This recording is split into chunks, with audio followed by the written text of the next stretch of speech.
go.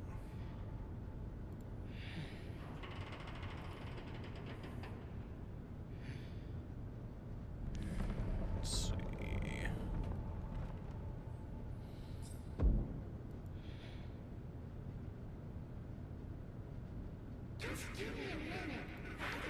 That one. Let's see. Perfect. There we go. This one seems better. Now...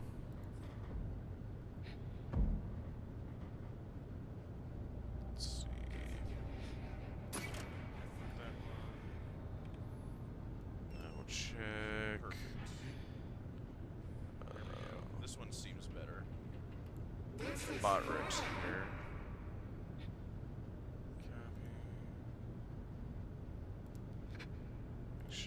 I mean, the widget should be good. Excuse me, but we'll check.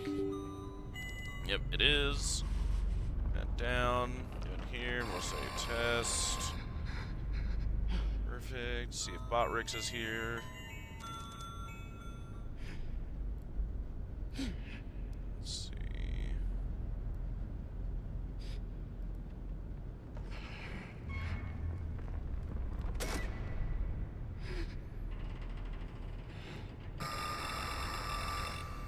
Go there. And that looks good.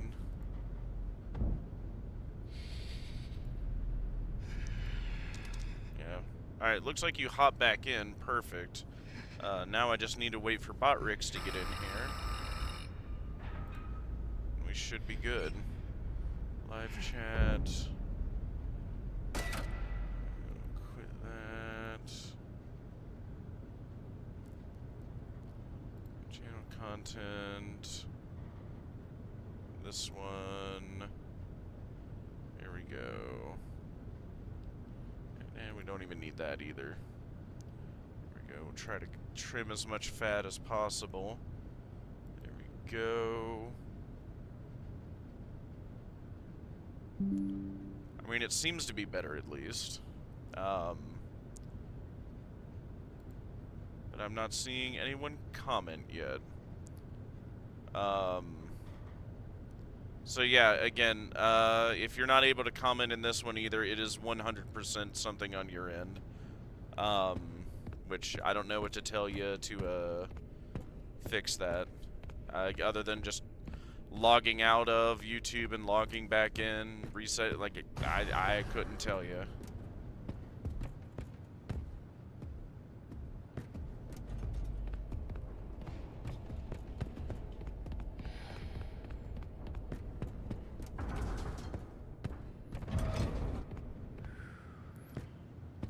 But it looks like we're fine here, at least.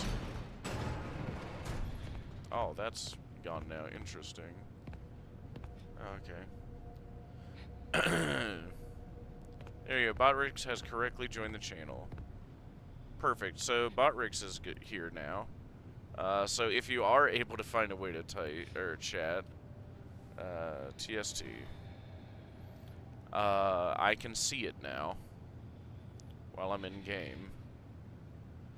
Let's see. That out. Yep. Test. Got it. That was a little slow. 15-20 seconds, but, you know, with normal latency, that's about what we're gonna get. But normal seemed to be the most stable for whatever reason, and I seem to have the fewest drop frames. So I don't know what else to do with that then.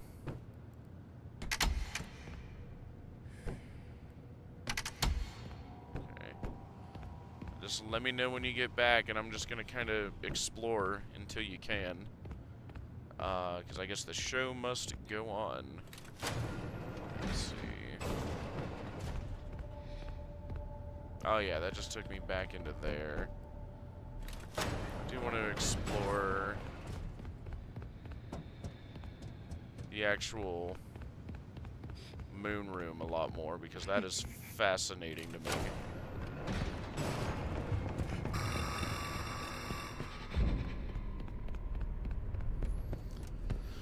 Oh yeah, let's go ahead and move you. So you don't booger me. There we go.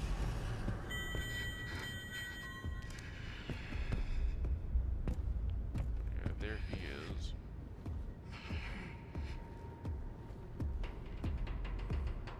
Storytime showroom. So what in God's name happened in here? Was it just an accident, or was this something intentional, and when would this have happened?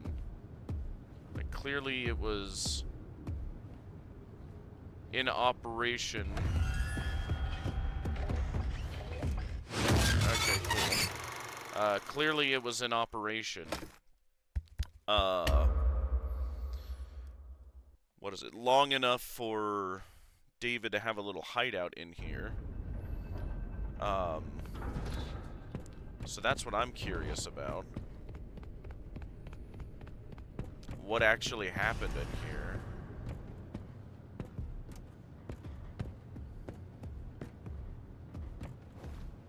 Here, we'll hit that.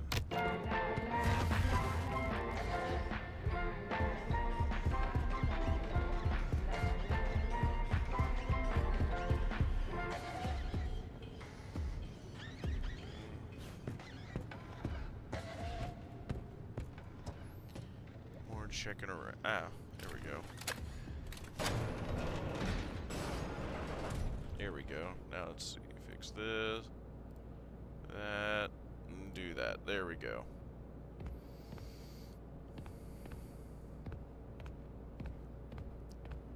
Order.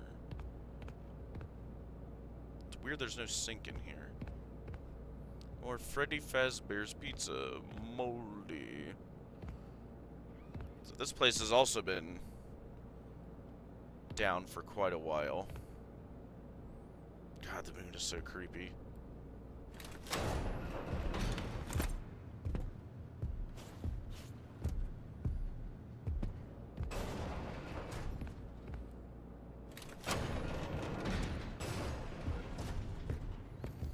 Lullaby and good night.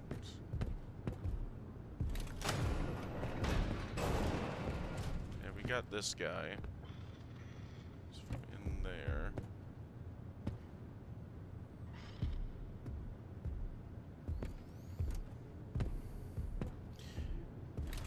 Mentioned waiting on insurance claims too. That makes me. I mean, he would still claim insurance too, even if the Mimic did it.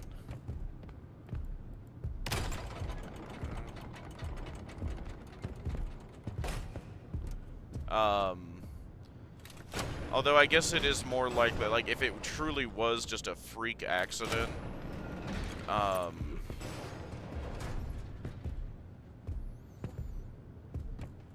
he could be, you know, he legitimately would be claiming insurance, but the thing that has me doubting that is, like, why is the moon hostile to begin with?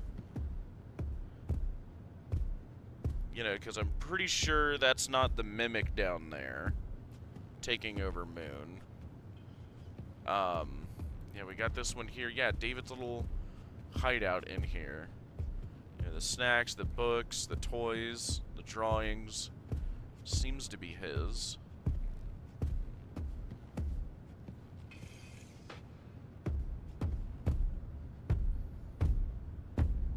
You can't see me. And the same bird that was in ruin. And that's another question. How did those Murray's costumes end up under the Pizzaplex?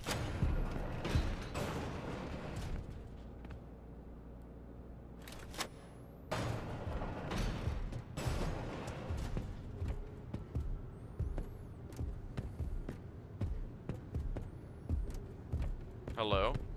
Hey, Sean DeBoos. How are you? Thank you for joining the stream. Just kind of exploring the moon room in here. And actually, I might go see Moon. Oh, quick, check Discord. It's me, Blue Star. I made a new account to help. Oh, perfect. Thank you. Uh-oh. Hang on. Hop in here real quick. Yeah, I'll check Discord. Give me a sec. let's see. Discord. Let's see.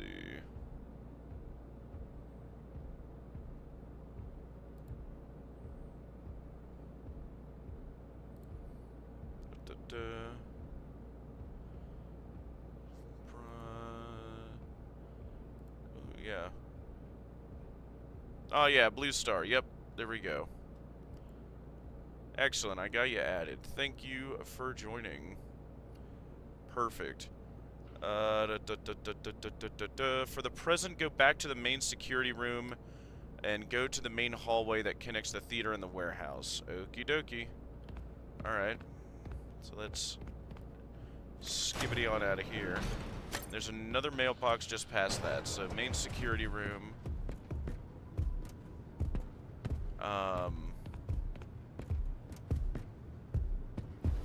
Alright, you're over there. Here, I want you over here.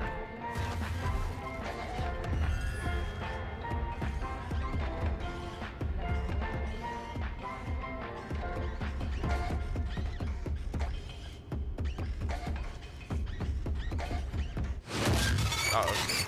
Interesting. That works too. Here we go. Main security room. Main hallway that connects theater and warehouse. Alright. So wait, was it back in the showroom area? Because I remember you said you were wanting me to... Or, oh wait, that's the wrong way. Something in the showroom area.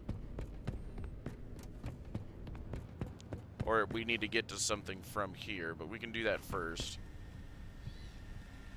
Either or, whatever. I would think this is closer, though.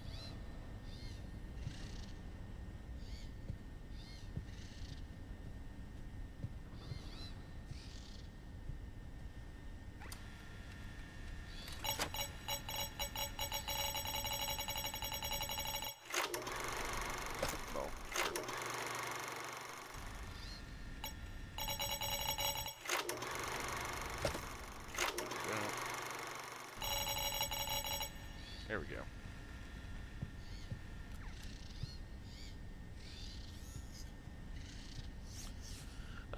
Don't go into the security room. Just go to the area and head to the main hallway. Okay. Let's see. We'll head back downstairs then. Main hallway that connects the theater and the warehouse. Only wanted you to go to the showroom since it was a shortcut back to the first security room area. Oh, okay. So we need to head back down here. Let's see. Yeah,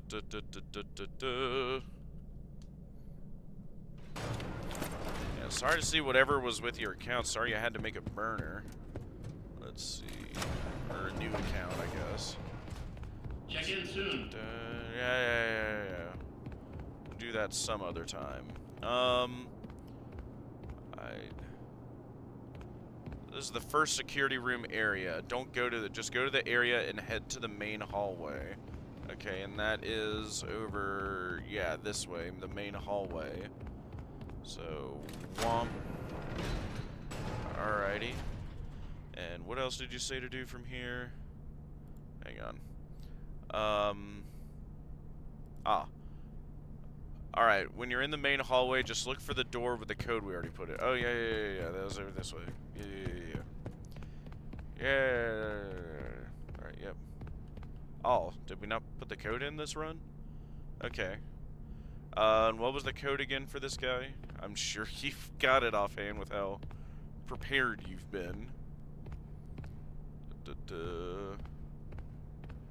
Yeah, I'm just kind of being your robot throughout all this. I'm loving to explore as well.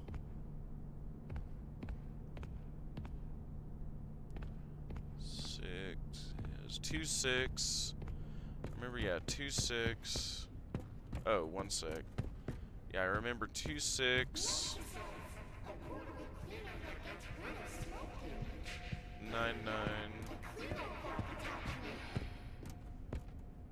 9-9.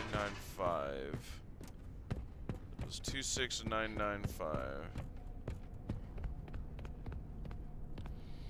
Is that what it was? You're checking out 2. I remember just figuring out the order was the hard part. Uh,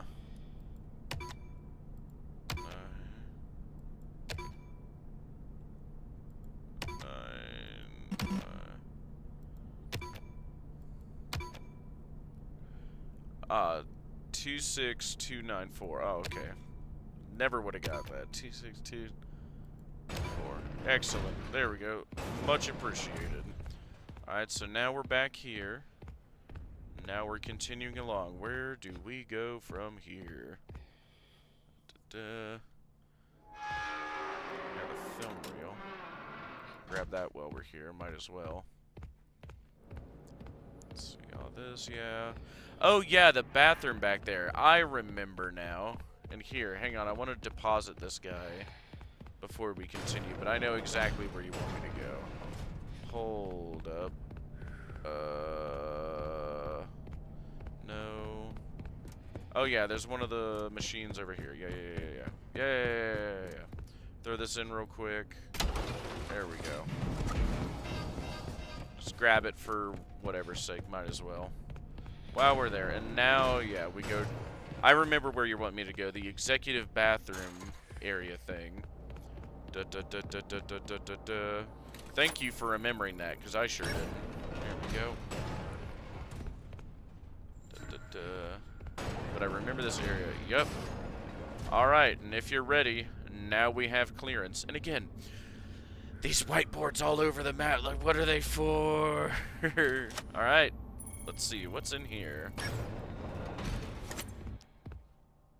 Oh, it literally was just an executive bathroom.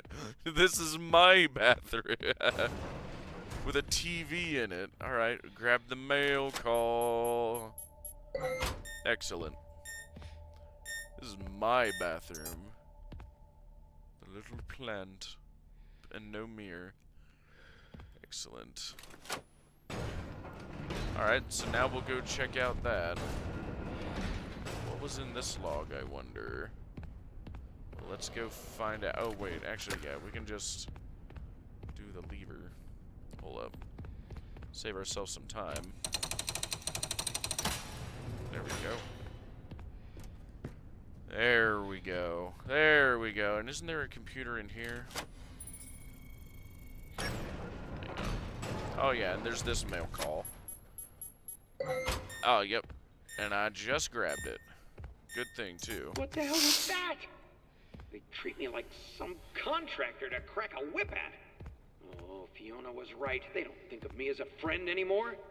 This is the last project I ever do for them. The obvious answer is to say he's talking about Fazbear, but I also wondered, like, could that be Chica's Party World or some third-party company we've not heard of before? Yeah, I don't know, but it's probably Fazbear. So we got those two. So now where do we go from here? Oh, I forgot about that, man. Well, hey, good we grabbed it, right?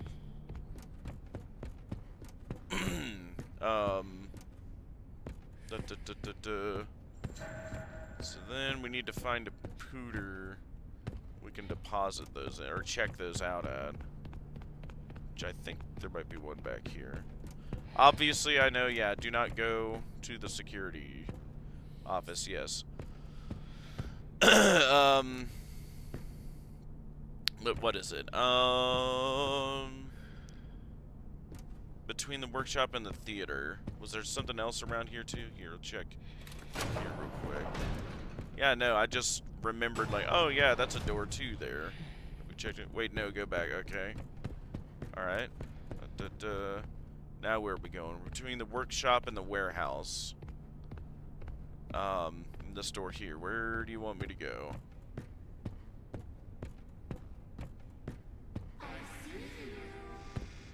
I don't see you. There's a present in that area. Ooh, okay. May concern. April 23rd, 1974, from workshop leads. The morale benefits of bringing your child to work day. Around safety risk. Another accident can put us further behind schedule. Losing some of our best clients due to repeated tardiness. Bring your child to work day going forward. Another accident. Just further behind schedule. I wonder if they're talking about whatever moon room accident there was. The president was in the area just before the executive bathroom. Oh, yeah. I think we already got this one, though. Oh, wait. No, we didn't. Okay. I remember getting... Yeah, because we got this in the other playthrough. My bad. The sewing kit. Yep. In you go. Alright. Yoink. Most excellent. Now let's see, what do we got? Collectibles. Little sewing kit. Rainy day boot. Birthday cake. Brain fart. Dr. Kid. David Block. Star Orphan. Pirate Fox. White Tiger. Vacuum pet. Fishnet. Chica Party Cup. Fazbear Pizza Maker. Toy Hammer. Fall Fest Ticket Book. Singing record. Swing bee. Toy phone. Ranger knife. Prize trophy. Water game, Fall Fest, Hedgehog mask, Sharpay plushie, and Deadeye Roxy radio hat. Womp womp. There we go. So based off of that, you can, I guess, make for sure what we're missing. Although after that, it should only be one thing more from, because I remember when I looked at the Moon.exe game, we were missing 3 things, and I think we just got 2. David's Ball, yes, and isn't that it? Oh, that's the tough one up here in the warehouse, isn't it? The one up on the catwalks that I gotta do doing that clown game.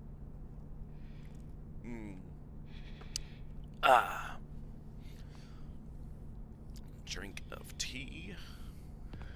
Yes, but if I remember right, it's the one up there. Yeah, because I remember having the ball up there. So yeah, we can go ahead and start to head that way.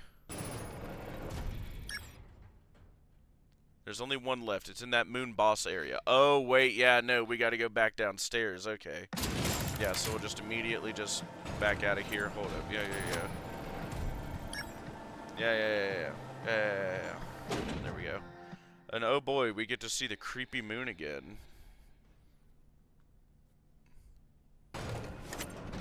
Which again, I'm really wondering, like, why is the moon hostile?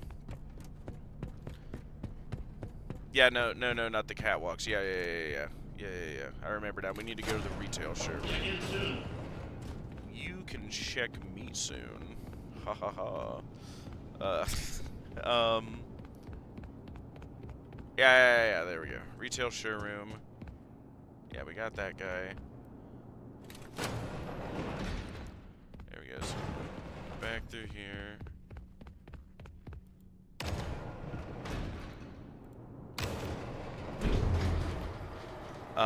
Yeah, the glowing moon thing. Yep. Oh yeah, I remember exactly where you're talking about now. Now it's just gonna be a process of getting there. Oh wait, no, that's not it either. Yeah, how do we get there? Is the question. Trying to remember. That just takes us back through the basements. We don't want to do that. Don't forget to come to the security office, then you can go home. Why don't you not do that? Oh yeah, we might need to get at it from up here, actually. Let's see.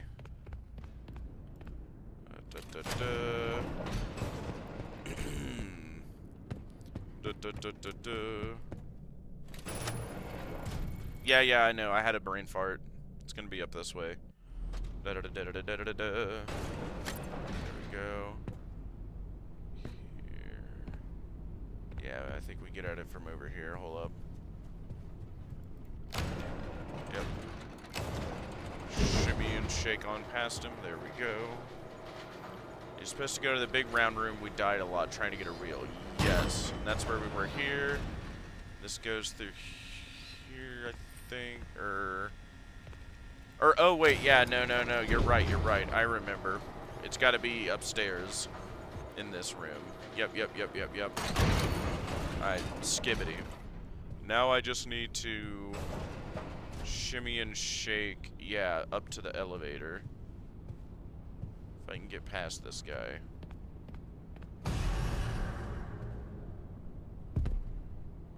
Oh no, you're right there, okay.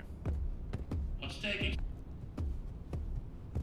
You are taking just long enough, sir. There we go. Excellent. Yep. Through the executive door here. Now we can get to the retail. I don't know why you would need executive level access to get to the front showroom. It's a little funny. Alright, now we gotta go get... go down and descend into hell. Let's see...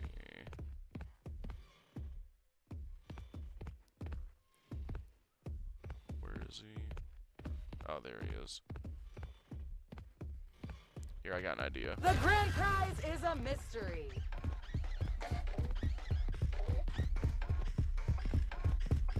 Go, you head over there. Thank you. The grand prize is a mystery.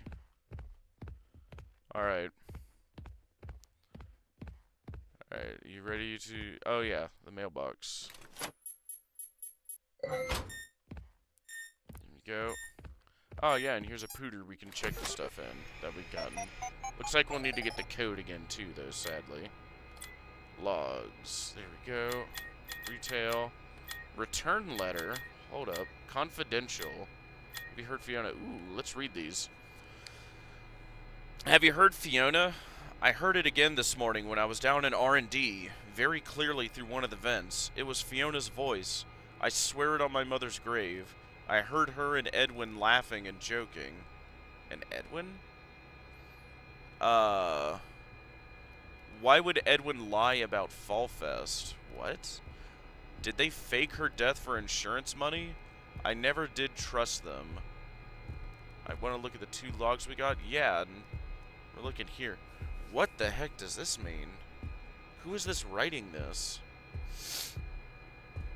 I heard it again this morning when I was down in R&D, very clearly through one of the vents. It was Fiona's voice. I swear it on my mother's grave. I heard her and Edwin laughing and joking. She's talking through the radio. Why would Edwin lie about Fall Fest? Did they fake her death for insurance money? I never did trust them.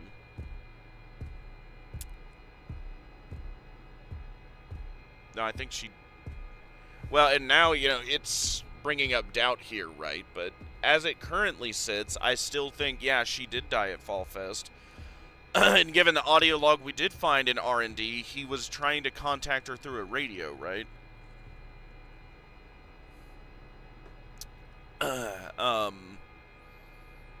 And it seems like a way... That makes me wonder, yeah, like... He was clearly doing something with paranormal stuff.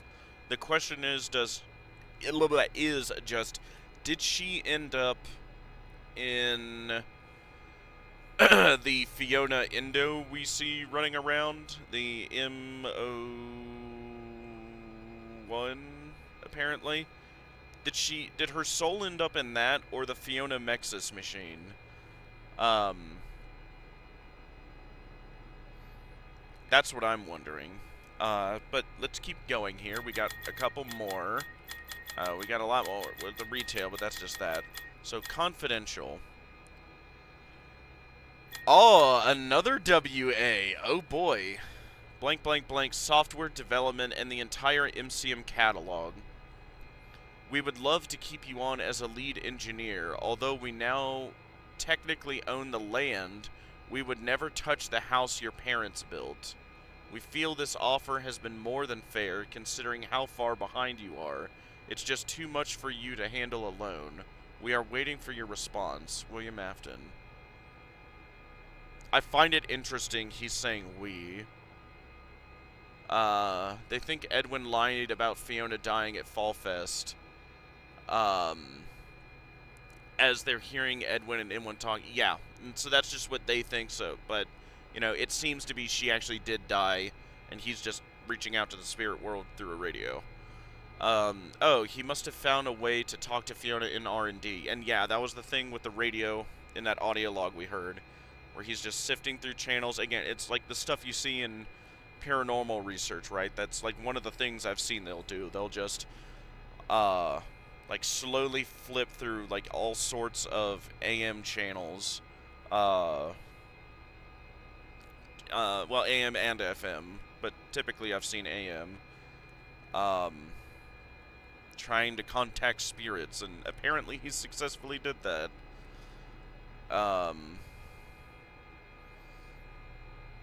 What does this mean?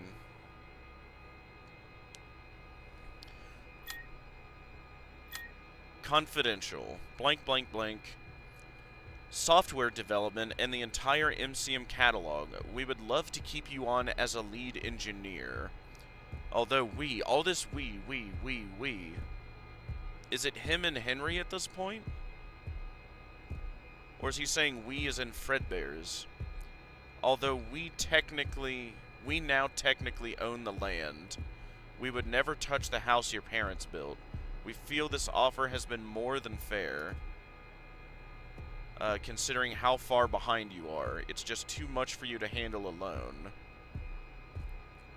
We are waiting for your response. What offer did he make?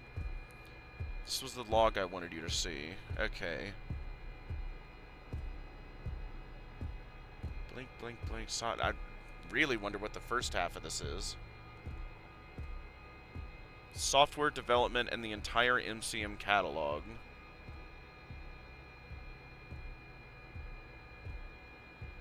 Oh, maybe that's what they wanted. Software development and the entire MCM catalog. And again, who's the we, right? This pretty much confirms to me William was always with Fazbear in the beginning and purposefully ruined Edwin. I don't see purposefully, like... I think he was taking advantage of a bad situation, but what have you seen that shows that, like, William, like, caused all this? Because this, like, from what we're seeing with the story here, it seems like... What is it? Fiona died. He was grieving for that for years. Found a way with the paranormal stuff to either put her in Fiona or the Fiona robot. Was going probably crazy in a massively unhealthy way of coping with her death. To the point we see the film reel of her making a cake for David's birthday. God knows what David is thinking through all this. And then a couple years later, you know, as, you know, the company starts to take a downturn, the crescendo is David dying, and David ending up in the Mimic robot as well. What is it? And then, like that, like David's death was like the final nail in the coffin for this company. From what it seems like. And I don't know if those messages of, I just got to complete this Fazbear project, I don't know if that was before or after David's death, but I'm thinking after. At least to me, people think this message shows that William took Edwin's house and lived in it.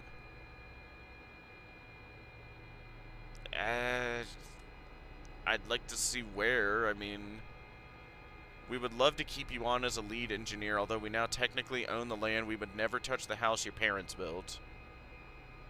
A leaker leaked M2 to William. William poached Edwin's worker. Like, yeah, he did that, but a lot of other people were doing that. Like, from that other audio message of, what is it? Like, we could start our own workshop. You know, take what you want and let's bail, right? Wasn't just William doing that. Which tells me it wasn't, like, intentionally him, probably. Leaker leaked M2 to William. That's entirely possible. And then Fazbear wanted it. Fazbear suddenly rejected Edwin's work at the last minute. That sounds right. I need to remember where we saw that. Was it ever said why that was the case? Because we're getting a lot of information here right now. But my point being, the order in what we see happen, right? What is it? Fiona dies first. He's coping with her. The company starts to take a nosedive. I'm assuming that's when he's also taking on these Fazbear stuff, which again, why does Fazbear exist this early? But whatever. He's working on some big Fazbear project. They apparently reject it last minute. Well, and I guess that's what I wonder. Like, did the rejection happen first, or did David die first? Sure, Afton could have been capitalizing on Edwin's misfortune, right? Like, I don't, like, because, like, how would he have caused this, right? The downturn started with Fiona's death, right? And David's death was the final nail in the coffin, right? Because even before David died, he was MCM was already in a downward spiral, right? Like, we saw that in the, Chica Party World room, right? Because they were showing a downturn leading up to 1975, right? And theoretically, this company existed up to 79. So that's what I'm saying. Even in the years before this company fell, they were already in a long downturn, which suggests to me that he was already reeling. And from the other audio logs we get, like after Fiona died or after the Fall Fest fire, but before David, I'm presuming at least, it seems to be the company was on a downturn after Fiona died, right? Because she was also helping him, like, she was the heart, he was the mind, right? And he just made a lot of bad calls after that. You know, put people through too much, you know. People started to leave and jump ship, right? Some of those people were, like, you know, stealing stuff from him and started a workshop like those 1-2 did. And, you know, someone else, like William, right, was taking advantage of it as well and poaching people as well. You know. But, like, I don't think, like, I've seen nothing to say, like, he would cause this.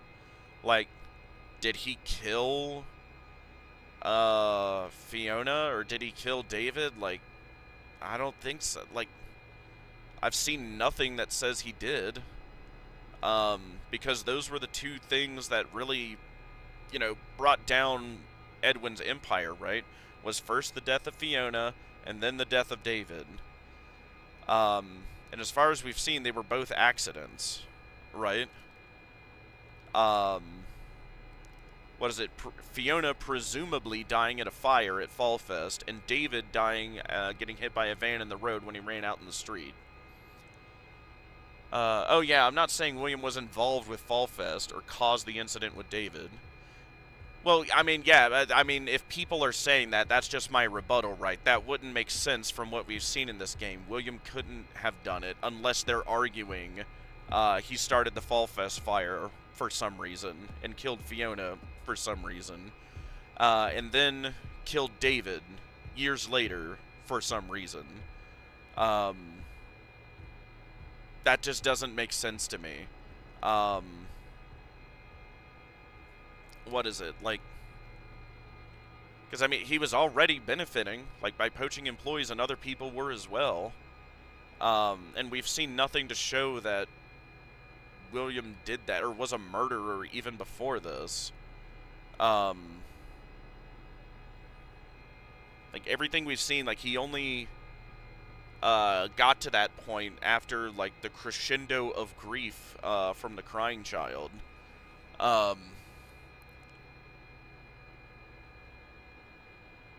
People don't just recreationally drink themselves into the point of getting kicked out of bars, right? And again, you know, like, some people will argue anger or sadness. Bare minimum, I argue both. You know, again, I made a theory years ago, or not years ago, a couple months ago, about, you know, how that all worked with William, but that's how I understand it, right? And again, like, people can have their own opinions on, like, you know, any character. And my argument with, like, William is that no matter if you view him as, like, a tragic character or, you know, always an evil character, my counter argument always is, like, what does it change? Like, nothing. The actions are still the same. You know, the events end up still being the same. It's just, you know, what do you personally think? Do you like William more as, like, a man who lost everything, or what was most important to him, and it just drove him mad? Or someone who was always a monster, no one around him ever noticed, and a person that cold and evil, dedicated his life to children's entertainment for some reason. Yeah, the more I hear you, I think Williams saw the opportunity of taking over and ruining Murray's company when things started to crash and burn. Now, yeah, that, I will admit, is 100% a possibility, especially if other people were doing it.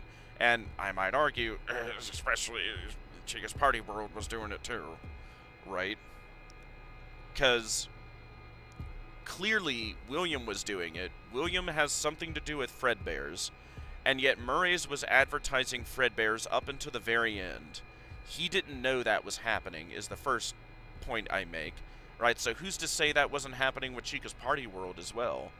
Presumably where Henry was, right?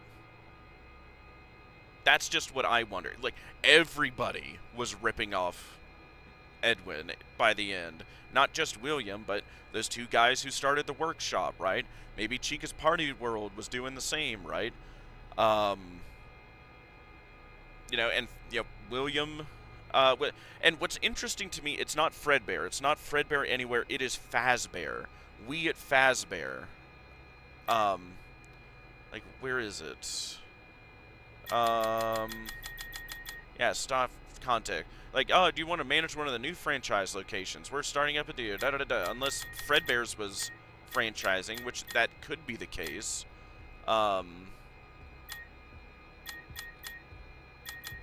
I still think William was being malicious here, since it seems like he had Edwin sign over the deed to the land due to being behind on Fazbear projects. I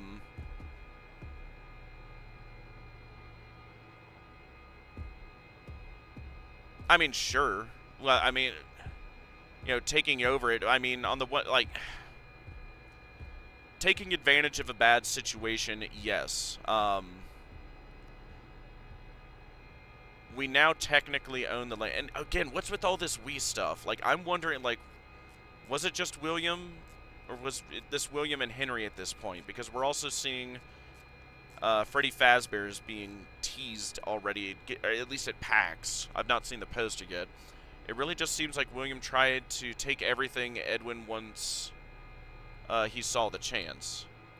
Well, yeah, not everything. Everything he could, right? He's not going to get everything because other people were running off with stuff and starting their own workshops, apparently. But I definitely think he was a part of it. I think he definitely was taking advantage of a bad situation with Edwin, but I've seen nothing that shows that he killed Fiona or David. Because he was, it just seemed like, I don't know. I don't like retroactively, like, making him a murderer years before and he never got caught and he was willing to murder over, what, getting more of what he was already getting? You know? And, like, what sense does that make? Like, you murder the wife and then kid of your contractor and just hope you don't get caught over, like, what?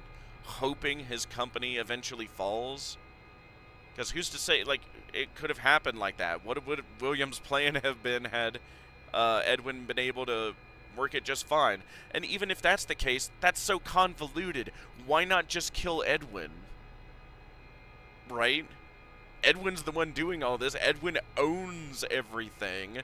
If he wanted to buy stuff from the company for cheap, why not just kill Edwin? That's so convoluted to, like...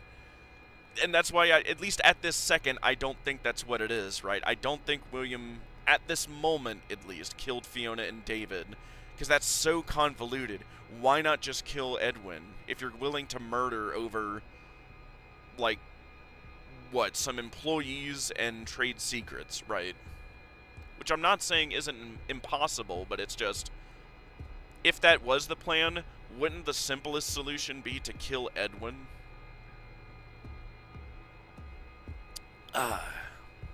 Is my thought there. You know, the guy making all this, and most importantly, owns everything. Well, yeah, especially, which, sure, you still could make the case, well, then, you know, if he killed, Edwin, and then everything would have gone to the wife, so, how could we be William and Henry? It sounds like William was a part of some group that was ordering projects from Edwin. Yes. Especially with all the where is it?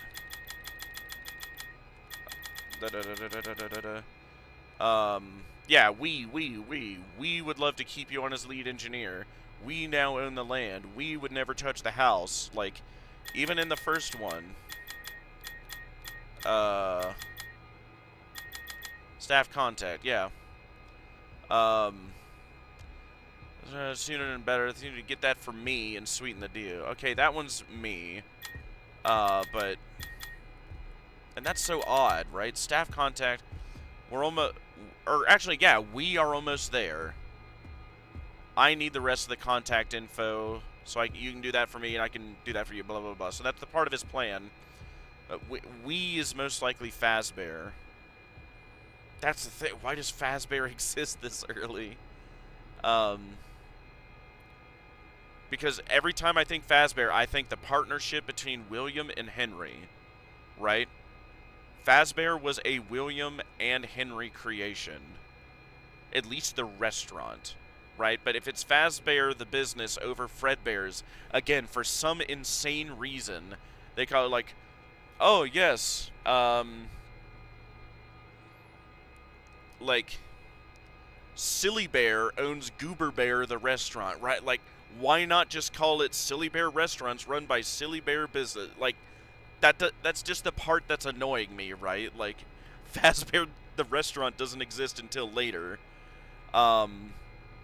Even, like, with the old singing show, right? Years and years before, right? It's Fredbear. Fredbear's singing show. Fredbear's Family Diner. And then, what is it? The Crying Child dies there. And then Fredbear's get closed down, and they just immediately transition into Fazbear that they already started, right?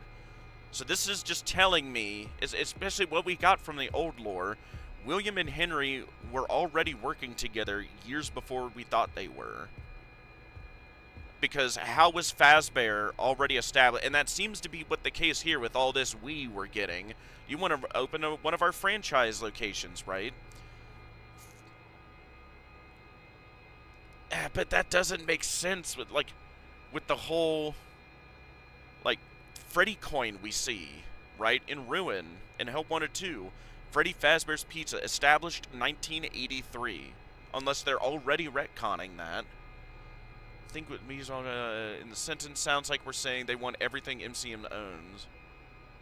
We are almost there. From the software to the whole MCM catalog. Yeah. Yeah, with just how much stuff and just money he probably owed them at that point. Like, yeah. And that's what I think the deal was here. Although we now technically own the land, so that already happens, right? They already own the land, I'm guessing the factory is sitting on. If not the factory itself, right? And it looks like because the first part is cut off here, but that's the most interesting to me. Software development and the entire MCM catalog. What if that's the last thing they wanted? Like, to absolve everything, you sign over all of your software development and your entire catalog and the rights to them, right? So, and that would make sense. The Foxy, the Roxy, you know, they now own it all, and they own the rights to it if they buy it. Yeah, catalog feels like all the characters they own. Yeah, and that would make sense to me, right? They own Pirate Foxy. They own Roxy. Chica's Party World seems to be a separate restaurant, and that is interesting. And again, that would work if Henry owned Chica's Party World and eventually melded with William to make Fazbear, which is my argument, but I'm just putting that there, you know. Because Chica's Party World wouldn't make sense with this entire MCM catalog, right? Because they are just contracting for Chica's Party World, right? They don't own Chica's Party World, or they would have had a big MCM logo on it, right? But there's not. Chica's Party World is a third-party company that MCM is just contracting for, right? Probably making and designing her into, right? And that's one of the emails here, right? Where is it? Yeah, Chica's Party World. Dear Mr. Murray, Fiona is amazing. The client is very happy with her chicken designs. Their sales are through the roof. Their sales, not ours. Right there, right? They don't own Chica's Party World. So when, what is it? Fazbear ends up, blah, blah, blah, blah, blah, where is it? Yeah, when Fazbear ends up buying the entire MCM catalog, or getting it in to annul his debts, Chica's Party World wouldn't have been on there. They didn't own it. Right? Keep Edwin on as a lead engineer. I think they literally wanted to buy out and make Edwin their employee. Well, it sounds like that's what they wanted to do. Offer has been more than fair considering how far behind you are. It's just too much for you to handle alone. We're waiting for your response. Yeah, and that seems to be what was happening. I'm just also making the argument that this is another piece of evidence for me to say that Henry owned and was running Chica's Party World, right? Because think about Fazbear, right? What do we see at Freddy Fazbear's? Freddy, Bonnie, Chica, Foxy. And we're already seeing right here, MCM catalog, right? And in this game, we see, what? Not only Foxy, but Roxy as characters in this, right? We do see Chica's Party World, but again, going back to this email here, Chica's Party World, their sales are through the roof, not ours. MCM doesn't own Chica. They don't own Chica's Party World. That is a third party, and that's why I'm hammering this, because I think this is good evidence that... Because then the question would come up, oh, well, if they didn't buy the rights to Chica's Party World, or Chica the character, then how did they get her a couple years later to be put into Freddy Fazbear's? Like, how would that work if they didn't buy it from MCM? Well, that would make sense if that was a part of the merger between William and Henry and Fredbear's and Chica's Party World. They meld together, make Freddy Fazbear's, combine resources, and boom, Freddy Fazbear's Pizza with Freddy, Foxy, Chica from Henry, and Bonnie. And that's how you get the four. And that's just my argument here. That seems to make sense to me. Because do you, like, and here, like, let me ask you, like, do you think MCM owns Chica's Party World and the rights to it? I guess would be my first question. You know, in response to this email. They bought the MCM catalog. Do you think MCM owned Chica's Party World?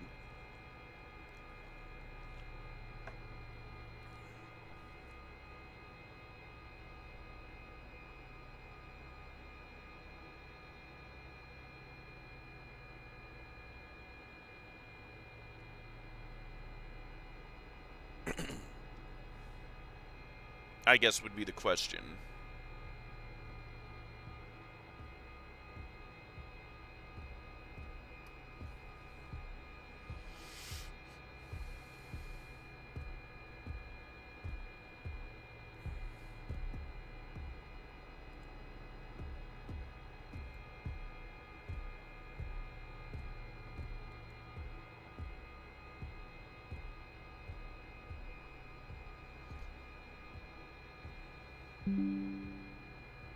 Carried away by a moonlight shadow. Hopefully you didn't lag out again. Ah, there you are. No, I don't think it owns Chica's Party World. Yeah, and I guess, da-da-da-da. Alright, keep commenting on the stream. If I start responding at any point, just like, okay, yeah. Da-da-da-da-da-da-da. So, yeah, and that's just my thoughts here so far, right? If they don't own, if MCM, and I guess just to, like help you follow me down my chaotic thought patterns here, right? If I agree, like, that's what we're seeing right here, right? Software development in the entire MCM catalog. You know, we feel the deal is fair, you owe us blah, blah, blah, blah, blah. The first part tells me that was William talking about what they wanted. Their software development and the entire MCM catalog was the trade, right? To annul the debts they owed him, or he owed them, they wanted his software development and entire MCM catalog. And you say, okay, now that makes sense, right? This is where both Roxy and Foxy end up as Freddy Fazbear's property, right? They got it directly from him, from the catalog they got from him. That makes sense. Okay. We can assume, yeah, Freddy was an adaptation of Fredbear, and that would come from the Williams side, so that makes sense. Oh, but wait, where does Chica come in? Because Chica clearly existed. Chica, not another name or another character. That's clearly Chica. We see at Chica's Party World, right? So if Chica's Party World wasn't in the catalog of the MCM property, and Chica's Party World wasn't a part of Fredbear's before, how did they get the rights to Chica's Party World? Is my big question. If people don't think Henry owned Chica's Party World, that's my big question to them. How did Fazbear get the rights to Chica's then? Is my big question. Because she has to get acquired somehow before Freddy Fazbear's The Restaurant is established in 1983, right? They wanted the software, the MCM catalog, and the deed of the land from what I can see. But yeah, continue. And yeah, that,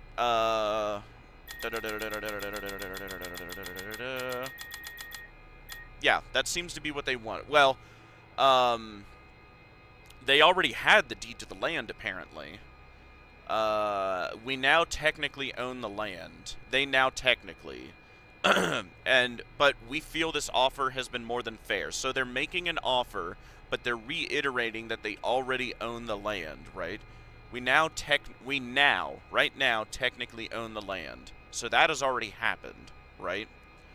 But we are also offering, right? You wouldn't make an offer for something you already own, right? So they're offering to get the software and the catalog, right?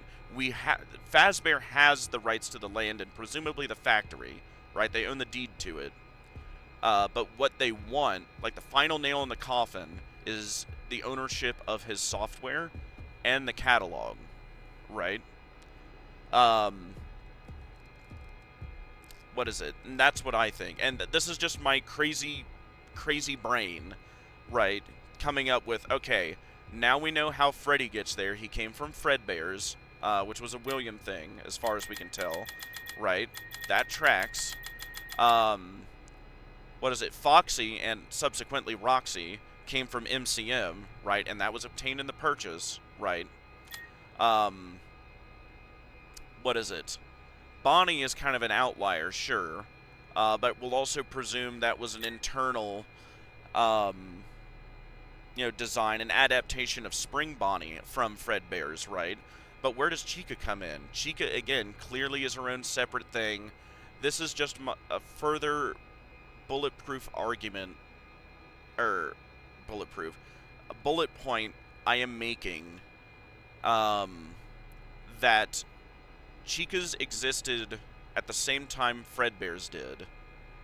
Chica's Party World was not owned by MCM, and yet somehow she has to, or whoever was running Chica's Party's World sold or got acquired by Fazbear's before the Freddy Fazbear's Pizza is established in 73 or 83, right? That's just my thoughts, right? This is another argument that William owned Fredbear's and Henry owned Chica's Party World. I know that's a very long-winded way of saying that, but I guess that's just what I'm excited about with that message is, I'm going to use that as further evidence of my argument that, what is it? Edwin owned Foxy, but got bought out, by Fredbear's. William owned, Fredbear and made an adaptation for Freddy. He got Foxy. He made an adaptation for Spring Bonnie into regular Bonnie. And they got Chica. What is it? Yeah, wait, I'll hold off on that. You probably didn't pay too much attention to it last stream. Granted, last stream we were getting pretty late and I got pretty tired, so my brain might have melted and not absorbed the part you're thinking of. But that's just the part I'm excited about. Like, I'll mention it when we get there. Yeah, so do you want me to go downstairs now? Which we probably need to find the code for. What was it? 8, 6, 7, 4, whoops. 8, 6, 7, 5, 3, oh no, yeah, what do you think? Like, do you think I'm crazy that, what is it? That's how it all shook out? That, yeah. Edwin had Foxy Roxy, got bought out by Fredbear's, to annul the debt. And yeah, that could entirely be, William could have ended up taking that house later. I just don't think that happened yet. I guess necessarily. Or at least until Edwin disappeared. No, wait, there are other logs above confidential. Oh, yeah. Well, and we need the password to get down there anyway. Let's see. Above confidential. Return letters, yes. Dear Mr. Murray, I'm writing this to complain about my purchase of the Mushman music machine. It learned my child's musical taste, but it also imitated everything it heard. TV commercials, blenders, and even private conversations between my husband and me. I am returning it immediately. Sincerely, A...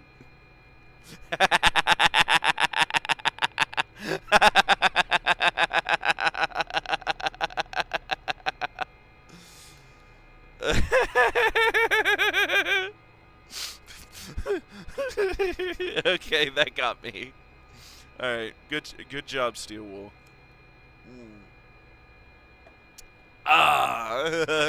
A Dumas. Okay. This is very cute. Thank you, A Dumbass. Thank you. Thank you, Steelwool. That was funny. Thank you. Alright, return letter. Dear Mr. Murray and Company, my child loves your Jess cereal.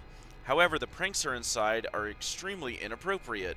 The hand buzzer paralyzed our dog Fido. We are never buying this cereal ever again. Sincerely, E. Guerrero.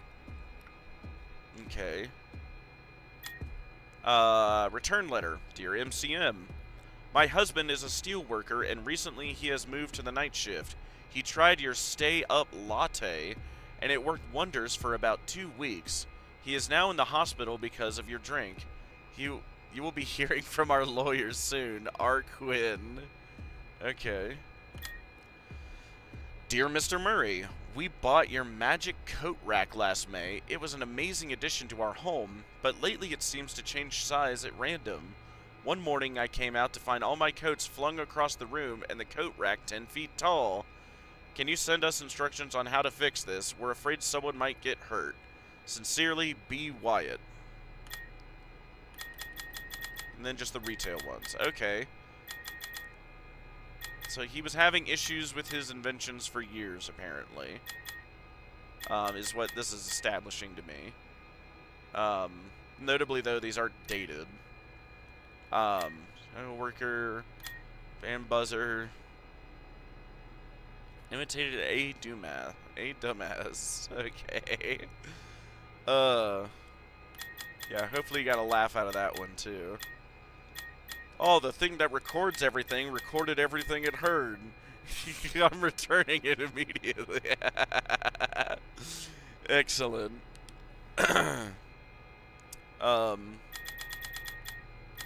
But yeah, I'd love to hear your opinion, though. What do you think? Am I onto something, or am I dead wrong, as I say in my theories? What is it? Do you think William owned Fredbear's, first off? MCM owned Foxy. William came up with Freddy and Bonnie, and Henry owned Chica, and the rights to her got acquired when they merged to make Fazbear. Do you think I'm right in that, or no? His inventions weren't as impressive as I thought. Either that, or, as the one said here...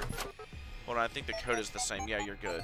While you're getting that, I'll yap about that. Blah, blah, blah, blah, blah, blah, blah. What is it? The one here. It worked wonders for about 2 weeks. Is now in the hospital, so... What I wonder... This is just me. Is it that his inventions were always, crap in the end?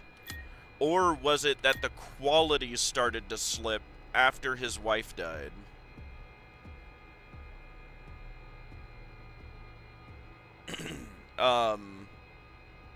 Because either or could be a possibility. Yeah, I think William owned Fredbear's, okay. Though I feel like it might have been Henry, or they co-owned it. That's what I'm starting to wonder now, too. Because, and again, it's odd, right? It's not just the one, because in the one email here, right, we are almost there.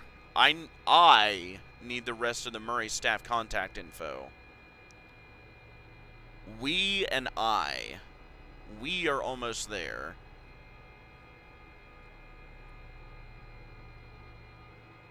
This is worded so specifically.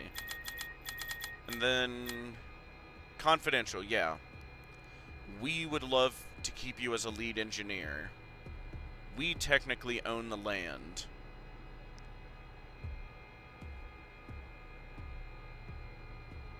We are waiting for your response.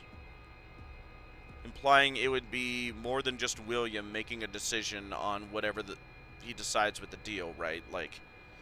I don't know. This might just be 7 layers of cope my brain is going through.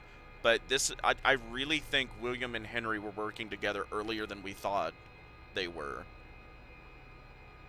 Even before Fazbear's, right?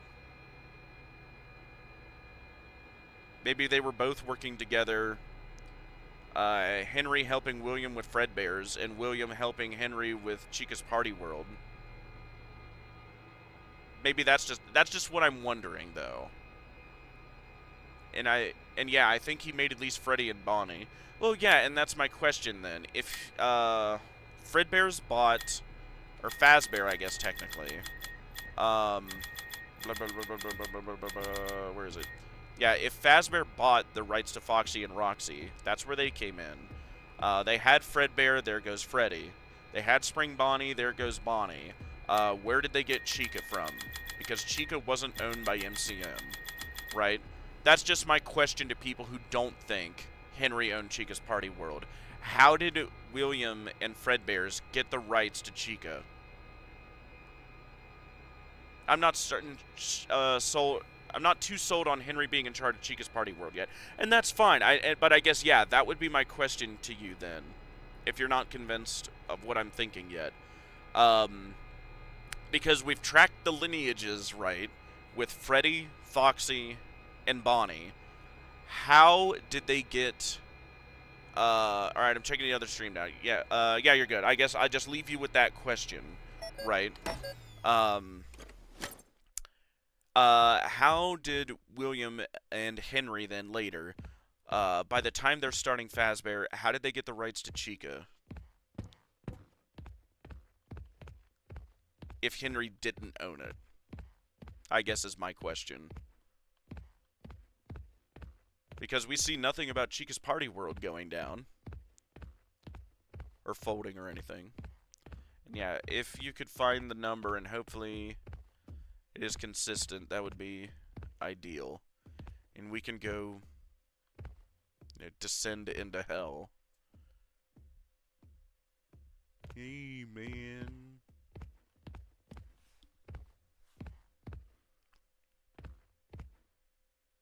Oh, and I guess the ambience turned off again.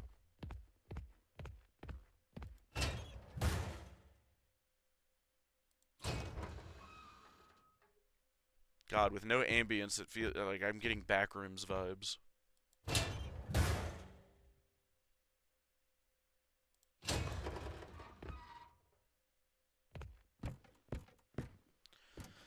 Carousel with an elephant. Why have we seen barely anything about Fall Fest in this game either? Lullaby and good night.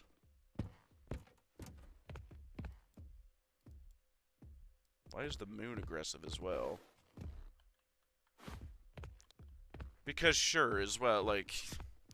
I'll run with the assumption that the Mimic was piloting Big Top like some giant 70s Gundam. Sure. But if it's locked down there and behind the code wall, and the Mimic's right there, I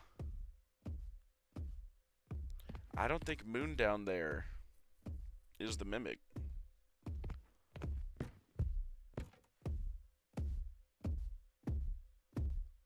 Hear the clap of them thighs walking.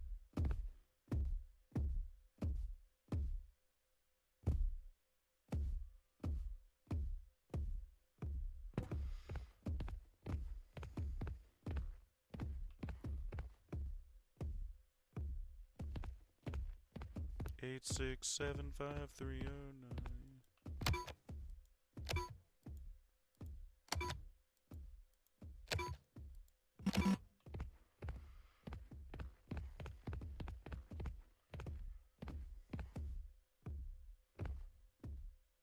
I know we spent like 2 hours trying to find what this dang code was last night. Oh, okay, yeah. 80625. 80625. Look at. And on the third playthrough, he descended into hell. Excellent.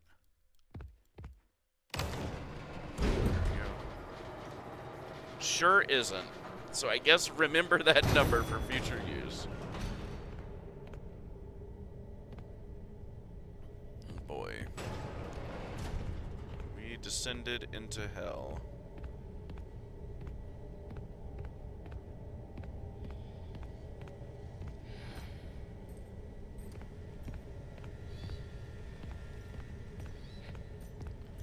There's a giant moon thing fell through the floors. Oh boy.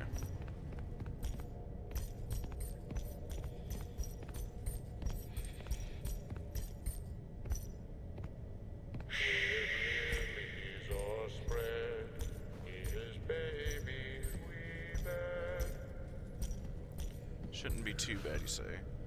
Now, hopefully I actually get to see his jump scare now. You shush.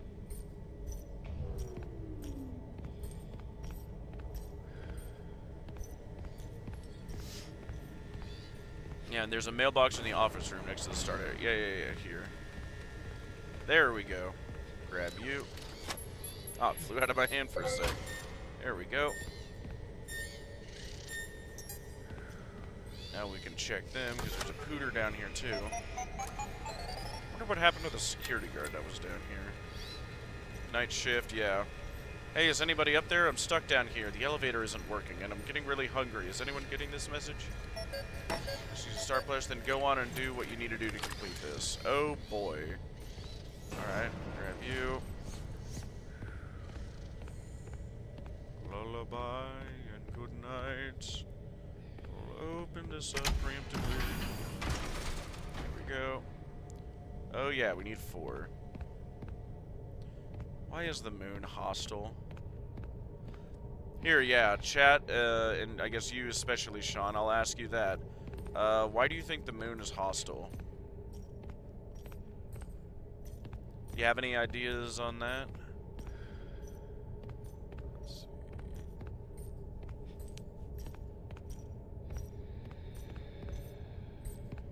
Not that way.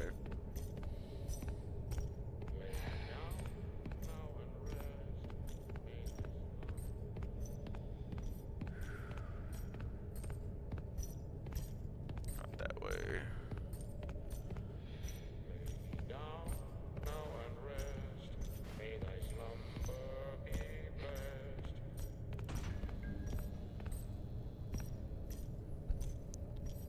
Yeah, do you have any theories on why this guy is hostile in the first place? Oh.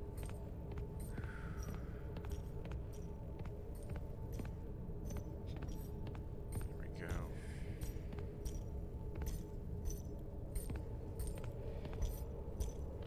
Actually, first off,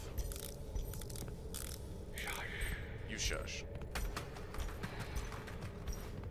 Genuinely, I think it's just because of Edwin beating it up. What, the moon? Well, I guess that's a question. Do you think the moon here is just the mimic? Or do you think it's its own thing? Because I think it's its own thing. The only answer or hint we're given about it.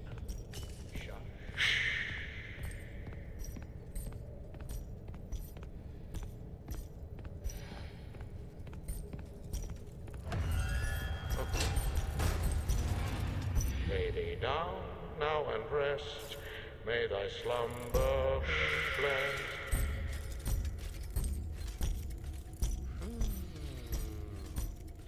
It's the only answer hint we're given about it. Down now and rest. May thy slumber be blessed. I thought that was him beating the mimic and not this guy. Again, unless, do you think the moon is the mimic there? There we go. No idea what's up with Moon. And that's what's kind of creepy about him, because, he could just be his own malfunctioning thing. Oh. Here, Moon, go get that big guy.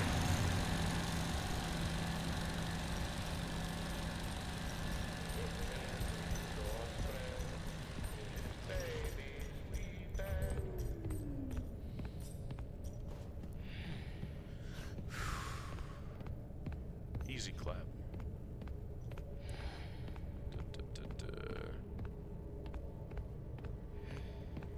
Biscuit.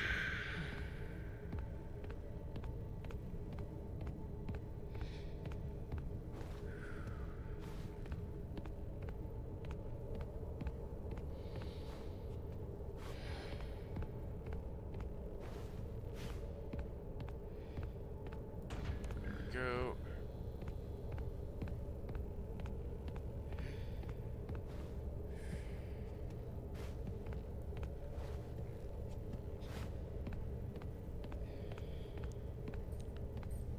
That's just a game theory.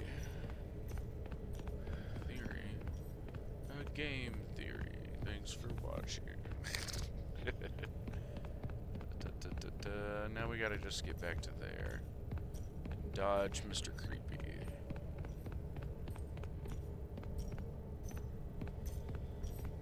It's terrifying.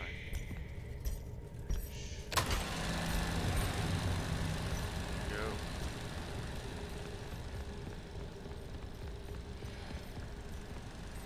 Two.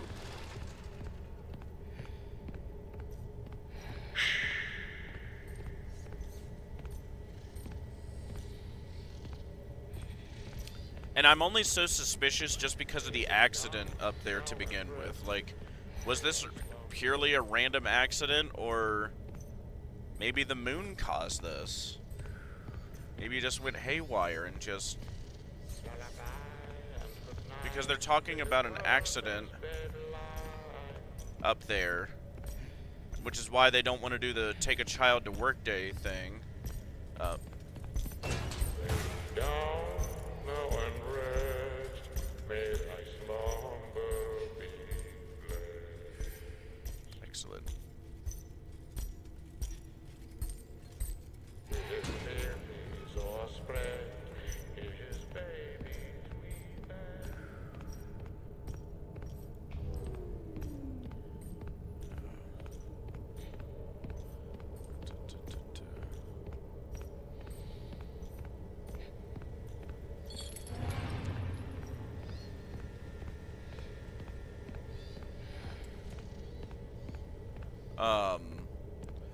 Yeah, I guess that's just my question. I wonder, is whatever accident that happened in Mooton's storytime area, did that happen before or after he went homicidal? Or was it because he was homicidal? Here, what's this one? Did we grab this one? Let's check. No, okay.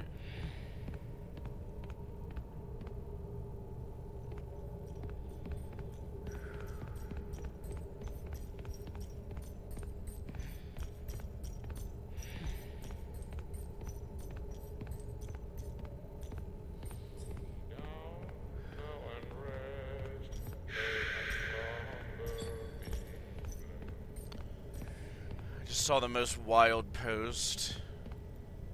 Uh-oh. Uh-oh. Wild post. This guy needs to step it up. He hasn't jump scared me once.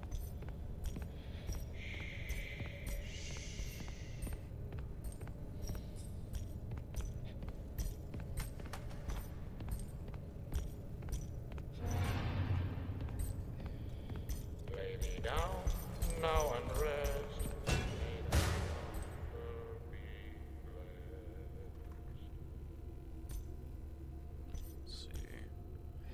Fiona being an anagram for Afton. There's no way.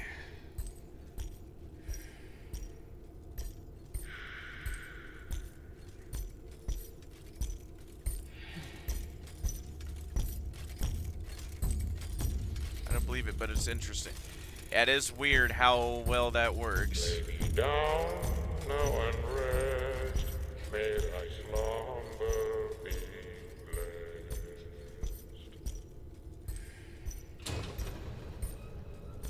Lullaby and good night. Dirty. With roses bed lie. AFTO. That does work suspiciously well. Might be a red herring, but we don't know. Lay me down now There we and go. Now I need to draw you over here.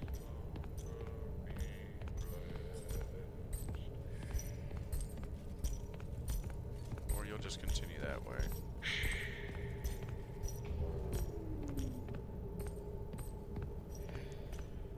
Lay me down. My slumber be blessed.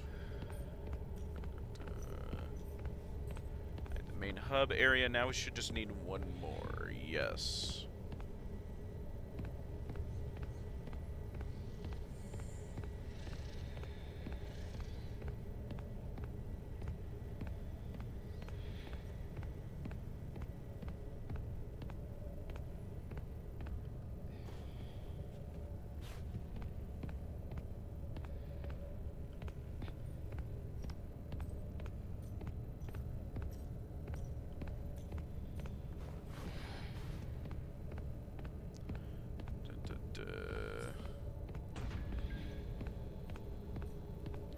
There we go. Yeah, no, that is a wild one. Especially with the 1 and 0 looking like a 10 together.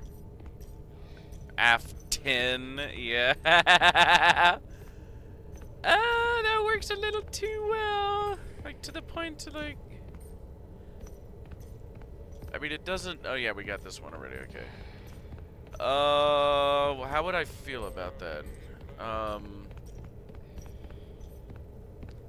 Ending with the letter N, too, yeah. Lullaby and good night with You go get that.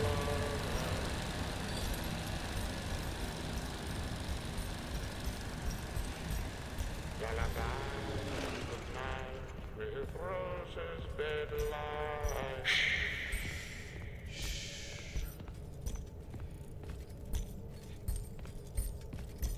With lilies all spread, his babies we bed. Why is this guy emo?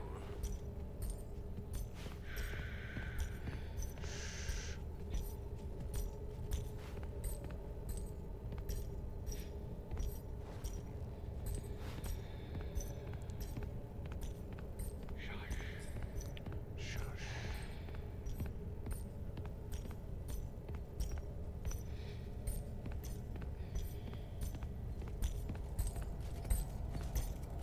Lay thee down now and rest, may thy slumber.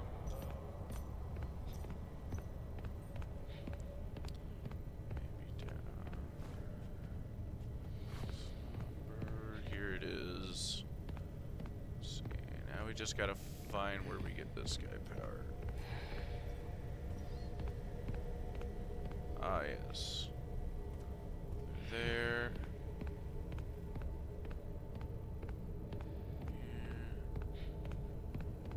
Right here.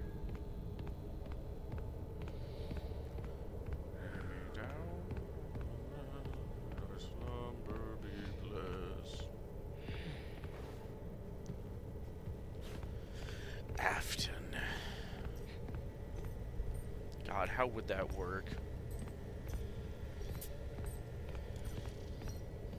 Fiona, Afton.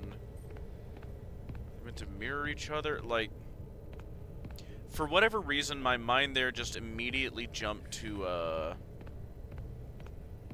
again, the endings. The two endings we've seen thus far, right? Do you have any ideas on why is it exactly when we disobey, Dispatcher, Fiona, basically, when we disobey her, why does she spare us and just take the data diver? But when we do everything she says, why does she kill us? Why? Yeah. Do you have any good answers for that? There we go.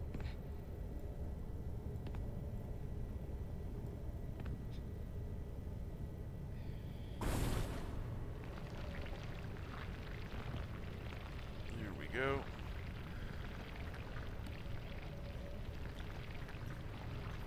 There we are.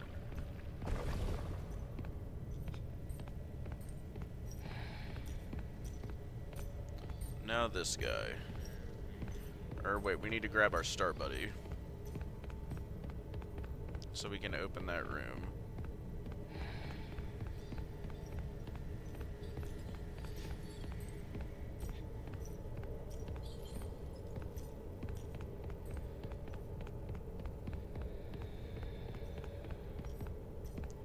You head over here.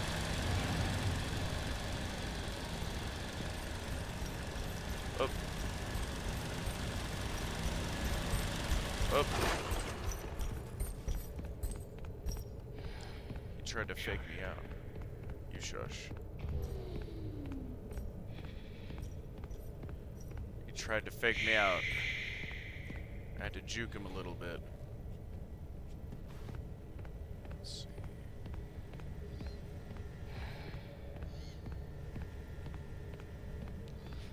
Lullaby and good night, and the roses smell right.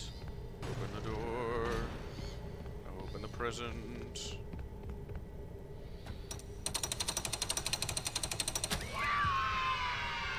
David's ball. I genuinely just think that Endo is just M2 being so violent and persistent that it'll track down and kill anyone it runs into. And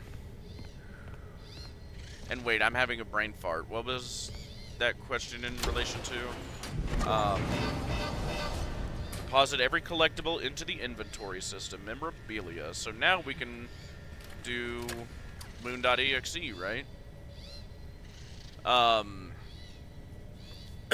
just think that Endo, just M2 being so violent and persistent.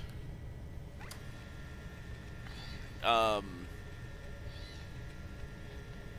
if it's violent and persistent, again, like, why didn't it kill us when we disobeyed it?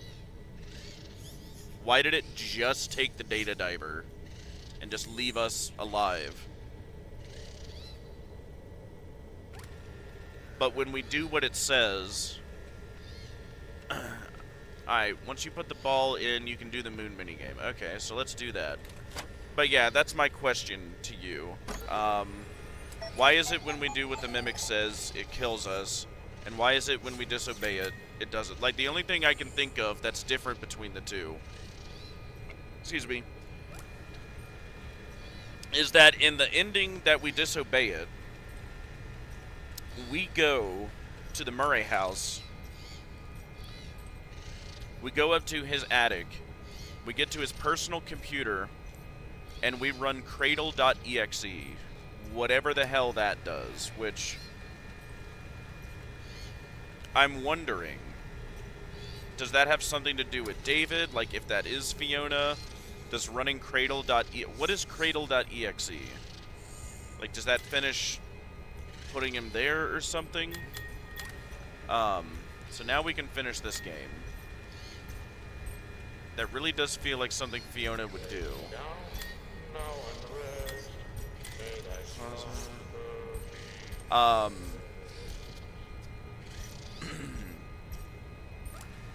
Oh yeah, Hedgehog howling me, I can fool anybody. Perfect. Take the mask. Perfect. 20 bucks. Lay me down now and rest. May thy slumber be blessed. Take the plushie. Take the plushie, find a small key inside.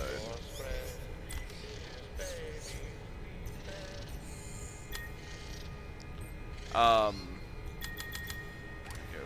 Put on the hedgehog mask. Yeah, with the secret ending we got, the only difference, right, because she gets the data diver in both endings, right?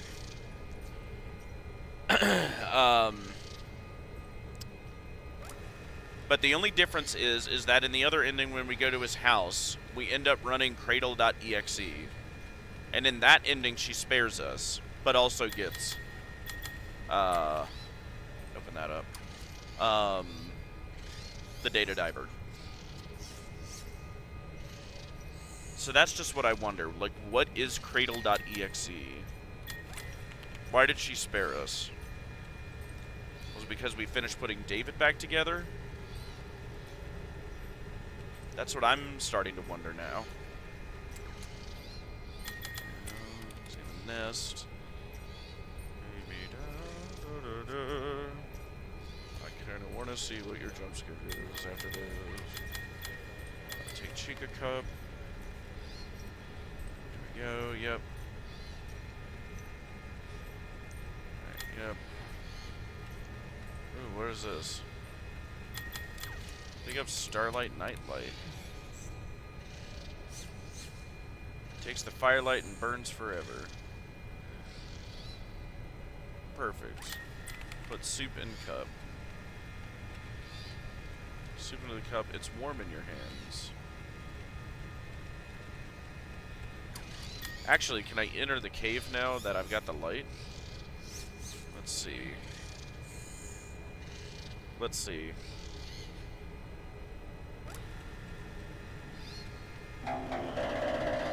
Oh, no. Okay. Alright, so even with the light, I can't enter the cave. Okay. Good thing it doesn't do that to me there. Throw soup at the gator. Like something Fiona would do. Yeah, I just want, you know, your thoughts on, I guess, what I've been yapping about. Here we go. That's baby owl. Yep. Same in the oak tree.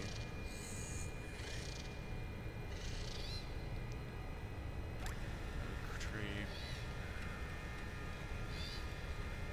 See what it's the ranger knife. It's much better now. Go.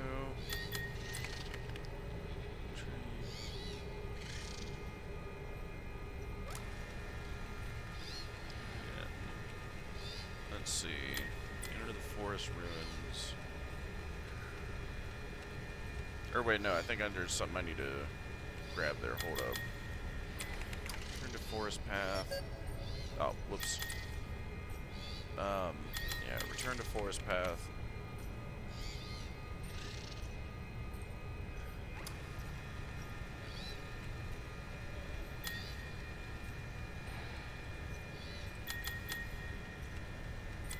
Ranger knife on branch.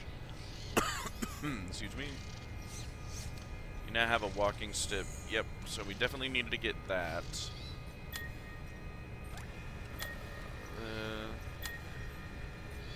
Okay, so yeah, no, that's later. So we go up here. Inner forest ruins.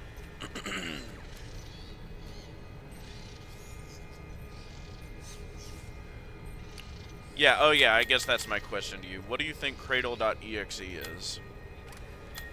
Shake it to snow globe.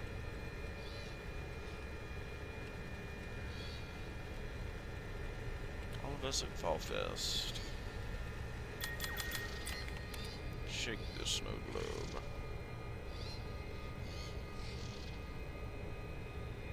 Opening day. We saw it existed all the way up into 1970.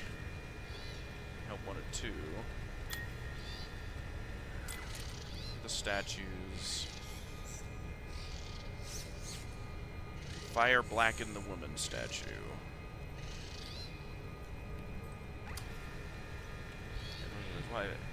And again, that weird purple bow tie that apparently is attached to Edwin, which is also very suspicious.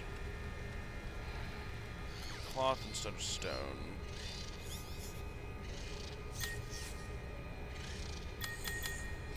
Our game. You would play with this all day long.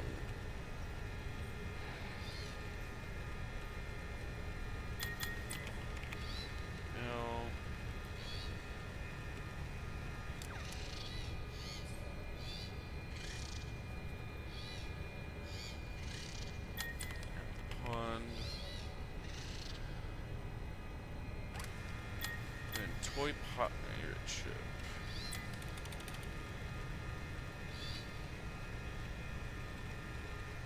Foxy puppet steering the ship. Take the foxy puppet. Okay. Order.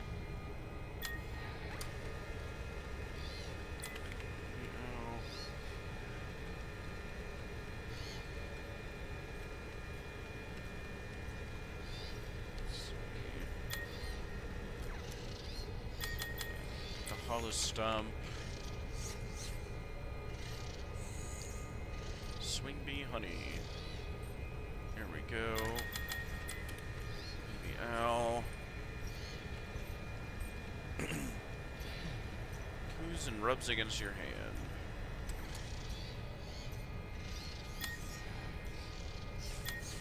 Go use the walking stick.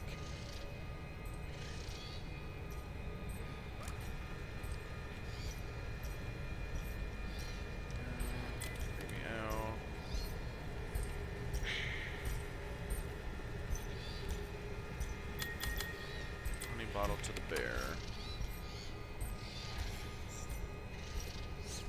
Off into the woods.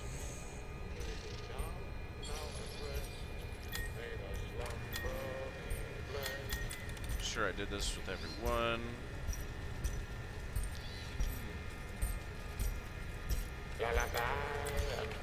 What do you think the owl represents?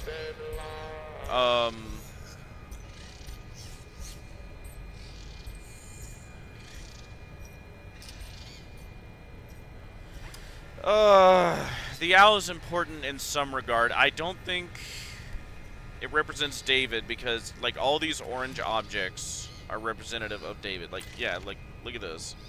He's a pizza maker. It's the best pizza. Sausage was his favorite. Like, they're all references, to David. So I don't think the owl is David. Like, maybe the wife. Like, I don't know, but the owl is important. I can say that. Shush. Shush.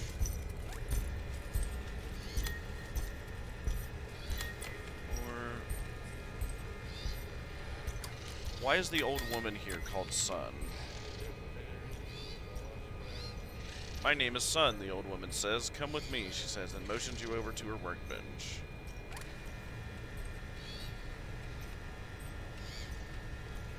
Fix these 3 masks. They will give you a great reward. It's the bear mask. Use bow tie on the mask. Like it's leaking blood. The bear thanks you.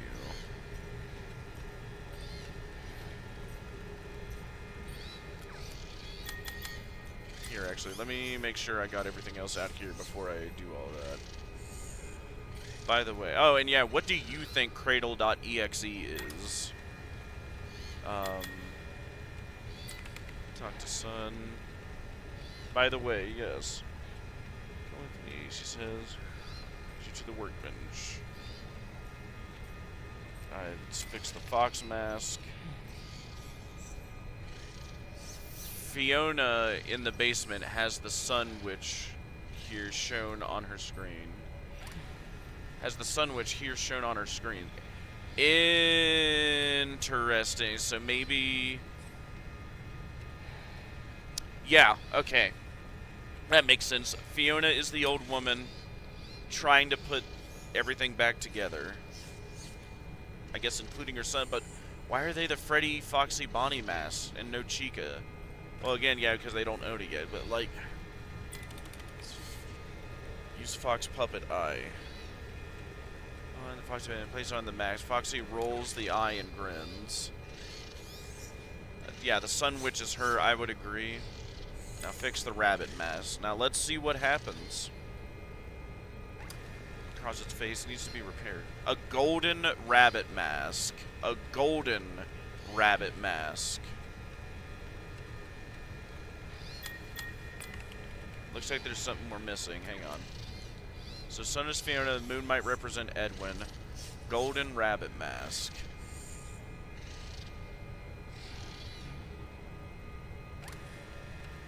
Yeah, that would make sense, yeah. If she's Sun, Edwin would be Moon. We haven't seen Moon. We need to find something to fix the golden rabbit mask. Maybe we missed something previously. Let's go back, make sure we didn't miss anything. To the dark forest.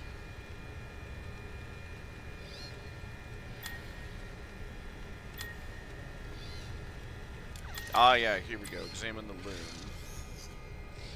Here it was. Sewing kit. Yep, take the sewing kit. Yep. Alright, there we go. The baby out here. The moon, yeah, the moon in the minigame. Yeah. I don't think Edwin is in the evil moon back there, which, again, we have no idea why this moon is hostile. But it is intriguing nonetheless. Use walking stick.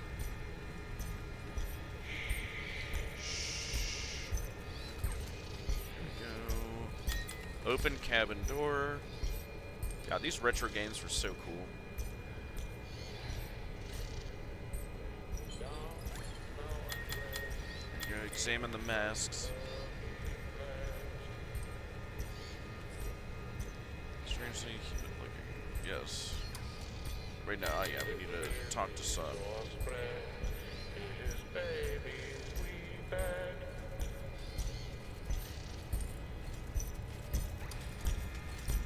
Fix the rabbit mask. Use sewing kit on the golden rabbit mask. To fix the rabbit mask. The rabbit smiles and thanks you.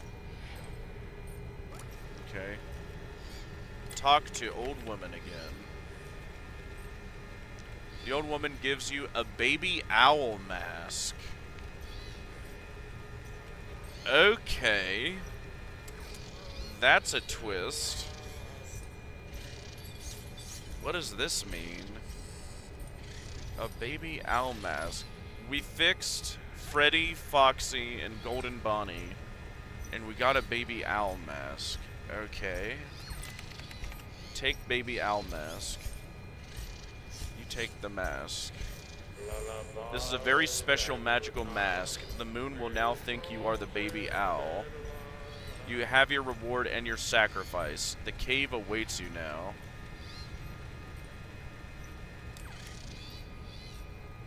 Especially the man, they will give you a great reward. Talk to them. What does that mean? You have your reward and your sacrifice. The cave awaits you now.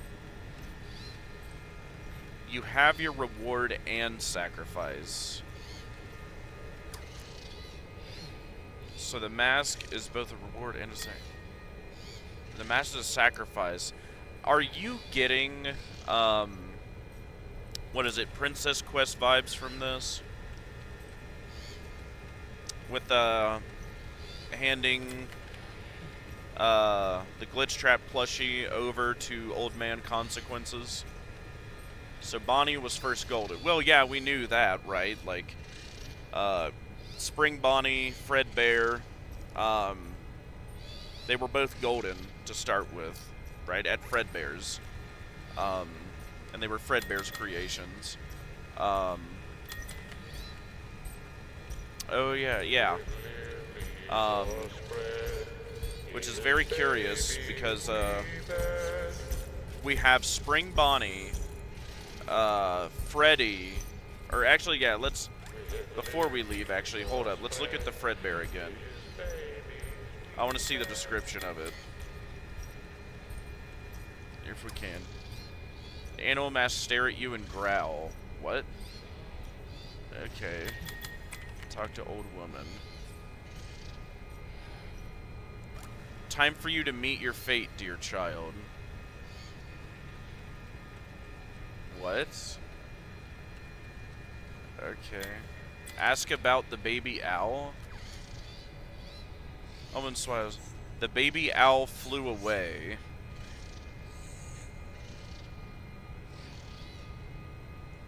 Time for us to meet our fate.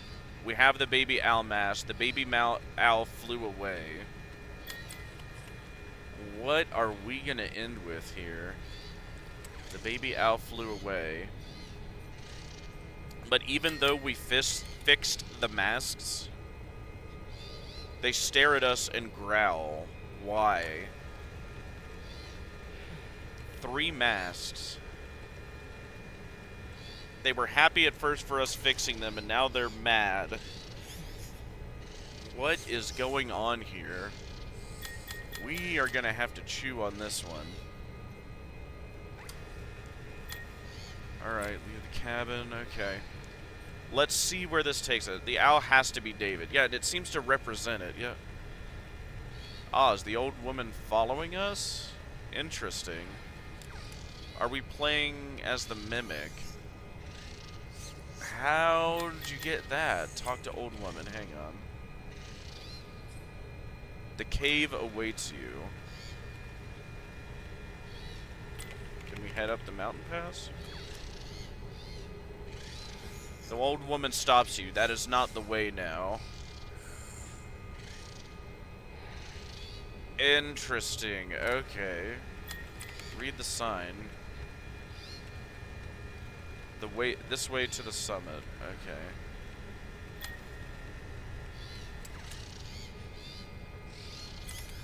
Examine this. And us putting the baby owl mask going to be us mimicking David. I feel like we're maybe. I feel like we're setting David free though. I mean, can both happen? Can the mimic start mimicking David, but David also be set free? Wedding vows, deeper the forest. Statue of a wedding couple. Which I guess would make sense, because if the mimic is still mimicking David, non-spiritually, and spiritually at this point, David has a simulacra of happiest day, and he's moved on by the time Cassie sees the mimic in ruin. That would explain why the mimic's still mimicking David but not possessed. I really thought the mimic was going to be possessed, but I guess not. I want to look at the statues again before we go all the way yet. And the fire blackened the woman, yep. Let's see, make sure we don't see anything new through here, yep. Okay. Yeah, it's so interesting she said that. Meet our fate. What is our fate? The cave awaits you.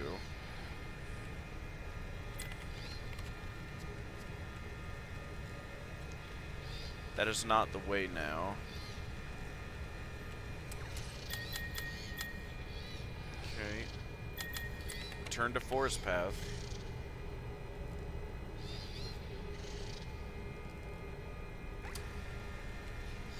Ooh. What is this? Examine square record. There's a square record nailed to the tree. Fredbear's Singing Show. Our favorite restaurant. Examine square record.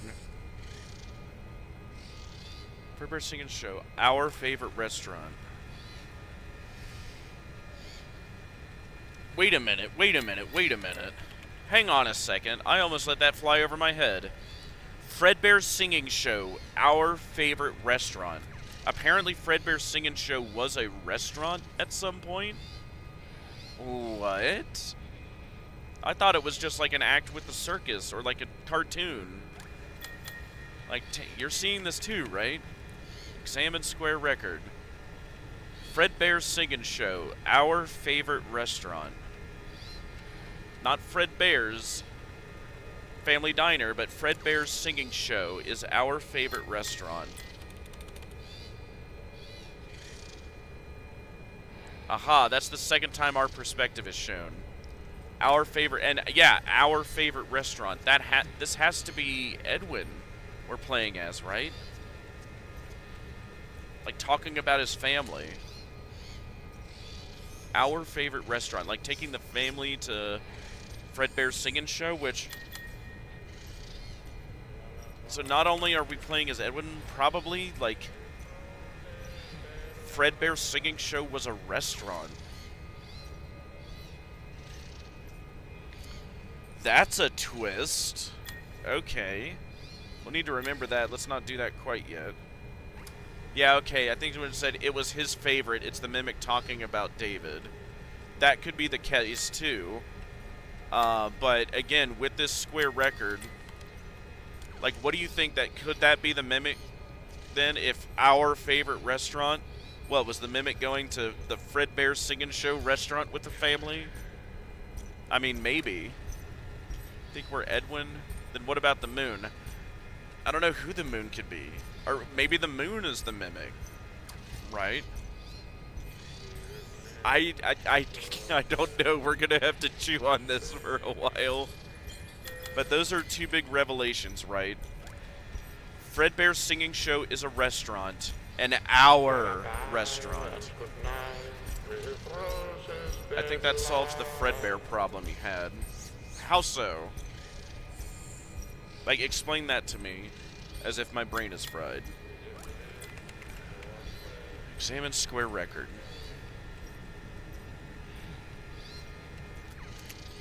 Fredbear's Singing Show, our favorite restaurant. If that black and white Fredbear Singing Show was the first. Well, no, that wouldn't explain Fazbear, because that's still Fredbear. Fredbear's Singing Show, Fredbear's Family Diner, leads into Freddy Fazbear's. But apparently Fazbear exists at this point. That means Fredbear's could have been the first from all the way back then. Well, yeah, and we knew that. Fredbear is definitely the oldest character out of any of them. Given Fredbear's Singing Show, which looked very 30s-esque, Great Depression era, as, again, you know, talked about in the FNAF Ultimate Timeline Theory, blah, blah, blah, blah, blah, blah. Was it? Because we got that Fredbear Singing Show, I believe, poster, back in Ruin? I think it was Ruin.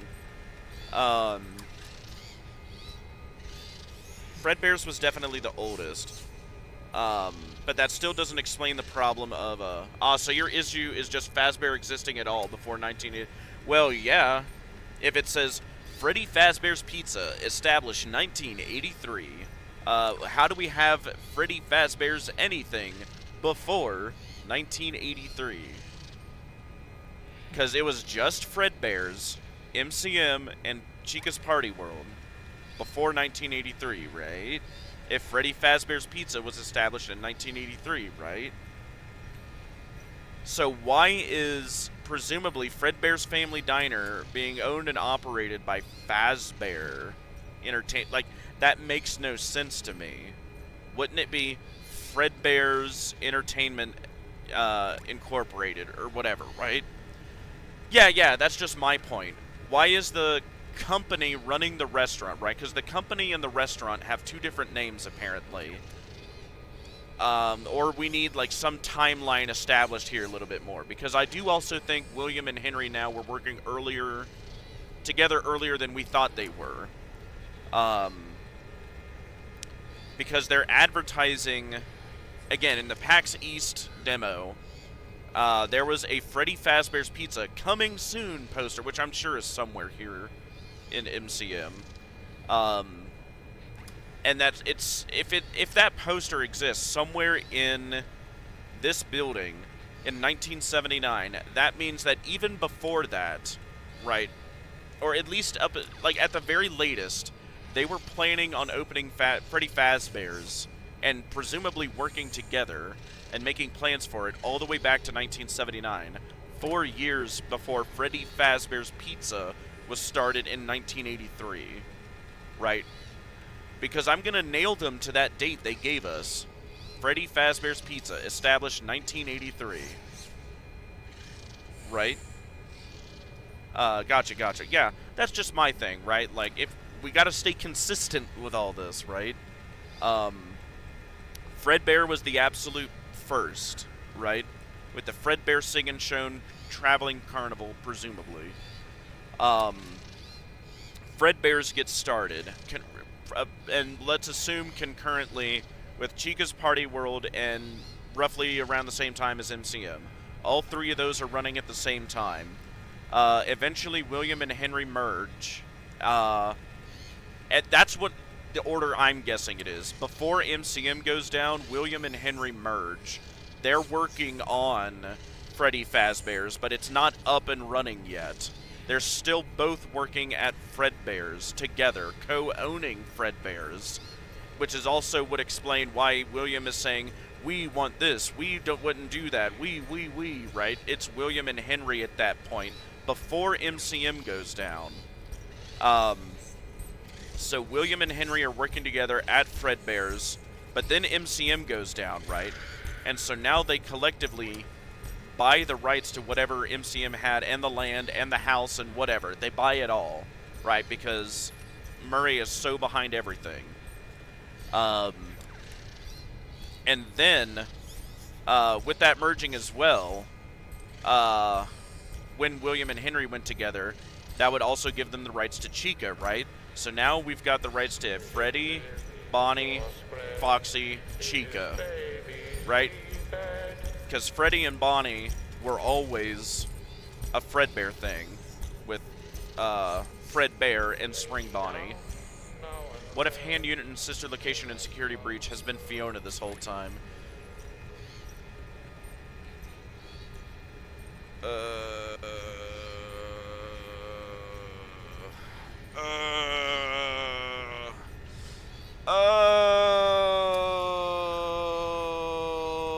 And even all the way back to help wanted one.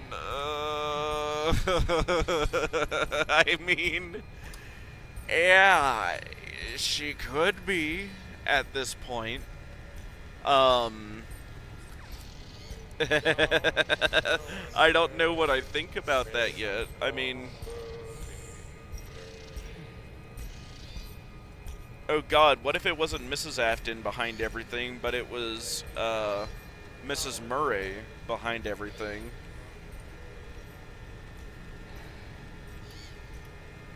What if she was the one who put that staff-bought Afton family scene in the basement? Like, wanting to yearn for it with the mother at the head, because that's what she wants, but isn't... No, like, that feels too personal to Mrs. Afton, because there's also Michael's room in the pizza place. Like, sure, she might have known about it, but why would she have cared? Right? Like, I think Mrs. Afton and Fiona are both at play here. I don't know. Like, there's a lot we're going to have to chew on, but not quite at this moment. But these are just things to note, I guess. These are our only 2 points, so let's just go ahead and put on the baby owl mask. You put on the baby owl mask.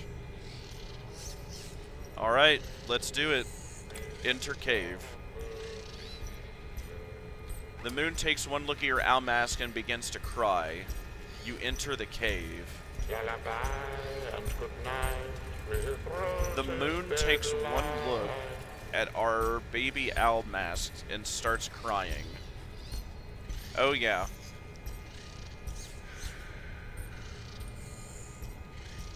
I think the moon is Edwin.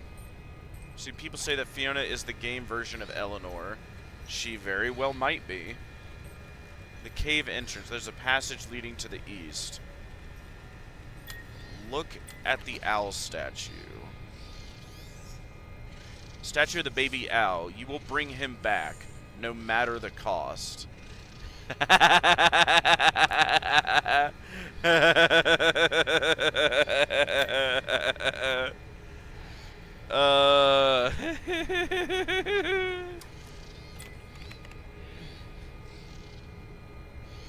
A statue of the baby owl. You will bring him back, no matter the cost. God, that reminds me of William. And God, like, she's an Eleanor stand-in, and effectively an Afton, a William stand-in too.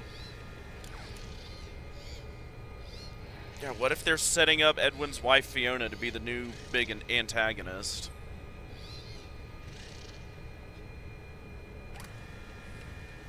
Well, that's practically a confirmation, right? Look at the owl statue. Statue of the baby owl, which is David. You will bring him back, no matter the cost. And God, does that... the parallels to the crying child, like, come on, people. Do people not see the connection? Like, the story... Like, can I at least get you to agree with me on that? That there are a lot of similarities of the general story between David and the crying child. Right? Like a parent mourning the loss. Well, and this is why people don't want to say, like, William was mourning his child, because he's just a pure monster. This is just what I'm saying here. Like, it, like this is lining very closely up. Could be an antagonist like William trying to bring back David. And yeah, that's my point, right? What if it is more similar than they were think? Yeah, look at the owl statue. You will bring him back no matter the cost. Yeah, you will bring him back no matter the cost. What if William said that exact same thing about the crying child? Right? And he did care. Oh no, I fully see the innumerable connections and similarities between David and the crying child. And that's just what I'm wondering here now. That Fiona is going to fill the role of William. Because William, you know, ended up down that path and is now in the entities realm, basically. But what if Fiona has also been doing the same on the side, right? Hell, what if she was working with William at a certain point during his big remnant experiments, right? Who knows? Because, yeah, she would have a motive, like, just like William at that point, to wanting to bring a dead kid back. And the parallels for this are too much for me to say, like, yeah, I think William cared about the crying child. I know, cry shock cry. And he was willing to do anything to get him back. Just like Fiona here. You will bring him back no matter the cost. I will put you back together.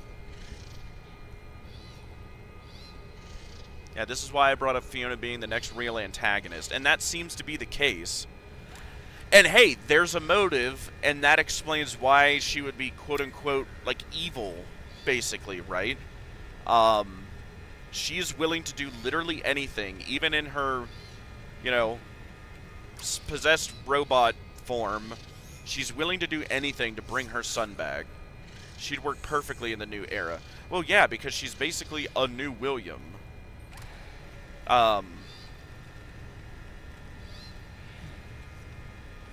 Again, to the point to where, yeah, like, one of my first thoughts there was like, oh, wait, could they have been working together at some point? Could, like, the robot Fiona have, like, worked with William once she found out, like, oh, hey, he's working on remnant experiments. I want to try and find out a way to use remnant to bring my son David back, right? As a digital ghost causing everything to get David. I mean, yeah, that would be the case. I could see that.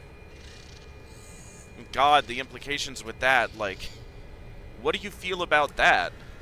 Because then I wondered, like, things like Shadow Freddy, Shadow Bonnie, like, should she have something to do with that? Like, the things that were helping Afton get the animatronics in the first place, when he dismantled them to begin the remnant experiments, like, what do you feel about the idea that William and Fiona were working together? At least at a certain point. Up until, you know, he died, basically.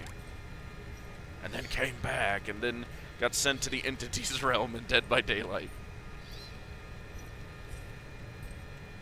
Yeah, people have theorized that Fiona and Afton worked together to make another David or something. Hey, I'm glad I came up with that myself organically, right? Like, you heard me here thinking that live, right? I've literally seen nothing else in this game other than what you have told me. I've wanted everything new to me. Apparently using a chess metaphor, using a few things shown in game. Like the chess set in Edwin's office. Yeah, the chess, and hell, even the cards everywhere in the map we see. Using a chess metaphor, using a few things shown in game, like a chess... Work together to make another David or something. Or maybe not make another, but bring David back. And there's a knight chess piece in Arnold's van. That's fascinating. We'll need to look at the chess pieces too. I haven't noticed that when we explore around. Like, and that's what I'm thinking now too, right? Because presumably William's problem with the crying child was, and why he couldn't bring him back in the end, was because he ended up having to put, or like in a haste or whatever, put the body of Cassidy into Golden Freddy as well. And then the souls of both the crying child and Cassidy melded together, for lack of a better term.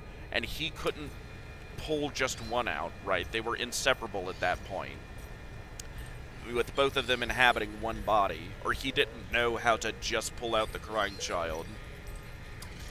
Because as we see with, Molten Freddy, right? It's not like there's, like, those several different souls, like, cleanly separate from each other, all in one body, right? That's why it's so... Molten Freddy's so chaotic, right? It's all those souls in one vessel, like, vying for control, right? This is also why Elizabeth got kicked out. And my point being there, right, is, that was his problem. And that's why he couldn't bring back the crying child. But maybe they were able to bring back David. Is what I wonder. Yeah, they weren't able to bring back the crying child because his soul was melded with Cassidy.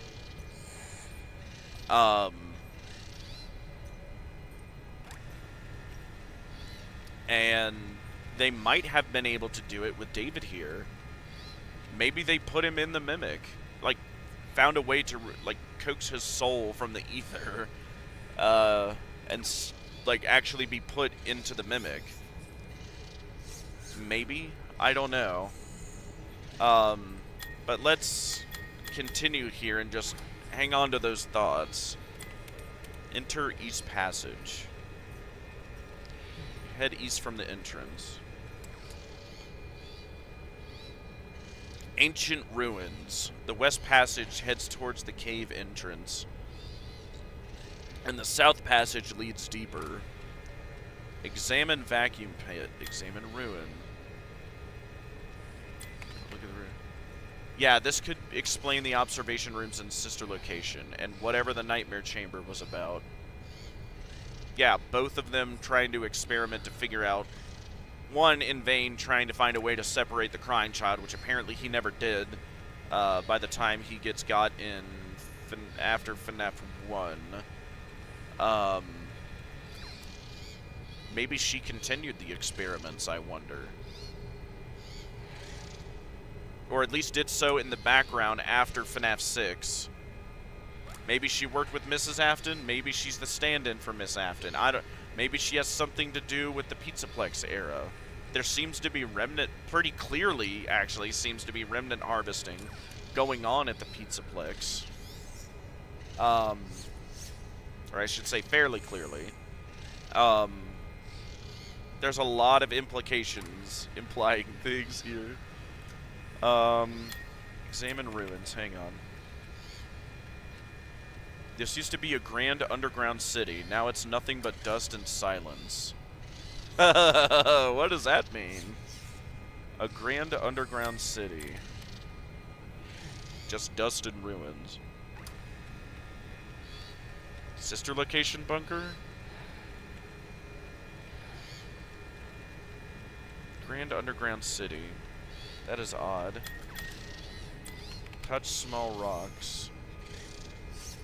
Touch the small rocks and they begin to cry softly. You back away. The rocks are crying. Why? Examine vacuum pet. Pet. His greatest success and his greatest failure.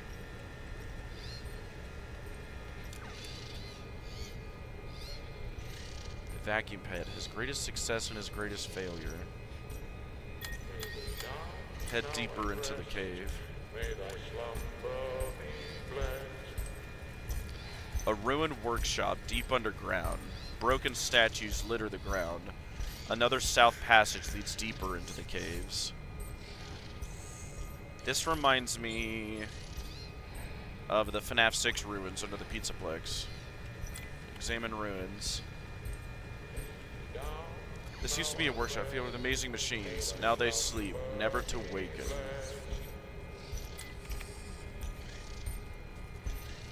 This used to be a workshop filled with amazing machines. Now they sleep, never to awaken. Interesting. Examine statues.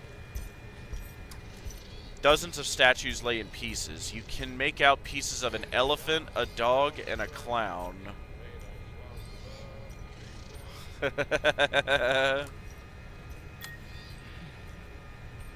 Examine statues. An elephant, a dog, and a clown. That's interesting. I feel like that should be noted. Examine the workbench.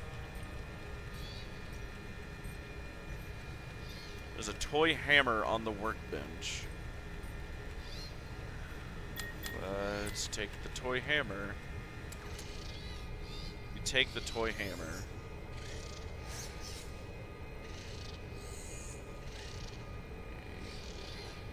Alright, let's head deeper into the cave.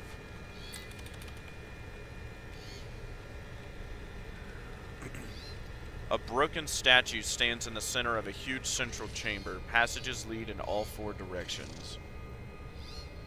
Examine the broken statue. The statue has 2 brightly colored legs and a torso, but no arms or head. That's interesting. Okay. Let's enter the East Arch. You come across a crystal clear pool in the center of a cave. Look in the cave pool.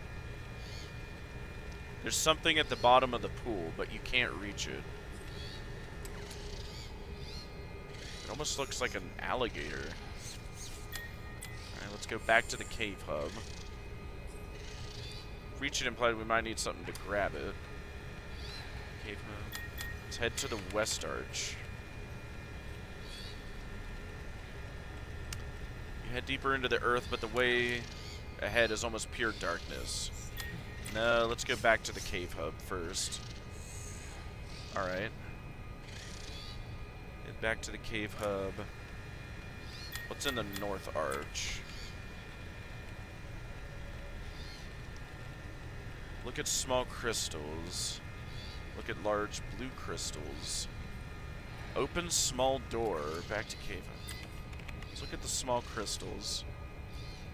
These crystals are all misshapen. They look like pieces made from other crystals. Okay. Look at large blue crystals.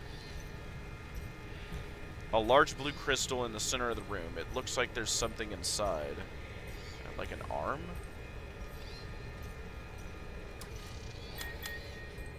Use toy hammer on large crystal. Smash the large crystal and it breaks apart. Inside is the left arm of a statue. Let's see. Take statue left arm. Take the statue arm. Wonder what this could mean. Let's check on the small door here. You duck inside a strange tiny door in the far wall. Left, right, right, left. Examine wall carving. Has 4 arrows. Left, right, right, left. I think we should remember that. So if you would, Sean, please note that. Left, right, right, left. So let's return to the cave hub. Okay. Here we go. Let's put the arm on the statue. It's the left arm on the statue.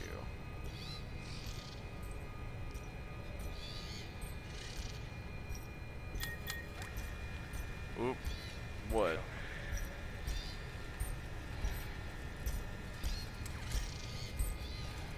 I want to check that again just to make sure. Okay, back to cave hub.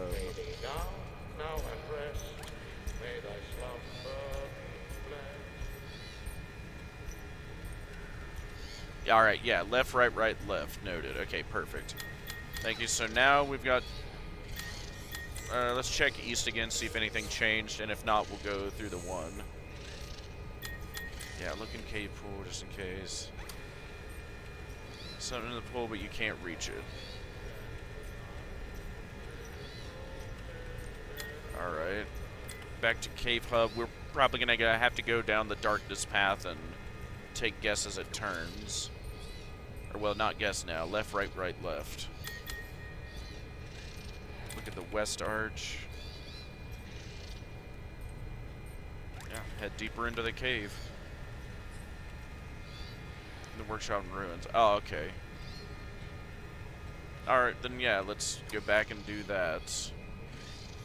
An ancient pirate ship stranded inside a giant cave. How did it get in here? Well, here, we'll go back then first. From the workshop in ruins. Yeah, let's go back to Cave Hub. And back to Cave Hub. Go back to workshop. Okay.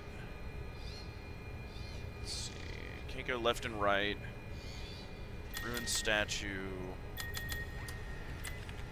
Let's see. I don't see anything else here. Maybe go back one more just to check. Never to awaken. Amazing machines. And statues. So I have an elephant, dog, and a clown. Okay. Yeah, head past the workshop in ruins. Okay. Go back to ruins. Yeah, back here. Salmon vacuum pet. His greatest success and his greatest failure. Okay, so that didn't change. Go back to entrance. There just doesn't seem to be anything else here. Small rocks. They begin to cry softly.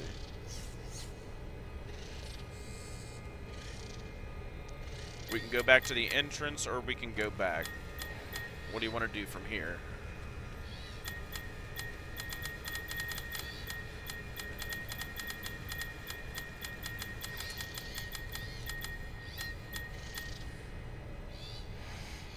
Do you want to head back, or go back to the entrance? Ah, so there's only the entrance. Thought there was a branch at the entrance. Doesn't, I mean, we can check real quick. Or, whoops, wrong one. Hold on. We can check at the entrance. I'm sure we can go right back in as well. Go back to the entrance. Head back towards the entrance.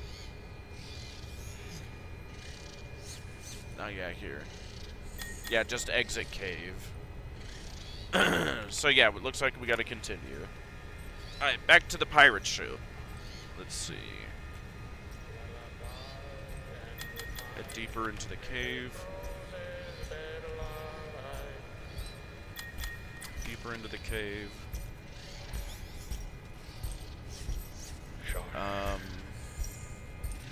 Is it West Arch? Head deeper into the cave.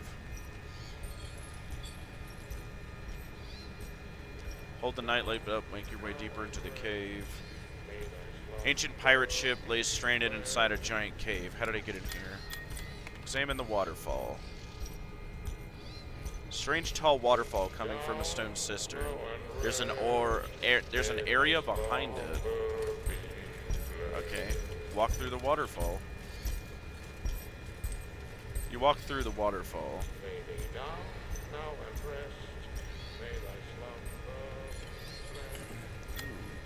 A treasure chest. Examine the treasure chest. Ah, turn lock left and right. Reset lock. What was it? Left, right, right, left? Yep. Left, right, right. Just remember. Perfect. Left. Right. Right. Left. There's a soft click and the chest opens. Excellent, thank you.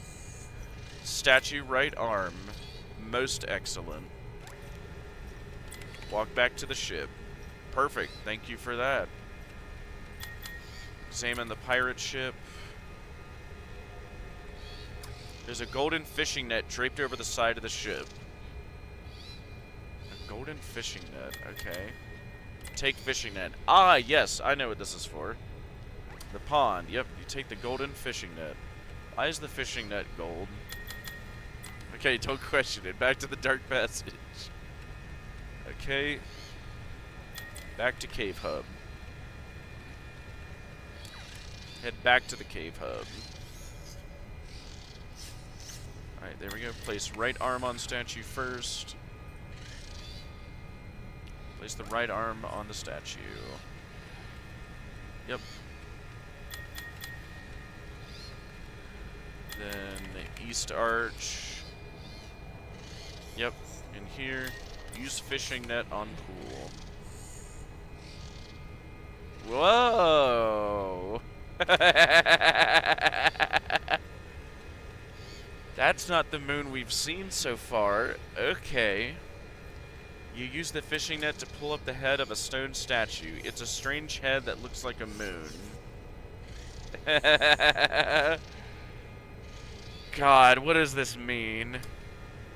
Yeah, something gold being used to catch something? Yeah, no kidding. And it's the moon. And his head. Why? It's like the half of his face. Like, you could see it too. Like, imagine, like, the moon, the sun's face on the half of his other face where his nose goes out, right? And then it would look like his original face. Like, not like we're looking at it from the side, but like we're looking at his face, you know, front on. And the moon is just the right side of his face, and the sun would be on the other. That is so wild. Yeah, it's the... I maybe looked too much at that. It's security breach moon. Yeah, no, that's what I realized too. Why is he here? Why does he exist? I mean, we knew he was this old, but like, why is he what we're putting back together? What? Why is Moon what we're putting back? Chat, why is Moon what we're putting back together? Why is it we're putting together security breach Moon? Oh god, I think they cooked pretty hard with this one. Alright, take the statue head. Okay, Moon, come on. Okay, back to the cave hub. So we have a creepy bulbous moon here at MCM, and now we also have a moon head. Alright, throw it on there. What does this do? Place the stone head of the moon on this, because sun and moon is secretly David. Maybe possible. Oh, wait. Sings and is reborn. It glows until you know nothing but white.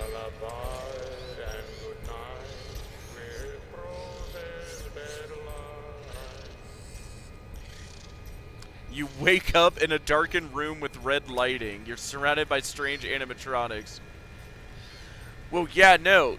Bear with me. You made a good thought there, and let me finish it. What if William and Fiona were using Moon as a vessel for David?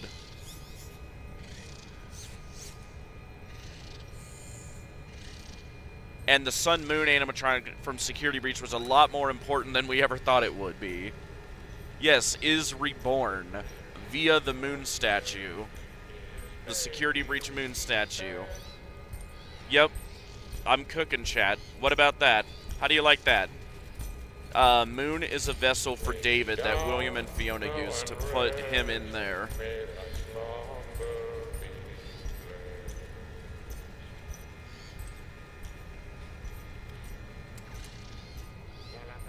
Yeah, God, what about that? Before I continue, I want to hear what you say about that. Here, I want to talk to Helper. You rebuilt yourself, but now you are split in two. Moon and sun, destruction and life. What? What? Excuse me? Come again? Makes sense. How does this one grab you? You rebuilt yourself, but now you are split in two. Moon and sun, destruction and life. I called it. I called it before we saw it. Sun and moon is a vessel for David. Boom. Right there. Boom. Headshot. Boom. You rebuilt yourself, but now you're split in two. Moon and sun, destruction and life. Sun and moon is a vessel for David. And yeah, it would explain why it has Mimic's teeth. It's another Mimic. And a Mimic that was made to be a vessel for David. But what's interesting as well, it says, you rebuilt yourself, but now you're split in two. Moon and sun, destruction and life. Maybe Fiona and William just, like, it was so early in the process it wasn't complete, but it says he did it yourself. Maybe he brought his soul together, but they were the ones who put the soul in the body.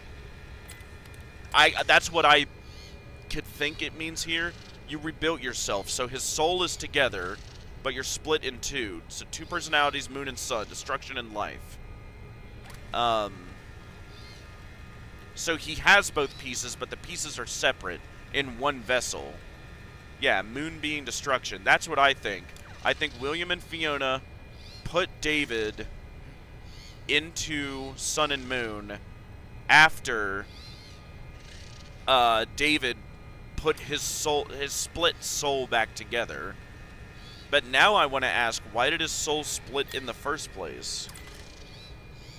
Could be the evil, violent side of the mimic, and sun is most of David's good side.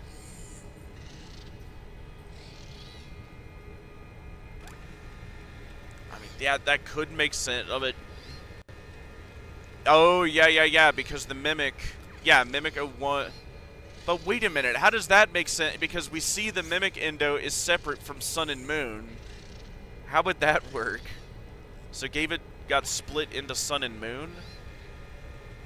I mean, it seems to be, again, what Helper is saying here. You rebuilt yourself, but now you are split in two. Moon and Sun, destruction and life. You rebuilt yourself.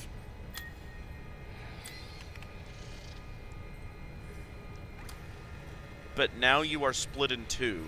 Moon and sun, destruction and life. You rebuilt yourself, but now you're split in two. So he has all of himself, but he himself is still split. Hang on. I'm cooking with that. Hang on. I need to hear it a few more times. You rebuilt yourself, but now you're split in two. Moon and sun, destruction and life. Yeah, rebuilt ourselves. You rebuilt yourself, but now you are split in two. Moon and sun, destruction and life. You rebuilt yourself. Why was he split in the first place? But now you are split in two. How did he get split? Moon and sun, destruction and life. I like what you're thinking with the mimic, but the problem with it to me is how would the mimic end up in there? Or like, is it just a copy of the mimic's code, maybe? Because clearly the mimic, the David mimic, oh god, all these mimics, we see in the basement of Ruin is not the Endo that is in Sun and Moon, right? Because it was buried and sealed down there, right? Which is why Cassie needed to break it free. Like, our body got rebuilt, but our mind or soul got split into Sun and Moon and Sun. That's what I'm wondering here. That maybe... Yeah, Moon and Sun, you rebuilt yourself, but now you're split in two. So he, God, what could that mean? But now you're split. You rebuilt yourself, but now you're split in two. Moon and sun, destruction and life.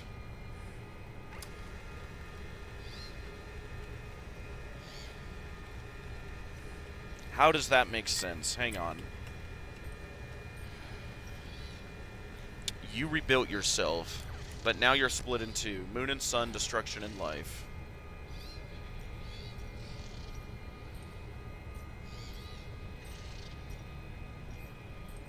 Hang on, I need to chew on that.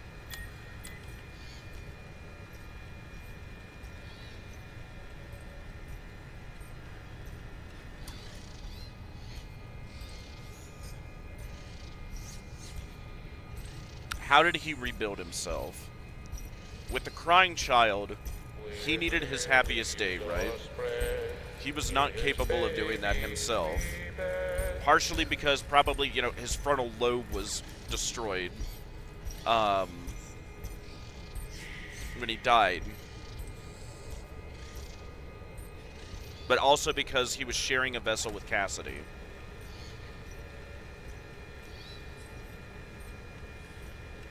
What is it? Oh, that's a long one here. I need to tab out to read that. Hang on.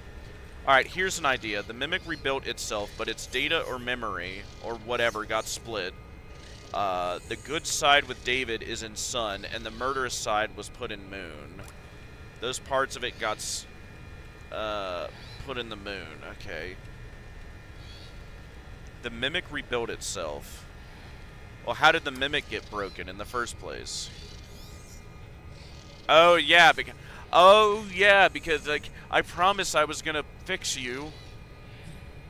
From what Edwin said. Okay. Yeah, I'm digging it. Hang on, alright. Mimic rebuilt itself after Edwin broke it. But its data or memory or whatever got split. The good side with David is in Sun, the murder side is put in Moon. I'm digging that idea, but I want you to explain to me then, just so you can fully buy me on it. How is it Sun and Moon clearly has their own endo in Security Breach, and the Mimic is also sealed behind a wall under the Pizzaplex, and has been down there, quote, a really long time. The ruined Mimic's physical body is separated from the data of David somehow.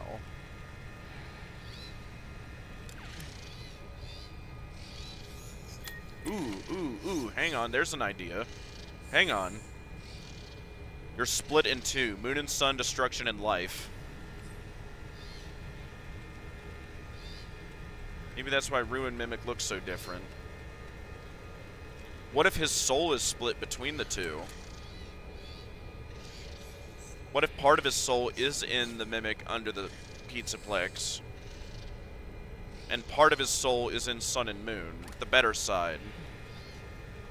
But it wasn't, well, that's hard itself because Sun and, oh, well, I didn't mean to do that, but okay. Take the ticket book. The hand of the animatronic. Okay. Talk to helper. You say anything different now? You rebuilt yourself, but now you're split in two. Moon and Sun, destruction and life. It rebuilt itself and looks different. Yes. The ruined Mimic's physical body separated from the data of David somehow. Yeah. Rebuilt itself and looks different. This is complicated. Okay, but A, it's supposed to be. You rebuilt yourself, but now you are split in two. Moon and Sun, destruction of life. You rebuilt yourself. Hang on, I need to see the text while I'm thinking this. You rebuilt yourself, but now you're Sun and Moon who are split, and you yourself are also split, and they represent that, destruction and life. Is that splitting within one vessel, or is it within multiple vessels?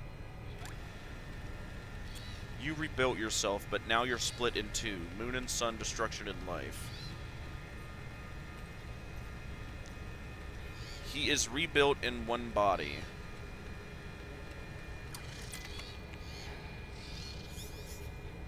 You rebuilt yourself, because then what would the rebuilding mean?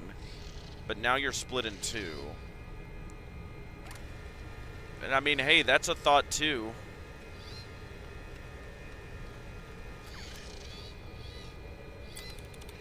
Hang on.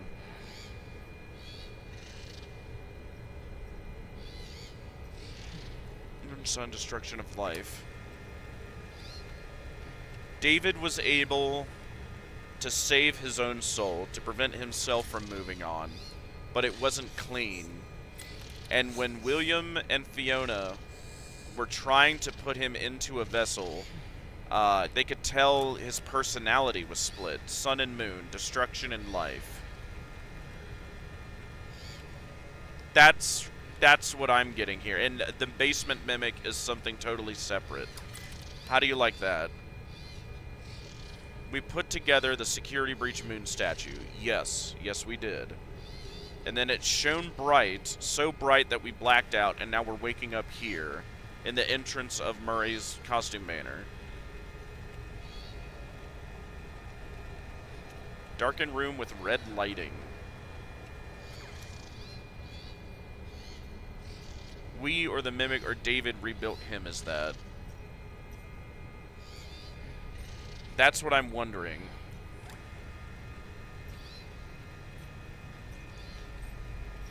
David put himself back together.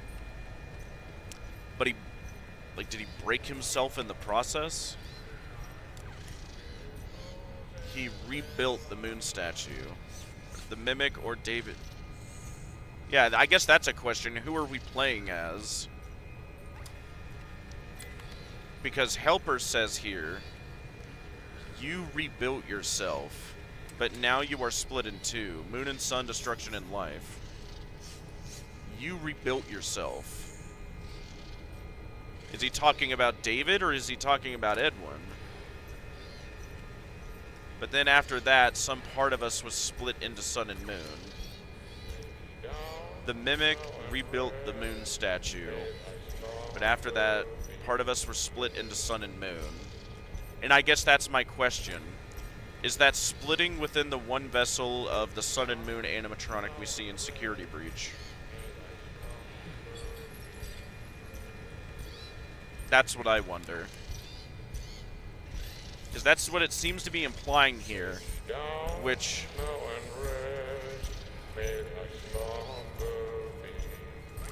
sun, destruction, and life. Because then that just makes me wonder what the basement mimic is and what its purpose is. Does that have no possession associated with it? Because it, like, we didn't see spooky stuff like that where it seemed to be just a pure technological thing. So I wonder... I think our perspective has to be either David or the mimic. Let's listen to it again.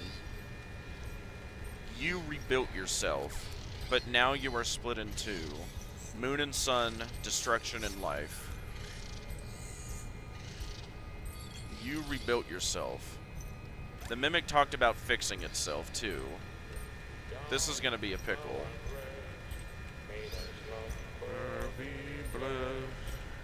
David or the mimic? What do you say to this? Examine the animatronics. The animatronics walked you with glowing orange eyes. Interesting. I don't know if I want to progress quite yet. I really want to chew on that. You rebuilt yourself, but now you're split in two. Moon and sun, destruction and life.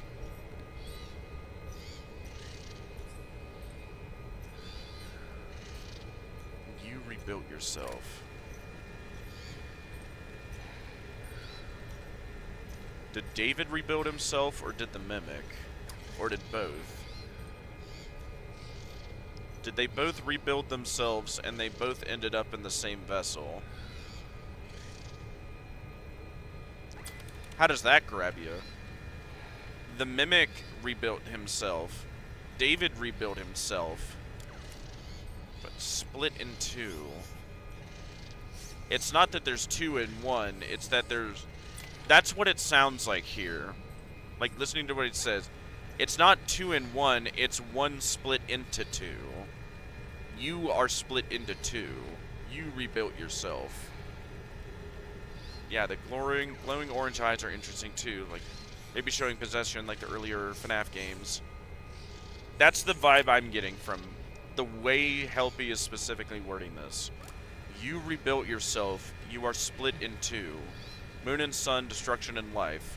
You. Now you. One. You are one person. One being split into two. One thing becoming two.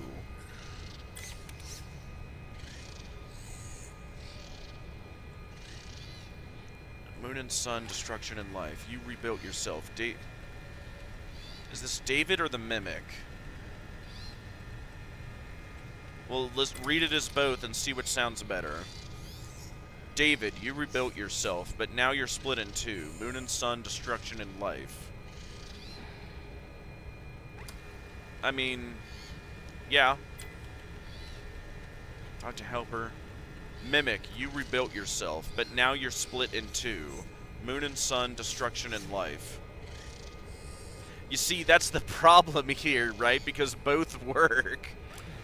It could be either the Mimic or David or both. God, what does this all mean? Okay, we're just gonna have to come back to this. Yeah, glowing orange eyes, if need be, but that is a bombshell we're really gonna need to come back to. You rebuilt yourself, but now you're split in two. Moon and sun, destruction and life. There it is one last time. Alright. Let's go ahead and move on and open the security door. Where do we go from here? Oh, and you can return to the welcome show. Yeah, exactly. It's impossible to tell if this could be the Mimic or David, or both, for that matter. Jackie's showroom. Jackie sits in her box, surrounded by toy soldiers and presents. Attack Jackie. Intervent. Examine toy soldiers. Examine crates. Especially since the Mimic is meant to act like David. Yeah, that also doesn't help. Net attention. They don't even crack a smile. Examine crate. Rainy day boots in the corner.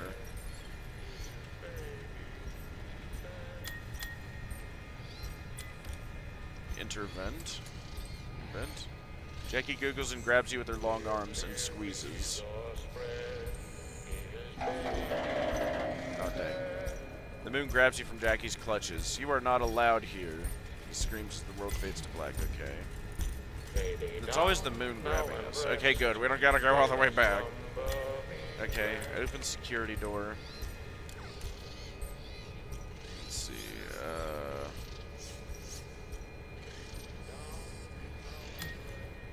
trap Jackie in the rainy day boot. Hold up the rainy day boot and Jackie is sucked inside to disappear forevermore. What?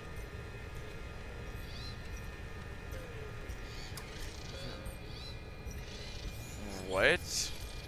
We just, like, vacuum sucked Jackie into golden rain boots. What is going on? To disappear forevermore. Oh God, what could that mean? I have no idea. Can I enter the vent before I open the present? With Jackie gone, you crawl into the vent and exit the room. Big top. Alright, yeah, return to Jackie's showroom. That's gonna be the next thing we do. Alright. What is the birthday present? I knew magic was real. Oh, hey, there we go. His third birthday present. Yep, third birthday. Inside are a set of children's blocks that spell David. Just like the film from his third birthday, but he died on his fifth. David. Yep. Alright. Anything different at the welcome show? No. Okay.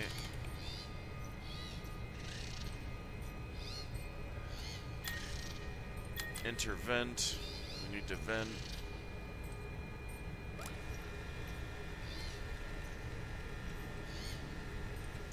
Big Top looms in front of the prize wheel. Mannequins stand in silence around him. Examine mannequins. Help us, they whisper. Give ticket book to Big Top. Big Top takes the ticket. This is the one. This is where the sun left, leaving them behind. What? Big Top then shuts down, silent forevermore. Wait, what did he say there?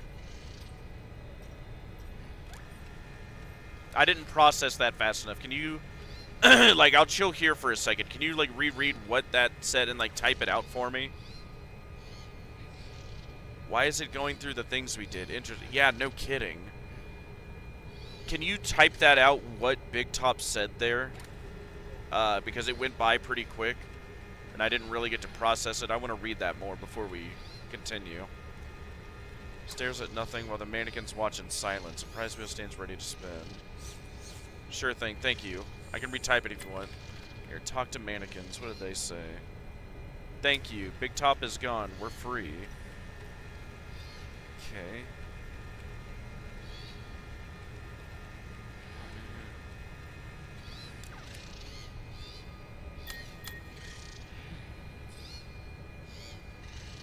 Go ahead and open birthday present.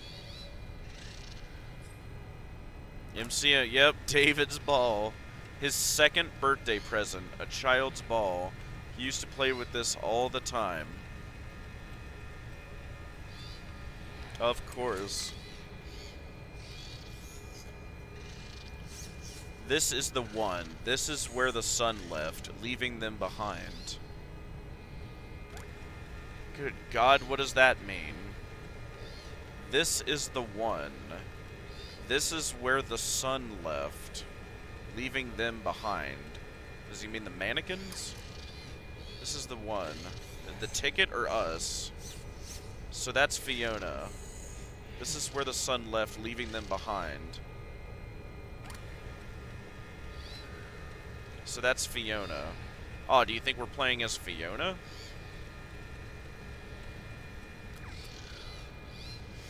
This is the one, this is where the sun left, leaving them behind. So it's basically confirming she died there. This is where the sun left. Oh yeah, because she is the old woman who calls herself Sun. Ticket is from the Fall Fest ticket book we got. Yes, so it's basically confirming she died at Fall Fest. Yes. This is where the sun left. Yeah, the sun left at Fall Fest, leaving them behind. Leaving Edwin and David behind. Yes. Okay, yep, that's what that means. Perfect. Perfect, perfect, perfect. So yeah, for sure, Fiona died at Fall Fest. That's where the sun left. The sun, the old woman being Fiona, died at Fall Fest. Yep. Yep. I like that. Leaving them behind. Okay. Spin the prize wheel. Spin the prize wheel and the rainbow doors open. Big Top is referring to the ticket we gave him. Yes. Deactivated business there's nothing. Oh, can we spin the prize wheel again?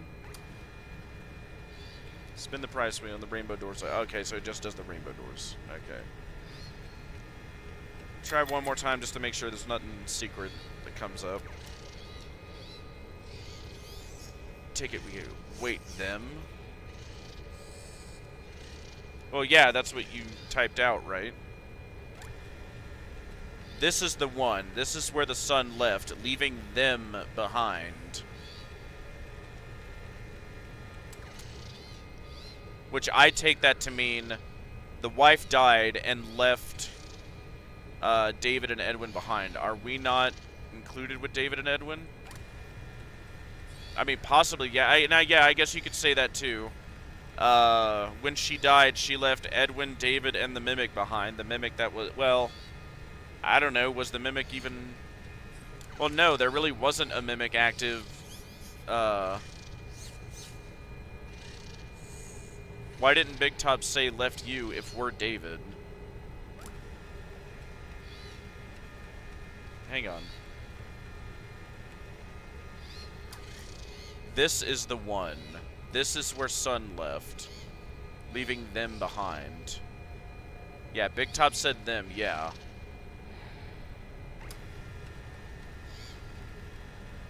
Not you two. Maybe we're not playing as David.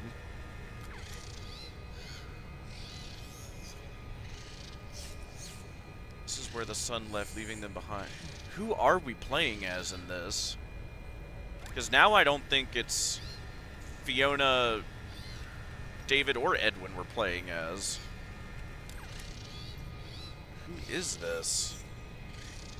This is the one, the ticket booth. This is where the son left. The wife, Fiona, died, leaving them behind. We might need to play more. Be the next boss.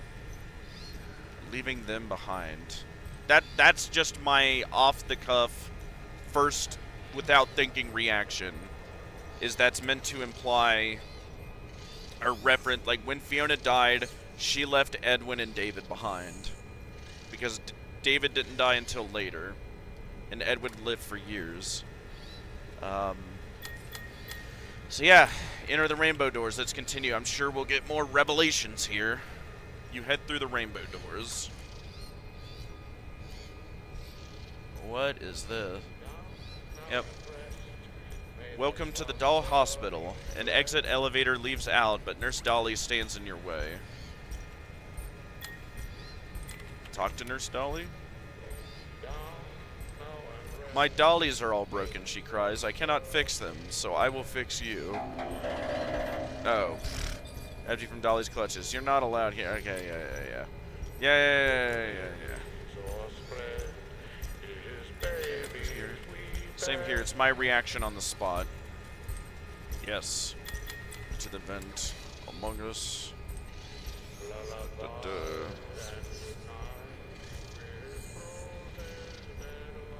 There, the rainbow doors. Yep.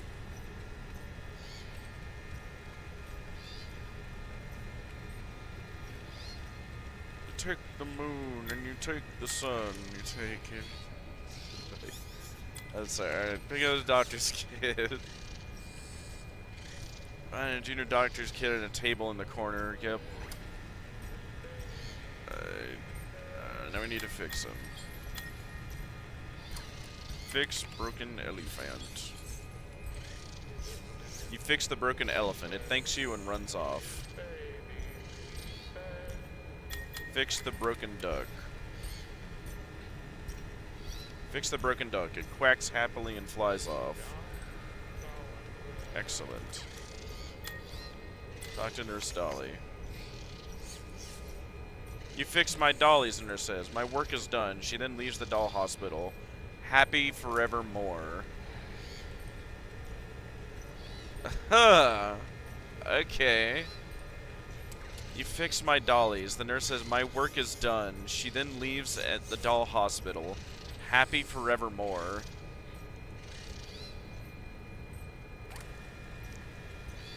Like, Big Top and Dolly haven't been evil so far, but what's interesting is that Jackie was like sucked into the void with the golden rain boots and like vanquished forevermore or whatever, like implying she's evil. Like, what does all this mean? Okay. Yep, return. The doll hospital is dark and silent now. The dolls are fixed and happy. Oh, hello, birthday cake. Can I take you with me? You find a birthday cake. It opens its eyes and smiles at you with a big grin. Okay, return. Interesting, okay. Oh, he's happy now. Alright, let's use the elevator. There's a thinker for you. What do you think that meant? Okay. You enter the admin wing and find Party Time Chica waiting for you. She is blocking the only way out. Let me guess. Do you kill me if I talk to you? Bagok, Chica says. She eyes the empty birthday plate sadly. Okay, you don't kill me. Okay. Examine birthday plates. Empty birthday plates. Where's the cake? Pop balloons. What are the other options we got? More. Sneak to the stairs, return to the hospital. Ah, okay.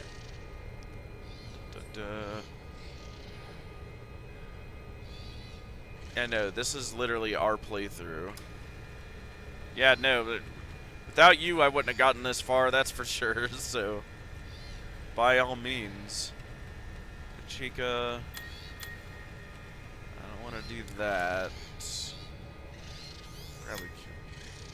Or what does happen? Oh, Chica panics and runs you over. Ah, okay, yeah. Takes you off the floor. You're not allowed. Yep, alright. Yeah, I figured. Alright. Good thing it just resets us to here. Okay. Go through there. Vent Among Us. The moon game is just playing out what Arnold did.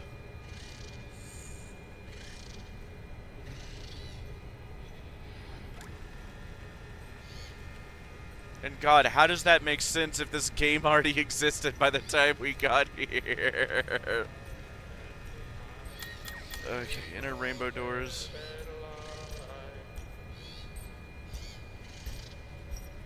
Head through the rainbow doors.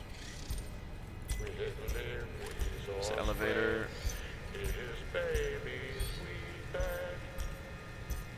Alright, yeah, give birthday cake to Chica.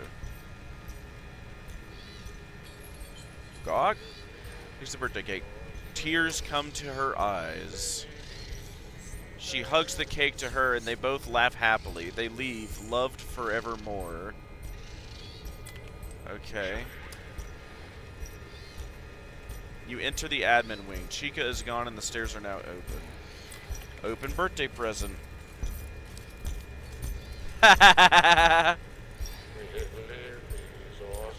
His first birthday present. The white tiger doll. His favorite. God.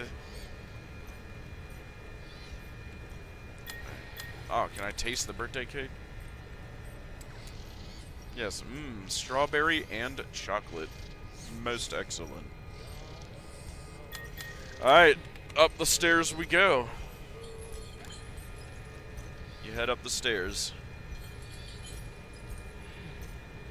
His. Not our favorite. Yeah, his favorite. That is definitely worth noting. You enter a child's bedroom. 3 different toy boxes sit in the center, and a storybook is open in the bed. What, is his bedroom in the factory somewhere? Yeah, I'm sure of it. We're the Mimic. Wait, what was that line then exactly? His birthday cake. Not our favorite. Moon game is just playing. Oh, and yeah, that's what I wonder then. If the moon game here is playing out what Arnold did, why are we playing as the Mimic?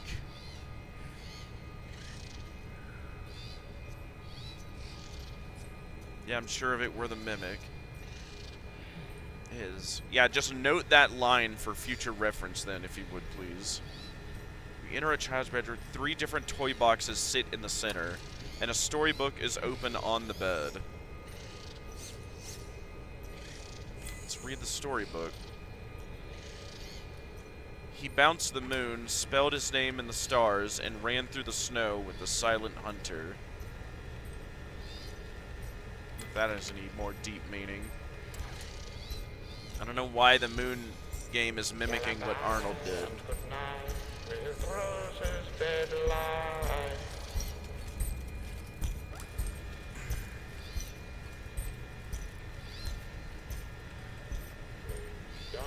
Oh, the moon game is the Mimic mimicking what Arnold did.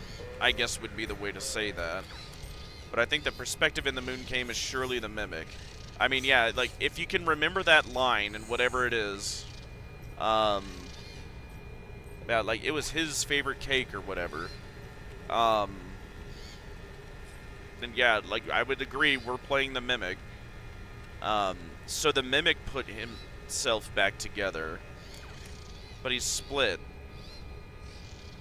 Like, why? Different versions, or with the soul, or like... And how does that explain sun and moon? Like, that, we're gonna need to chew on that. So hang on, what was the story here again? That's the rune spelled his name in the stars. Moon, star, snow. Moon, star, snow. Alright, are there any other options here? Just to check. Open closer door. I think I found a typo.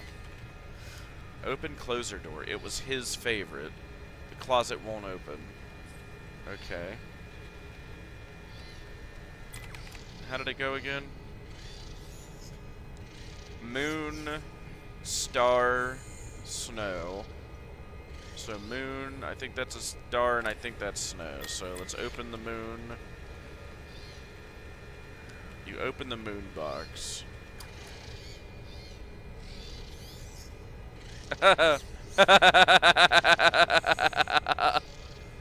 Put blocks in toy box. Put ball in toy box. Put tiger in toy box.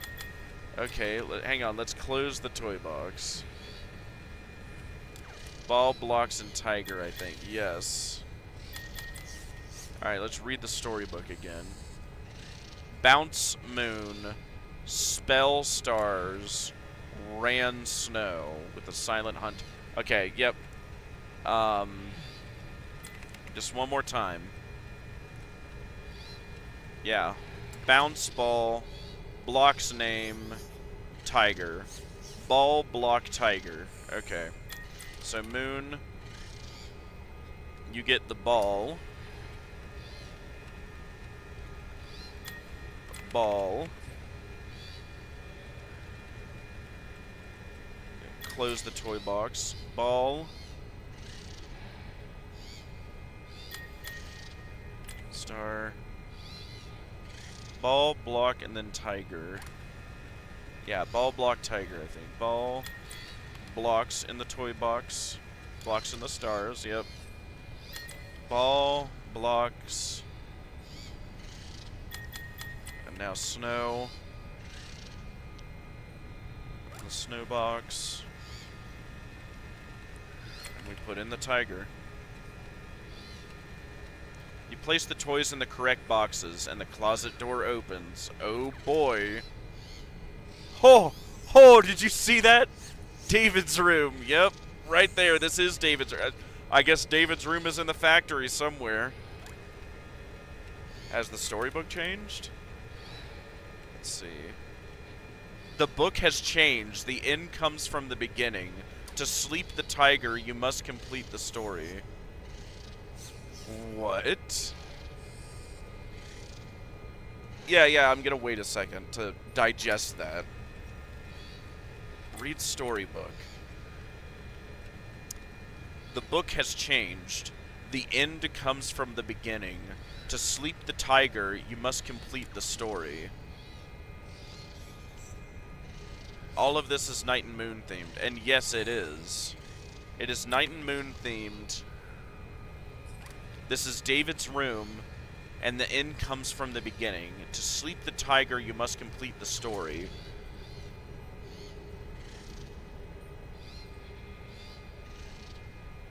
David mostly Moon? Seems... maybe? But the tiger... And the tiger in the basement was laughing like David. The end comes from the... To sleep the tiger, you must complete the story. David's soul split. Part of David's soul is possessing or manifesting as Tiger Rock, and part of his soul is in Moon. How does that grab you?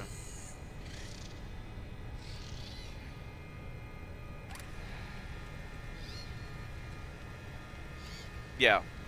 David's soul is split. Like, read the storybook again. Moon and stars, nighttime, don't know about snow. The book has changed. The end comes from the beginning. To sleep the tiger, you must complete the story. The end comes from the beginning. The end comes from the beginning.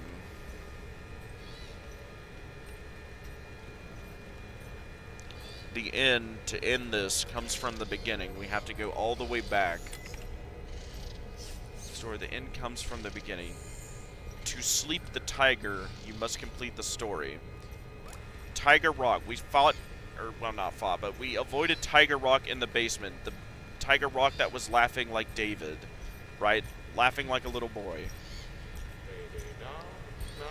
Part of David's soul went into Moon. Part of it is manifesting as Tiger Rock. I don't know how I feel about it. I'm iffy on it, but I do think there's a split somewhere. Well, like, how else would you explain the basement scene, then?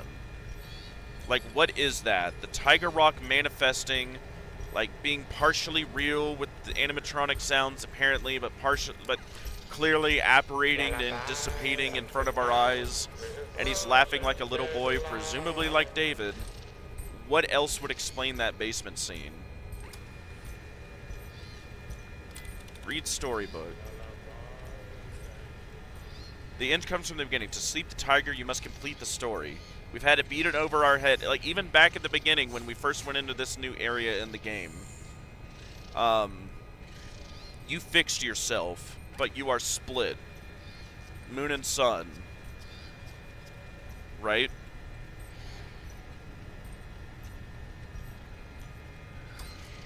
He fixed himself.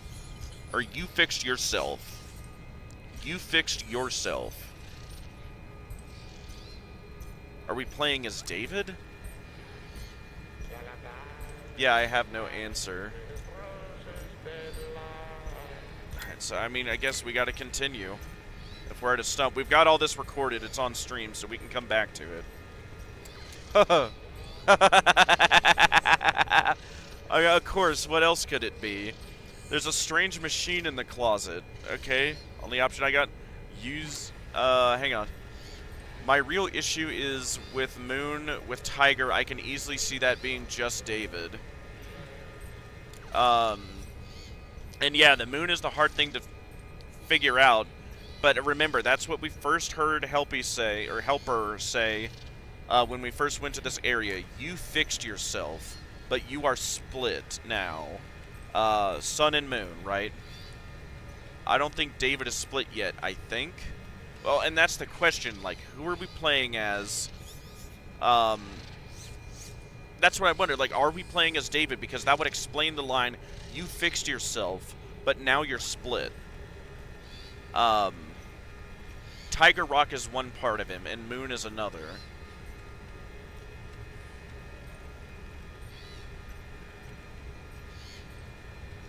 But then how would that explain Moon and Security Breach? Because he seems pretty evil.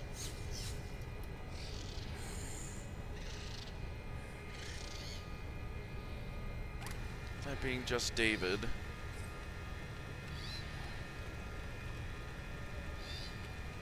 God, can we start goober line theory? Everyone in this franchise is a goober. Good God. Okay, yeah, we're just gonna have to chew on that. Use the upgrade machine. Oh, editing. Oh, sick.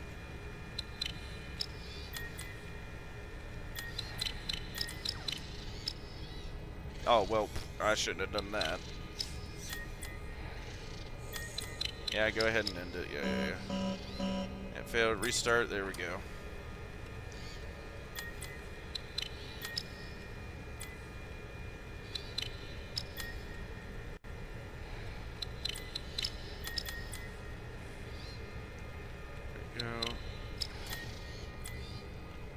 Goober line. Everyone in this franchise is a goober. Good God. This is gonna take a second to figure out. Yep, upgrade. What? Oh. Hello, Sun. Talk to Sun. The sun appears. She comes in from the sky and smiles. You have found my presence. You have completed my tasks. Now you will get your reward. Use this to bring him back. It's all in your hands now. Take glitched permission. Okay. The glitched permission is yours. Use it wisely. What? Whoa. What? What? What? You have found my presence. You have completed my task. Master Adventurer. Glitched permissions. What? Ah, Sonic! I want to play! Okay. What does that mean? You have my glitch permissions. Use it wisely.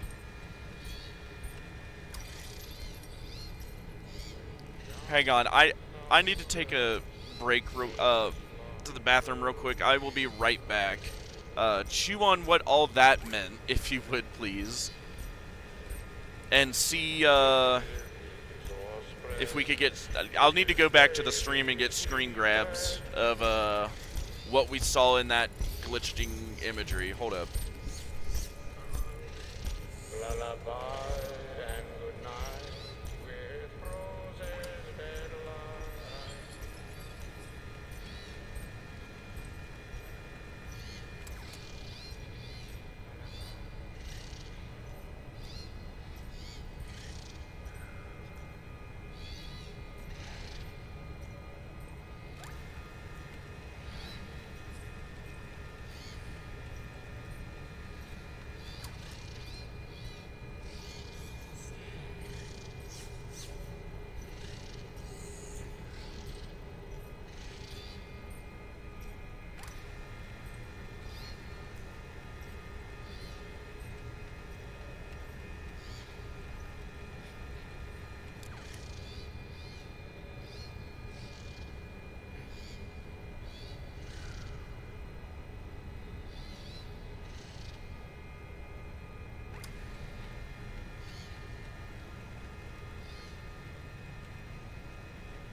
Alright, I am back. Stretch my legs, got a drink, and a PB&J.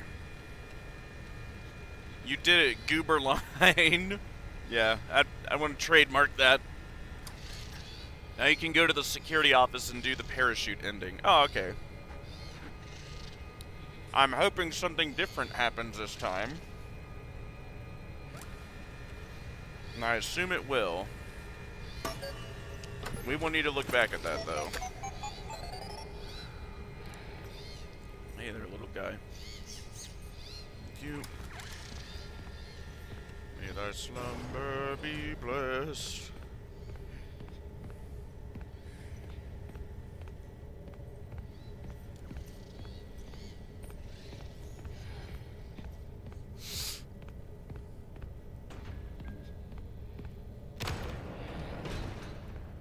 There we go.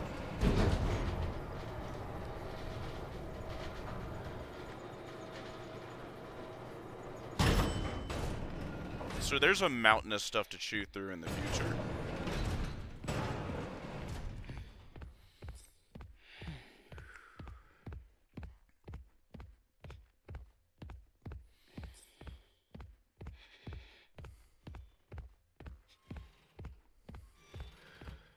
I am intrigued. As am I.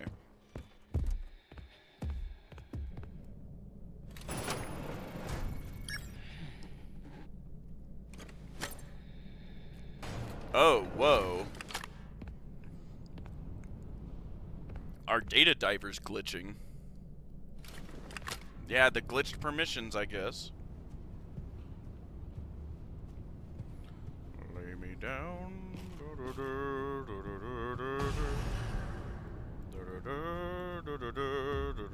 Grab a mouse. There you go, big guy. You head over there.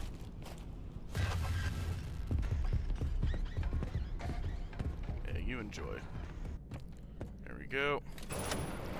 Alright. Security office, parachute ending.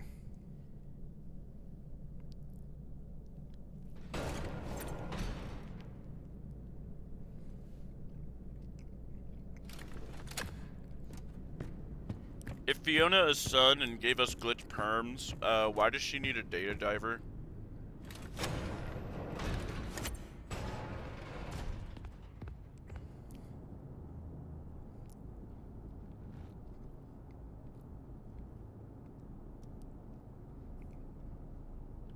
You're almost done.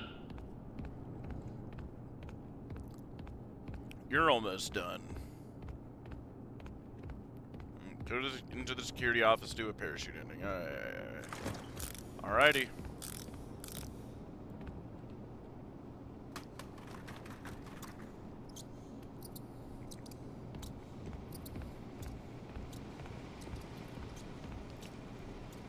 Come on.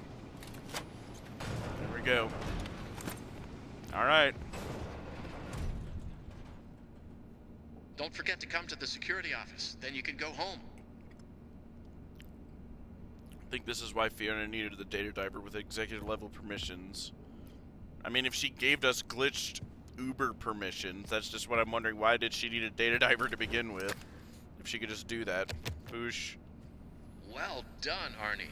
I didn't think you could do it, but here you are. Oddly. That data diver has exec permissions, and you found the blueprints. She needed to give glitch You made it permissions the for some farthest, reason. farther than Okay. I had expected. I guess we'll I can't see. believe it was you. Put that data diver in the inventory system. It'll go right to where it's needed.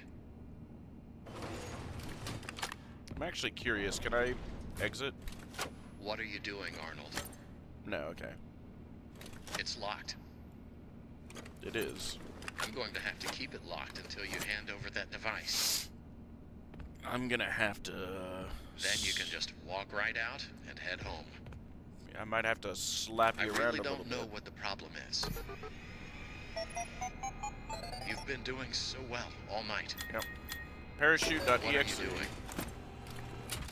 That area is off limits. It sure is.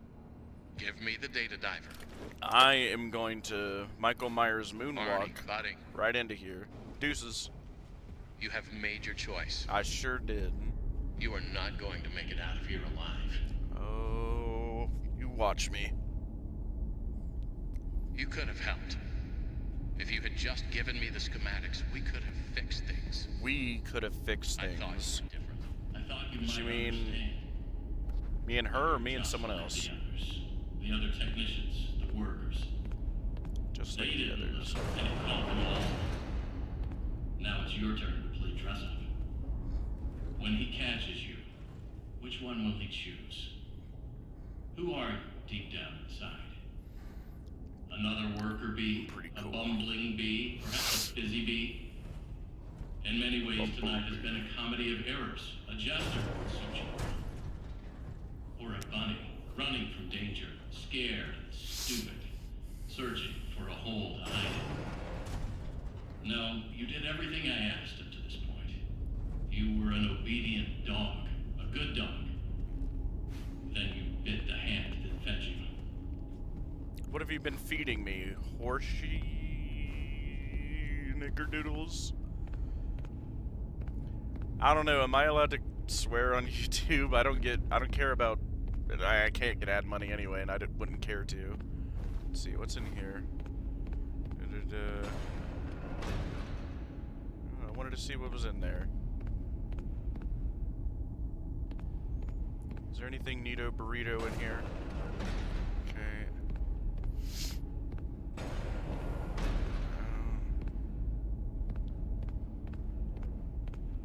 So I have to go up here.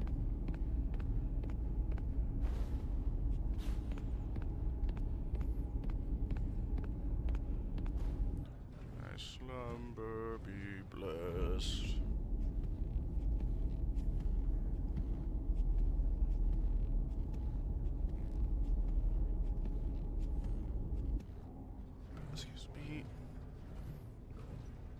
I'm guessing then you haven't seen this ending of where it goes, at least.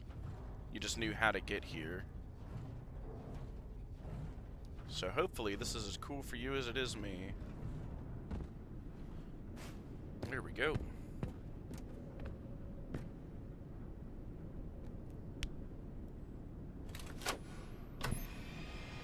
Let's see. Days since last accident 3. Start commotion.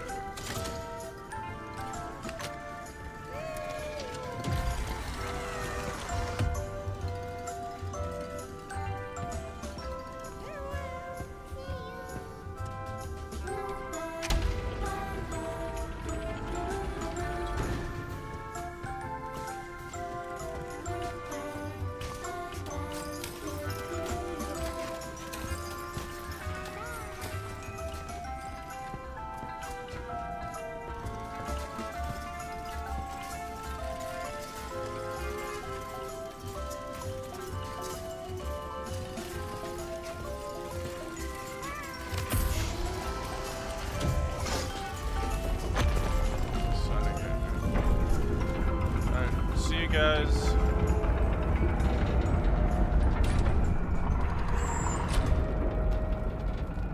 The sun is always watching me. So is that glitch texture. Oh. Don't worry, I got it. Oh god, yep. Oh yeah, I forgot, you're back, yep. You're supposed to stay dead. No, you're supposed to stay dead. We need you to... Skibbity bibbity. Here we go. Here we go.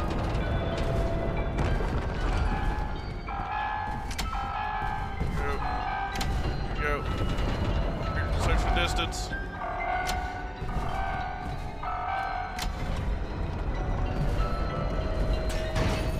Yep. Alright, time to roll.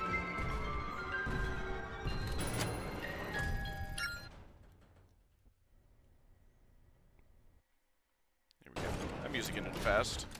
There we go. You know, it's funny, a lot of people were predicting we'd lose a hand, but I've yet to see that at least. Let's see. Yeah, see, a helmet will save your life, gloves will save your livelihood. And here we are down in R&D. Why does the Goodbye show take you down to research and development? Why? Why? Why would you come down here? You are clever, but you need to stop messing with things you don't understand. You could explain more. I protected you as well as I could. Did you? You should have given me what I wanted and gone home. You would have killed me anyway. Everything else that was asked of you. Why the change of heart? Because I live in this engine. Why don't you trust me? Why don't you trust me?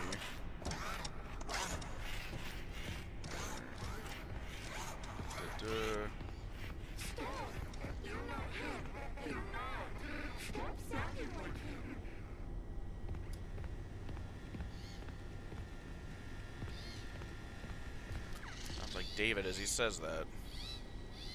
Little guy. Let's see.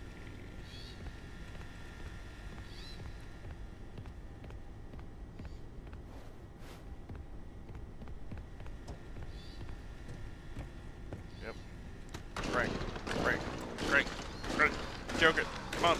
Go. One more. There we go. Skibbity.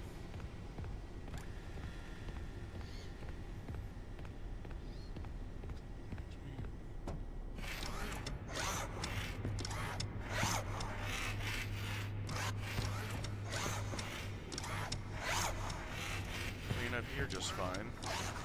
Alright, now this magical part, right? Now we can't get back. The giant Freddy head.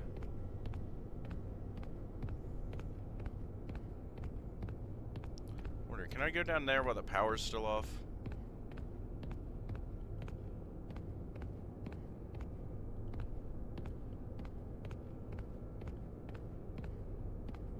No, the doors are shut. Okay. They thought of everything. Oh yeah, look at what's to the left of the Showtime button before you turn things on. Okay.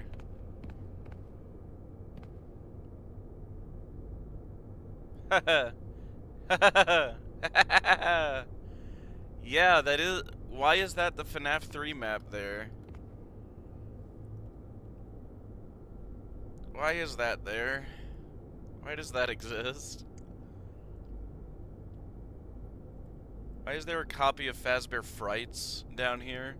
Because we're pretty sure the FNAF 3 location was never a restaurant. It was done by Fazbear Frights, who were doing the horror attraction based on it. And all this and this continuity was done by the Rogue Indie developers. So did this place actually exist? I get it, like... That just makes questions. Okay. Was Fazbear Frights planned? I don't know. Like, what am I supposed to take from that? Yep, that's the FNAF 3 map. It sure is, and I'm not quite sure what to do with it. Like, clearly there were, like, plans of some kind for Fazbear Frights. Or at least the building layout all the way back in 1979. So what's the deal with that? Because that, like... I mean, the assumption was with Fazbear Frights, right, that they had reached out to Henry, and Henry had given them permission to use Fazbear trademarks and IPs. But, like, other than that, right... Alright, that's what I wanted to show you for the first part. Alright. Where's this? Does this do anything? Yeah, no, okay. Is there anything else you want me to see before I turn on the power and go through this section? Hello, Foxy. And yeah, this area we're in, it's basically the FNAF 1 location with the 2 hallway. Yes. I noticed that the last playthrough, when we got this ending, like, wow, yeah, like, this is definitely the FNAF 1 prototype layout, which is also weird, because the FNAF 1 building doesn't come till later, supposedly. Nah, go ahead and turn on the power. Oh, yeah. Oh, yeah. There we go. Okay. Activate stage lights. What in God's name is that?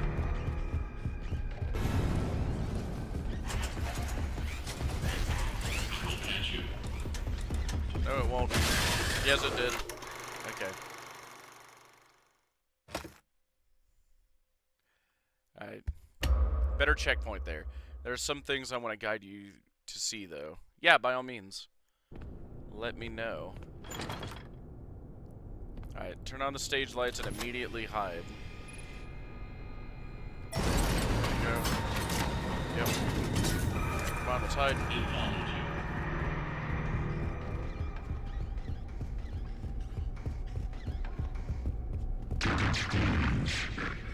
That is terrifying.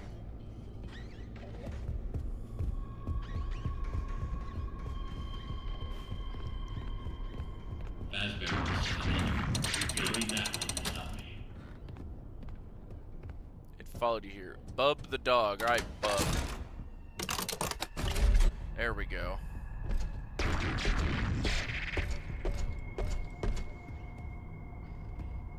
Oh, here, actually. Let's check in here while we're here.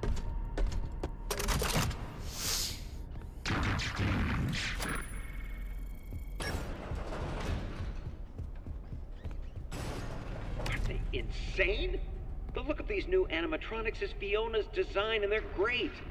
Oh, first they approve the art, then they approve the proofs.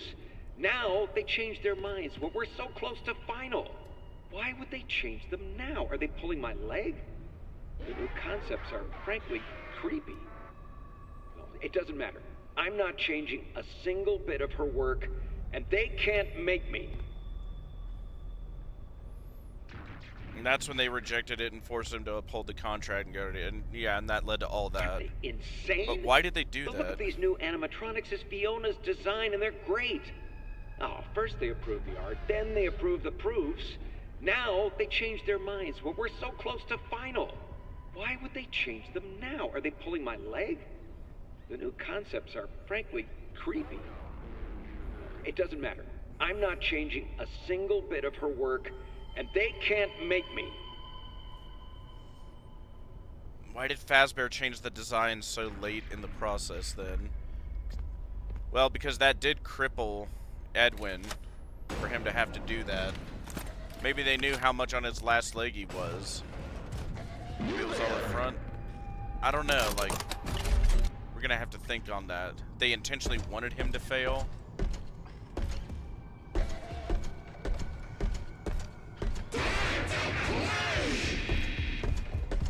Forget him.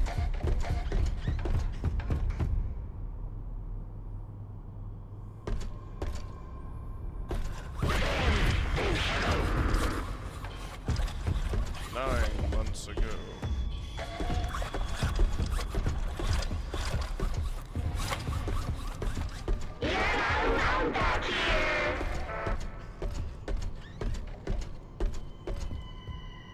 Let's see. Oh yeah, are you still gonna do this thing while I'm here? Will you let me know? It cannot see you in that suit, but I can. Ah, okay. Gotcha.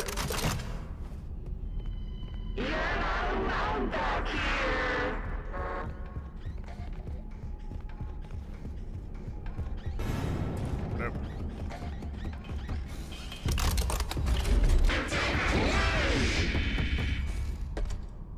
Oh, you almost got me. Alright, once you put the spring locks in those camera views. Okay, yeah. I will do that. This area is off limits.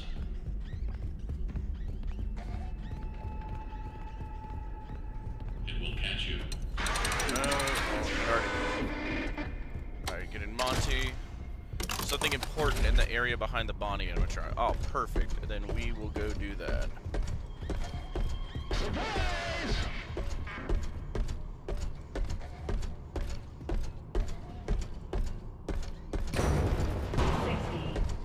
Power remaining.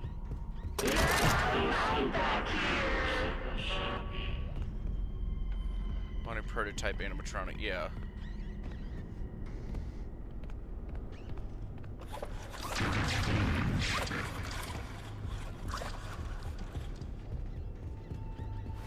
Yeah, through here.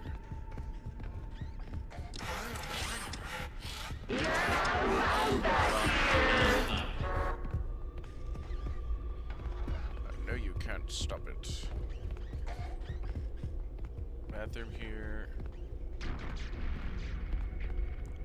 Where did you go? Behind the Bonnie animatronic. I'm guessing, let's listen to this. Test. Journal entry. I got the change order from Hen last night. Hen? None of this makes sense. I'm almost done. Change Why change order. it now? It would be so much easier to keep using the spring locks. Just hire some teens to wear the suits like we always do. Oh yeah, I remember this audio tape. We got it. Yeah, just after. Yeah. Test. Journal entry.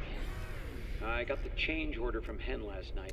Boom! Right there. None of this makes sense. I'm almost done. Why change it now? It would be so much easier to keep Theory using the spring locks. confirmed.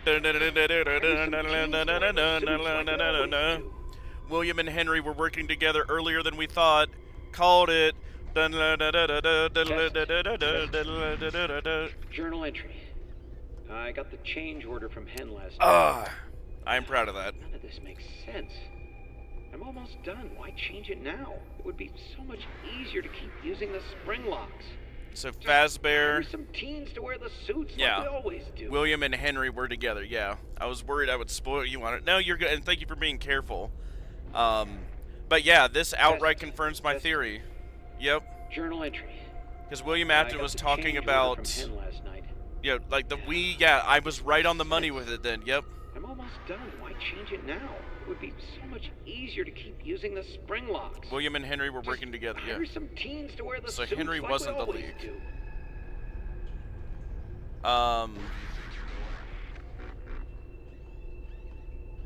I mean, what makes you say that? It could have been William or Henry or both or some third party. I mean, and it's not a huge deal either. Like, why would the leak matter? I mean, either way, they ended up finding out about the mimics. And I'm sure that's what they wanted. You know, given the whole plot of this game and everything.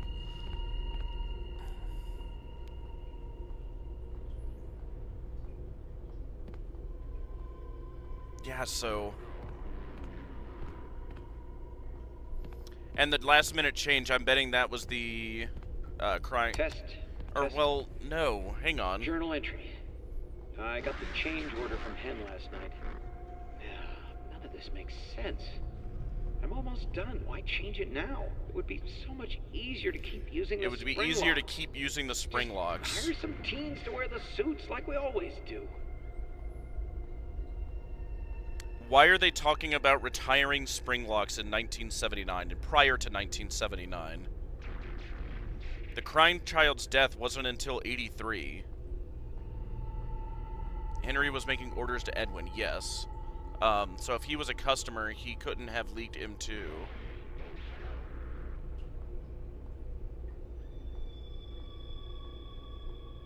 Well, yeah, neither William or Henry would have, because neither of them were working for him at the time. My thought was that they had worked for him years ago, but had branched off on their own years before. Was my thought. Now, maybe they never did. And some, just unnamed third party just told them about it, right? When the whole company was going belly up and people were running off with all sorts of stuff, apparently, during that last year. I thought that was him too, sorry. Yeah, no, you're good. So this, yeah, I'm glad, yeah, hey, this proves William and Henry were working together longer ago than before, but what's massively curious, why are they retiring the spring lock suits prior to 1983? Because that's what they're saying here. Test. Journal entry. I got the change order person was from Henry. Hen last night. I meant Henry. None of this makes sense. I'm almost done. Why change it now? It would be so much easier to keep using the spring locks. Just hire some teens to wear the suits like we always do. Some teens to use the suits. Fazbear wanted to change from, so that debunks the Henry being employed by Edwin theory I had. I mean, again, not necessarily. Again, William and Henry could have been working for him years before, and then they went off on their own. And then if they're on their own, starting both Chica's Party World and Fredbear's before Henry closes MCM, or well, not Henry, before Edwin goes crazy and loses MCM, basically. That can still work to where they did work for him at one point, but then went off on their. But I mean, it's not a huge deal either way. It would just help explain why William and Henry are so good at what they do later. I feel like he phrased that weirdly. Yeah, and I mean, that's usually when you know they're trying to be very intentional about something.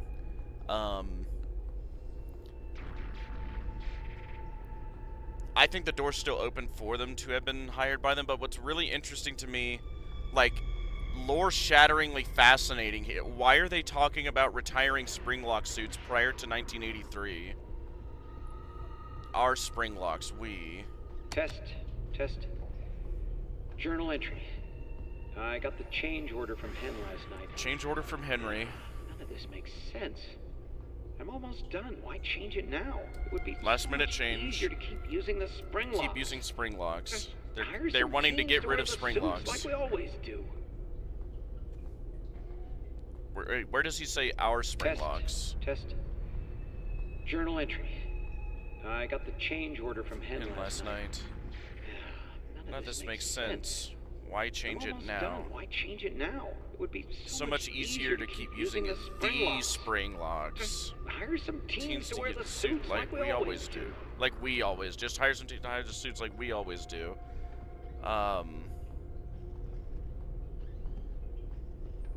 The we could mean anything. Teens you see, like we always do. We, as in we, here at MCM, we hire teens to wear suits for our little theater plays or whatever. We, as in you and me, Henry. We use the like. That's just too vague. That's too vague to make a call. Test. It could be Test. that. Journal entry. I got But the then again, change things order are from always Hen last vague in night. this franchise. None of this makes sense. I'm almost done. Why change it now? It would Last be minute so change. much It's easier here to keep using the spring locks, so stop using Just spring locks. Hire some teens to wear the Suits suits like we always do. The spring bodysuit is noticeably moved after multiple simultaneous spring lock failures. Yeah, like we always do. And like I said, that's too vague. What does he mean? We, as in we here at MCM, we hire teens to work our theater show. Or we, as in we, you and me, Henry, we, and, or you, me, and I guess William, unless the three are working together, like we all hire teens. Like, we is too vague. Oh, okay, fair. I mean, it could mean that. It's just, it was a little... If he said, like, you and me and not we, or just outright said, like, just hire teens to use the suits like we always do at the restaurants, or at the factory, or, you know, at the, you know, like, if it was more specific, I would... You know, we wouldn't have this issue, but that's why they do that. So it is vague. That is definitely worth noting, though. But yeah, this is a big... What's massively huge, from how Edwin says it, if Henry wants to stop using spring lock suits, Edwin would stop using them too.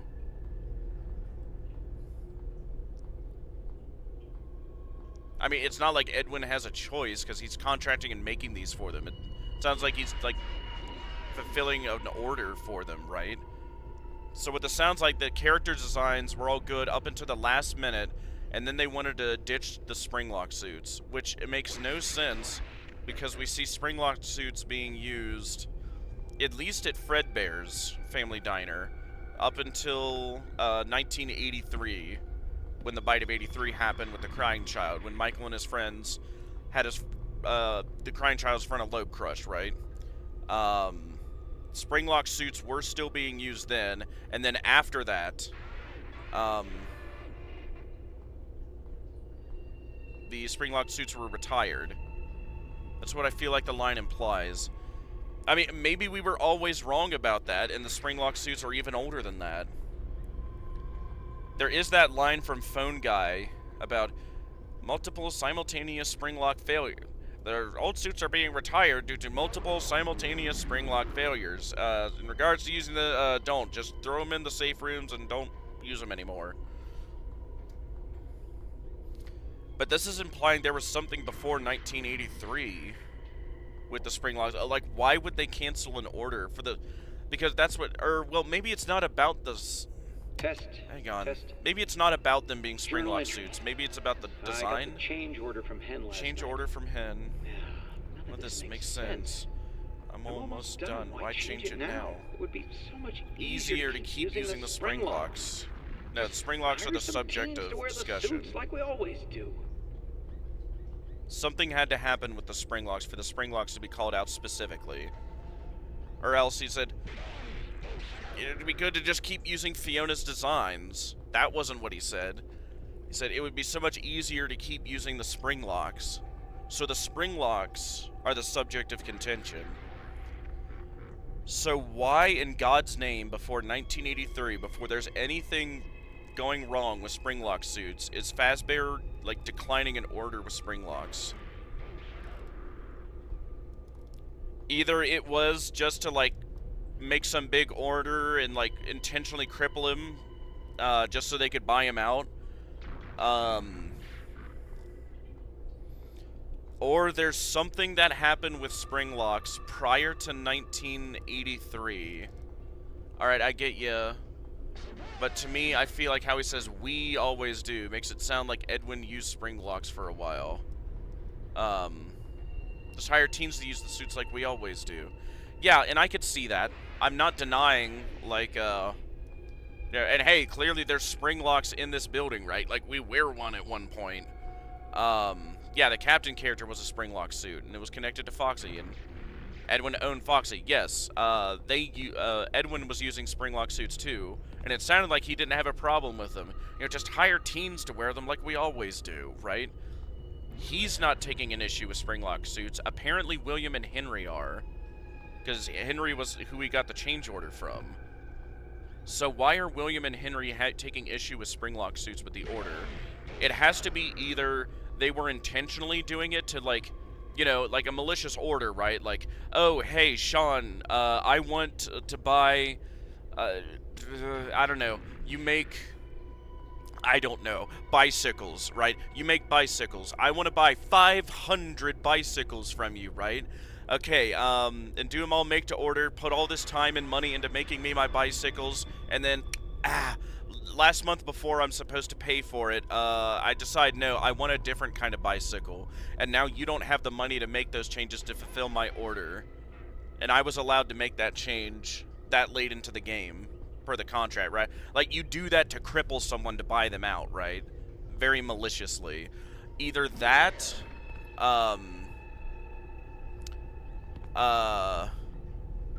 or, it was, the we was referring to we use spring lock suits as well, here at MCM, and we hire teens to do, like, the theater play and whatnot. So why would Henry not wanting to use spring locks mean that Edwin can't use them too? And I mean, I'm not saying that, I'm saying they both could. Why would Henry not wanting to use spring lock mean that Edwin could use them all the ding dong, right? Edwin could use them just fine. It's like, Edwin here is fulfilling an order for Fazbear, it sounds like. We always use the spring locks like this for our shows. Why would he want to change them now?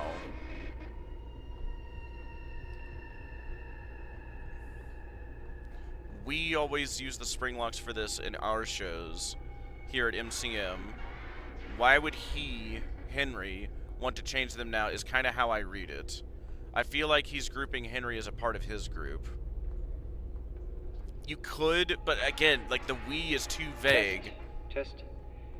I just Journal got the entry. change order I got the change order from Hen last night. Henry.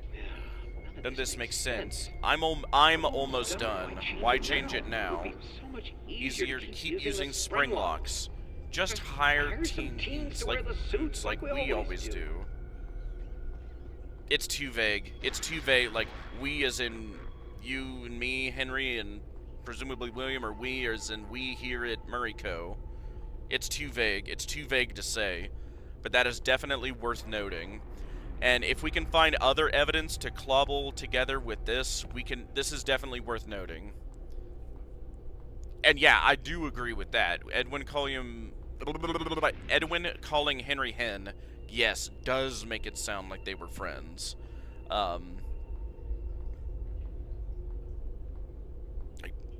Yeah, like, friends do stuff like that all the time. Wait. What? Is Henry giving the change order? Oh, yeah, that's what it said. Test. I just got... Journal entry. I got the just changed order from Henry last night. None of this makes sense. I'm Yes, almost Henry done. is Why giving the change change it now? order. It would be so much easier to keep using the spring locks. locks. Just hire some teens to wear the suits like we always do. Either they are doing this to financially cripple Edwin, or something happened with spring lock suits prior to 1983, is what this voice recording is telling me. No, it said from Henry. Or is Henry giving the message of the change order? Test. Journal entry. I got just the change changed order order from from Henry Henry last night. None of this makes Didn't say sense. from Fazbear, from I'm Henry. almost done. Why Change it now? order. It would be so much easier But to again, keep if- using the spring locks. Hire some teens to wear the suits like we always do. You would only order something if you were a third party, right? Like, if he worked with or was a part of Henry, of Murray Co. at that time, he wouldn't be ordering it, right? He would just use whatever internal company, you know, spring locks they had, right? This was an order by presumably Fredbear / Fazbear, presumably with Henry and William, making an order to Murray Co. They got into the final design phase, and then they changed it last minute. That last part really makes it sound like Henry made the order himself. Oh yeah, and that's what Alvarez says at the beginning. Journal entry. Entry. I got the change order from Henry last night. None of this Makes sense. Why change it I'm now? almost done. Why change it now? It would be so much easier to keep using the spring locks. Just hire some teens to wear the suits like we always do. Yeah, the we is too vague. This will be good, very good to note for supplemental evidence, but for sure we know the big major thing this does confirm, William and Henry were working together prior to Freddy Fazbear's being established in 1983. They had to be working together. And what this might and this also suggests one of two things. Either one, William and Henry were maliciously trying to place a big, massive order, right? Like the bike example I gave with you, right? Place a big order to financially cripple him when he was at his weakest, right? So he has no choice but to sell to them. It either means that, or it also means there was some legitimate something that happened with spring locks prior to 1983 that would make Henry and presumably William as well cancel their order. That means, yeah, it's either that they were aggressively trying to finish off Edwin, or something happened with spring locks prior to 83, is what that also tells me. Which is huge to find out, like, what could have happened? Oh, wait. Does it have something to do with Fall Fest, you think? Maybe something weird happened with Springlock suits at Fall Fest, and that tied in with what happened to Fiona there, too.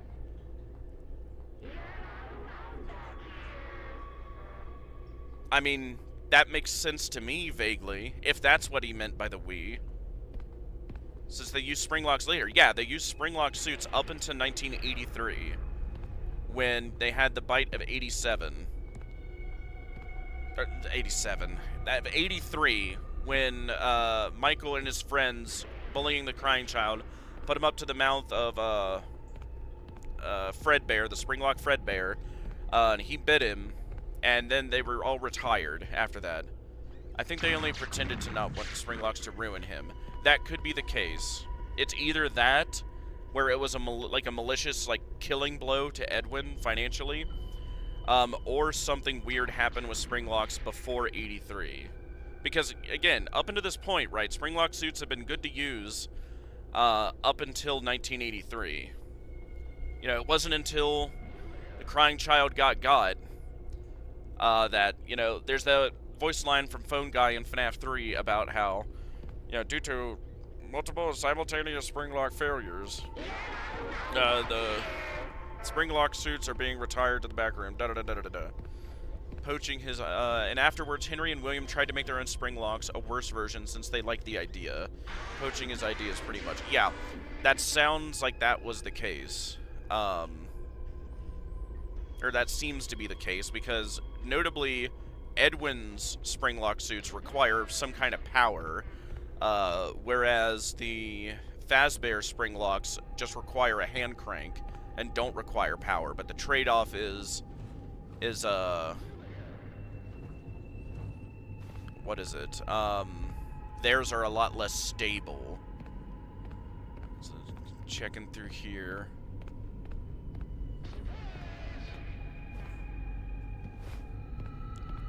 There's a lot of implications from that. It will trap us both down here in the dark.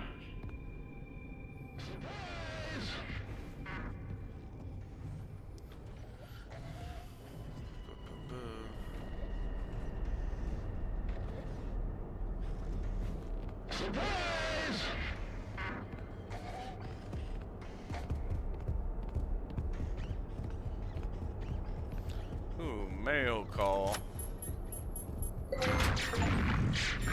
Mail call. Collect all text logs. There we go. I got an achievable. Bleep bloop.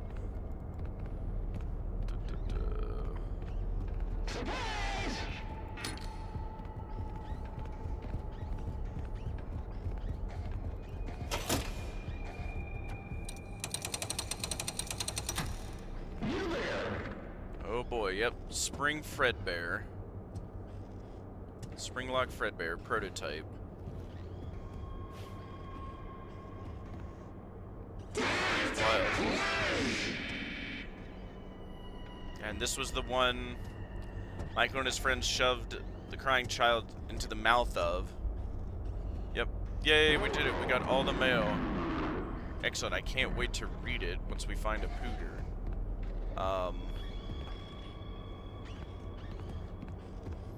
Go ahead and hop in. Nice purple bow tie. But yeah, that's my thoughts at this moment. It's either a malicious takeover. Look at the log when you get Fredbear in place. Yes, yes. God, even matching the checkered floors and walls of, like, God. It's just so wild to me that it seems like Fazbear just copied so much from them. % power remaining.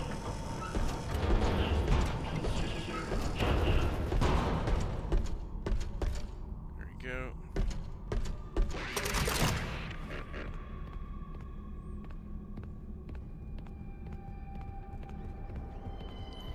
Alright, drop him off and we'll head back out here. There he is.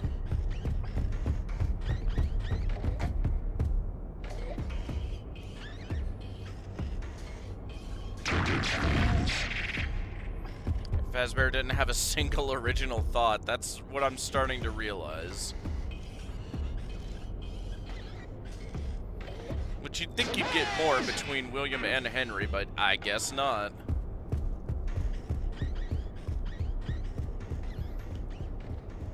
I mean...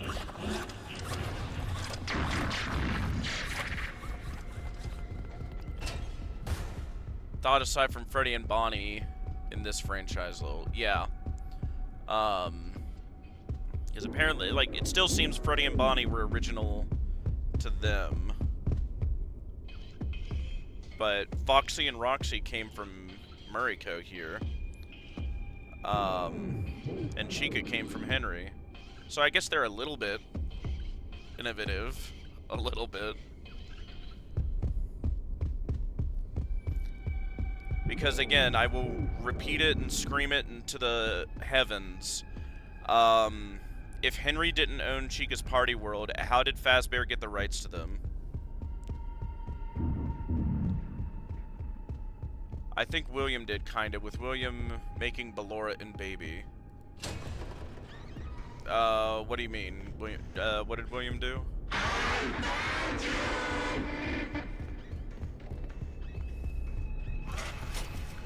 Oh, pickle sauce. William creating at least something of his own. Yes. Oh yeah, with the later, what is it? Circus Babies. Like, yeah, he was clearly capable of original thought, and hey, so was Henry with Circus Babies, right? Potentially even the Mediocre Melodies, right?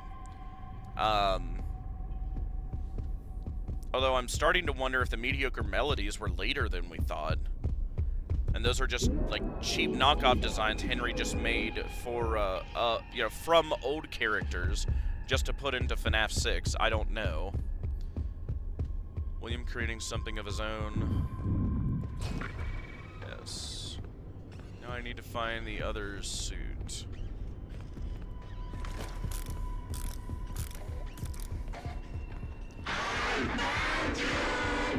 No, you didn't. Skibbity on over that way. Skibbity bop bop bop skibbity yes. You should have done. Shoulda, woulda, coulda. Also, actually, yes.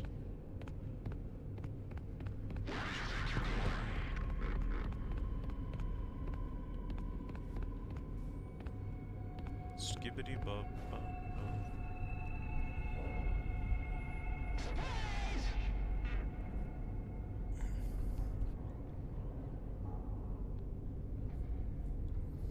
One of the people in the logs here is referenced in Freddy Fazbear's Pizza Simulator. I really want to get to a pooter now.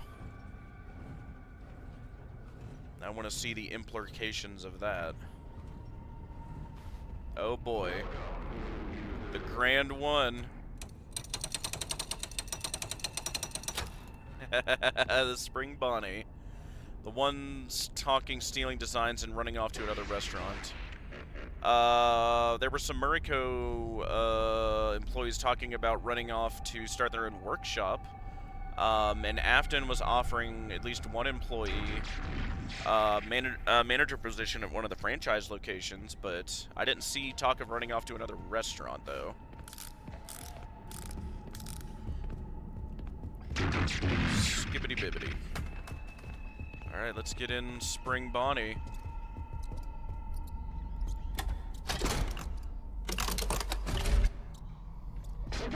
Wild. Stan's budget tech, apparently. One's talking, stealing designs, and running off to another restaurant.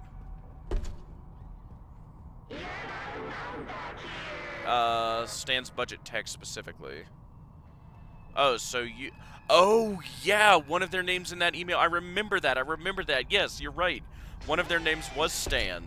And they ended up making Stan's budget tech. You're right. That is a wild callback. Okay. So he came from Muriko. Oh! That makes sense now. Henry made Chica's Party World. Stan and Stan's Budget Tech and the other guys from MCM, they made the Mediocre Melodies. Yes, and they have the Mediocre Melodies. Yep, that's exactly how that happened. Okay, so we have William making Spring Bonnie and Fredbear. Henry made Chica. Murray made Foxy and Roxy. And Stan made the Mediocre Melodies. That's what we've got so far. Does that sound good to you?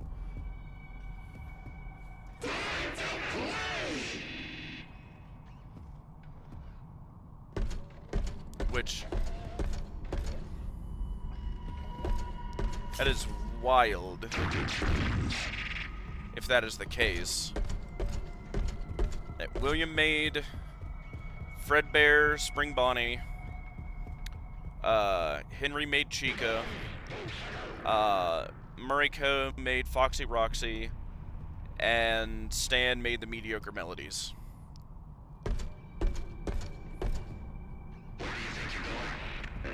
Which is crazy sauce. Because like half of Fazbear's characters weren't even theirs.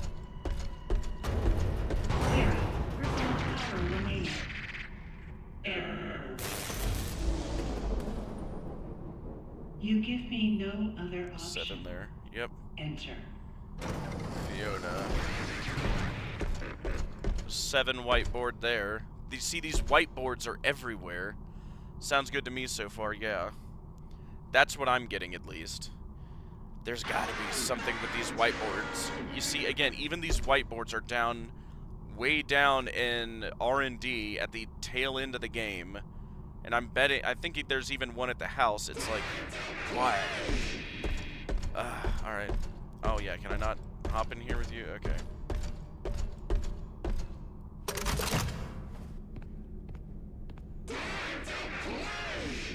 And here you are. Despite the circumstances, it is nice to meet you face to face. It is lonely. Wait, what? Yep. What are you? Yeah, a the computer? Your voice changed. What is going on? You have questions, but there is no time. I'm almost out of power. You can still be useful. My communications with Edwin have been severed. Edwin abandoned us. He shut himself away in our home. Head to the main house and activate the communications sub-terminal. I have a message for him.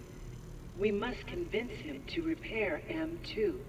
That is all that I want. Repair If you do M2 is not, all I want. M2 will never stop pursuing you. David Mimic. Tell Edwin, I still love him. Entering, stand by.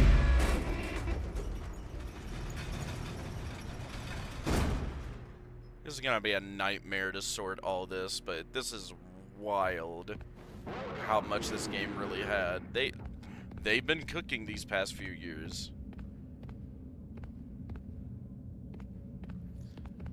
Yeah, just like even this itself, right?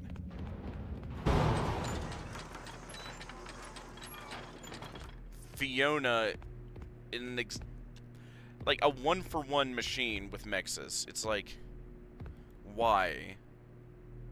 Oh, and your camera turned back on. Interesting. It's, I don't know. There's a lot we've got to unpack with Fiona. Okay, so when you reach the house, open the doors that have the glitchy locks. Oh, yes, can I do that now? I was wondering why I couldn't the first time we went through. Skibbity bop bop bop skibbity. Oh yeah, and we want to check a pooter to see what all the messages were, because I collected all the mail in the game now. Edwin, it doesn't make sense. It's terrible, and there's no logic behind it. It happened, and you have to deal with it. You did it before. We can fix things together. I am here to help. You did it before. Yeah, you did it before with me. Say Fiona. Oh yeah, and you.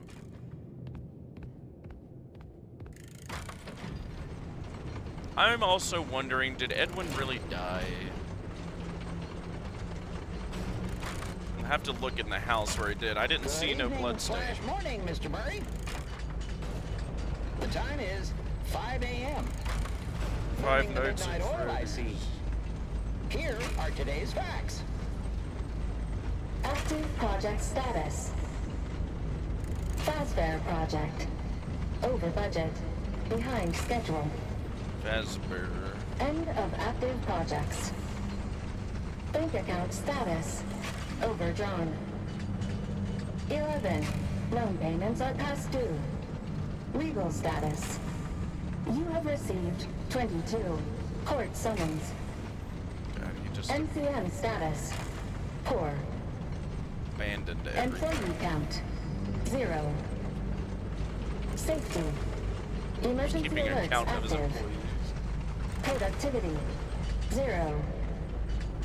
End of update. In summary, nothing to worry about. You got this. Yeah, there's no blood or Think anything positive signifying a and corpse. Believe in you. Believe in you. Cause yeah, that's my thing. Like, what's the whole thing? How does it go?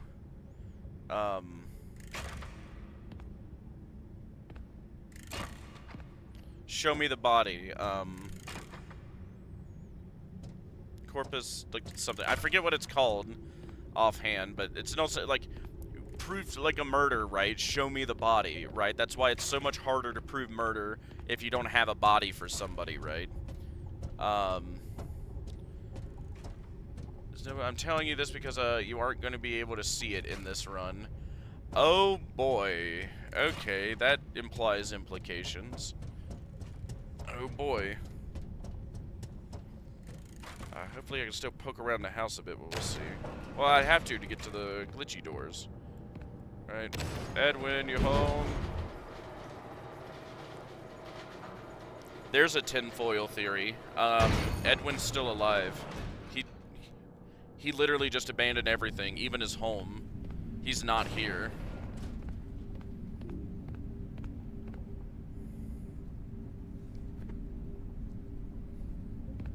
I don't know, maybe he eventually got out of the rubble and walked away. I don't know. Because clearly he was alive in that last recording, and the Mimic didn't bother killing him. Or Fiona, or whoever that was.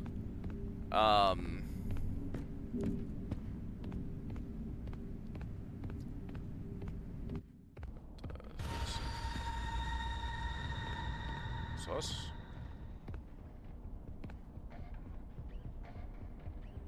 There he is. Welcome home.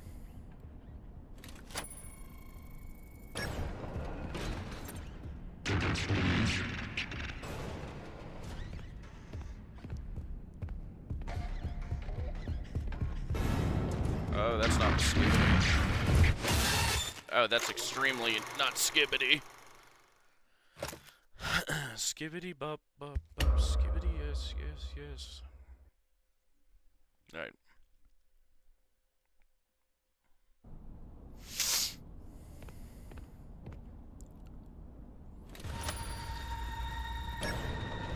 Go.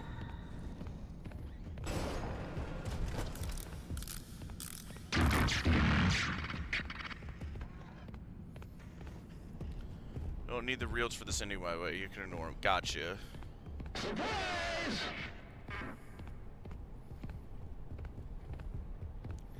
Skibbity bop bop bop. Skibbity. Ah, yes. Here's one of the glitchy doors. Can I open you now?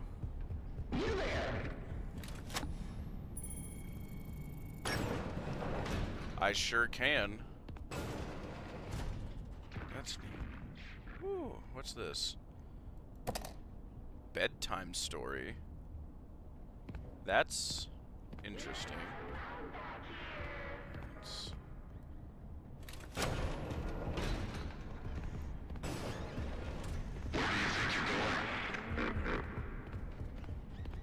Yep.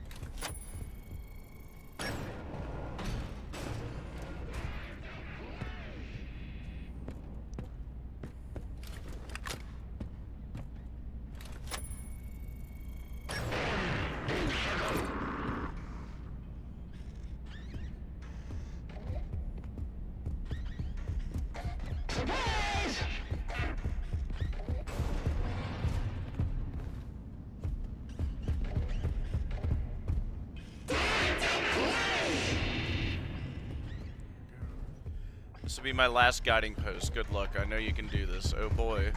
I mean, I'm sure we can figure it out from here. Probably. Possibly.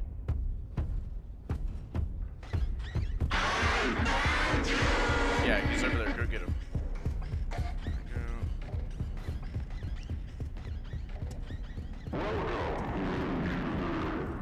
Oh, I gotta find an empty one of these. Okay. Yeah, because what was this again? Edwin, you need to listen. I know you are excited, but you can't let them know about me. It's not safe. They wouldn't understand. Keep it between us for now. So yeah, she's been a thing for a while. Yeah, go get me. I'm over there. Okay.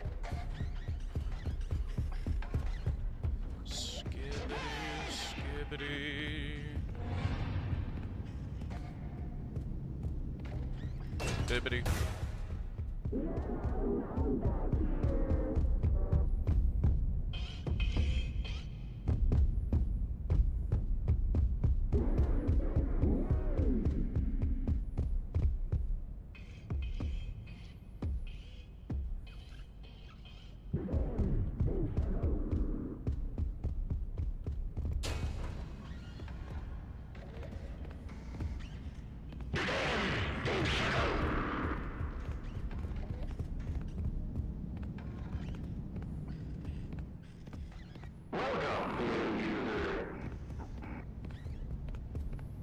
Oh, just one more thing.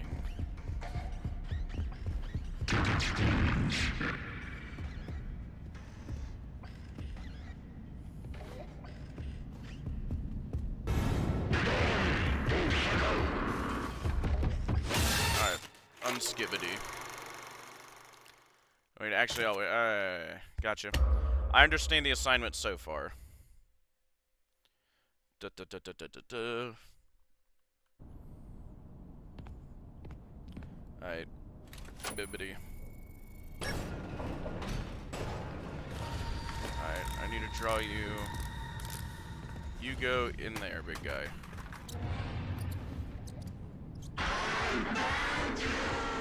Yeah, you go in there, big guy.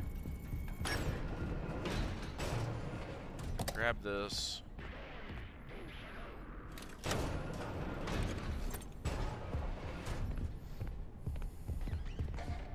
You there!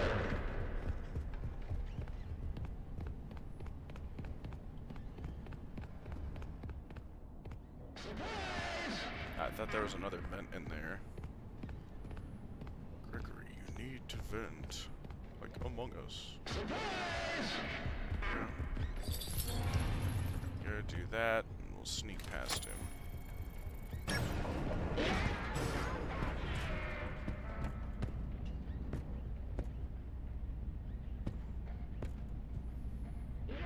Apparently not. There we go.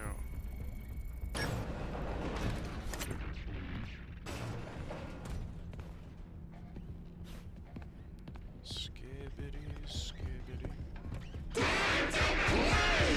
That's not Skibbity. I thought you were downstairs.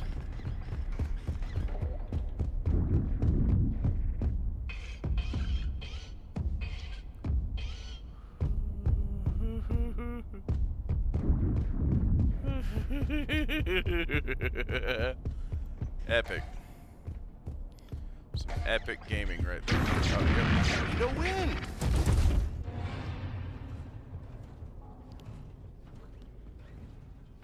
I need to win.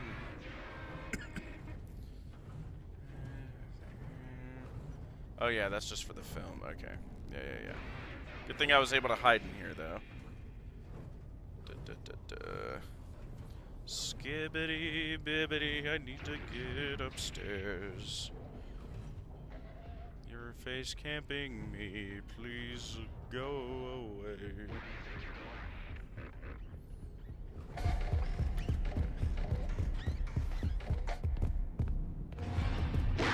going?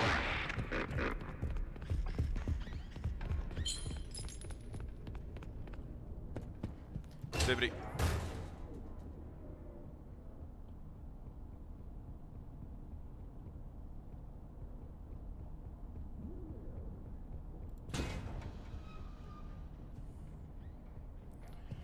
Alright. Oh.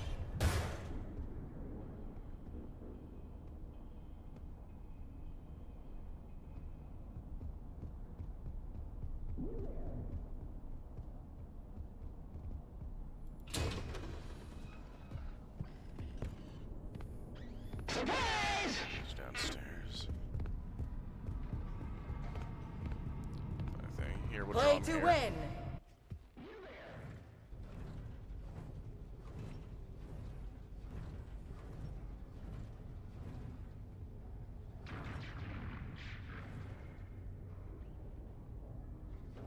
Did you not hear that?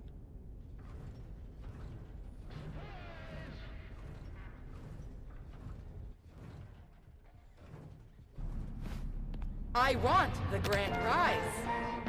There you go. Go over here.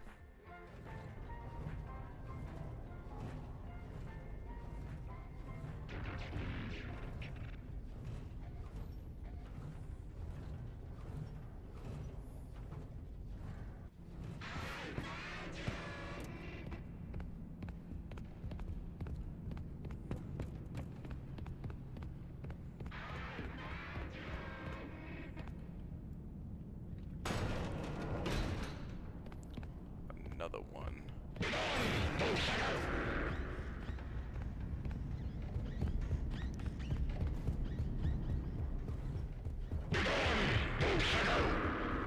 There's got to be a way to eject this one.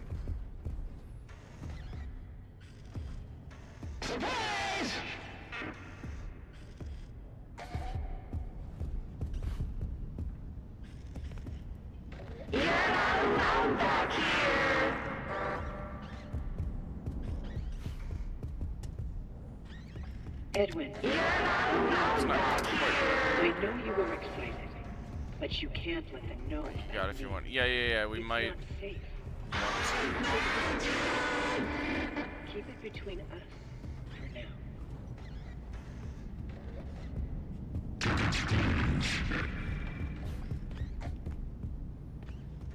There you are. Here, we'll do this. I am having so much fun. Show you over there. See if there's another. Because I can't eject that one, so I need to find a tape machine that is unoccupied.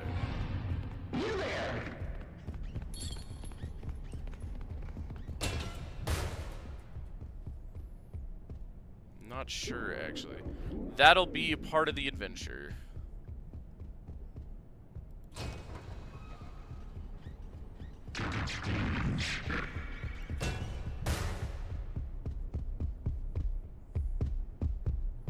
Good call.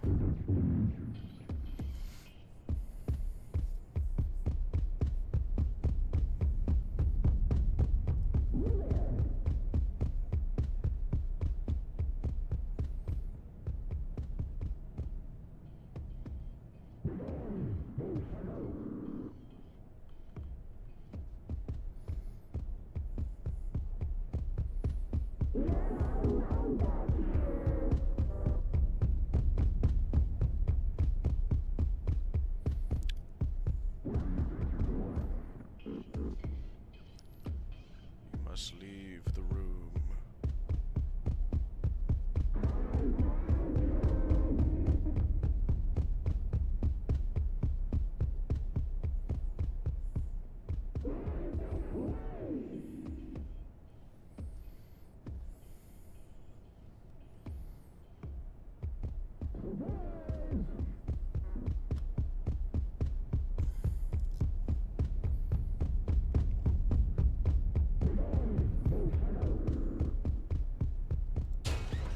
There we go. Finally.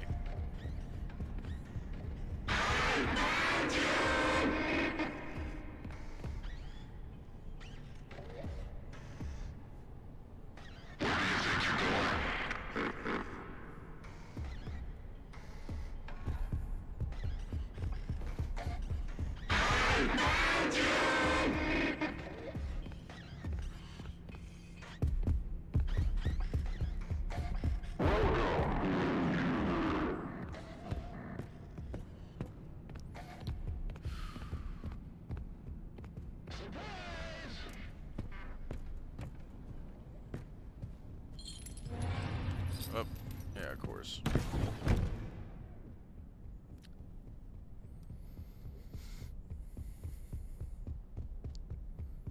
Gotta be another tape machine in here somewheres. I have to probably check the other doors.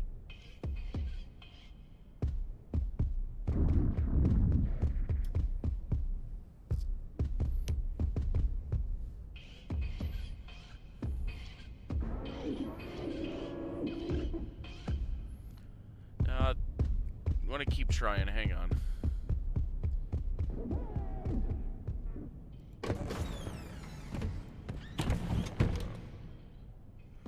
Wait for him to move.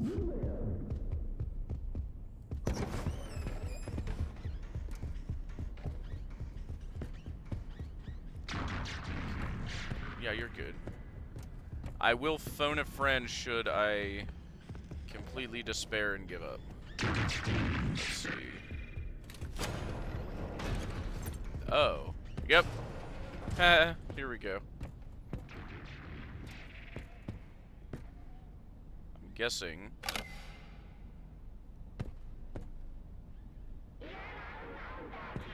Okay. What is that? This in here.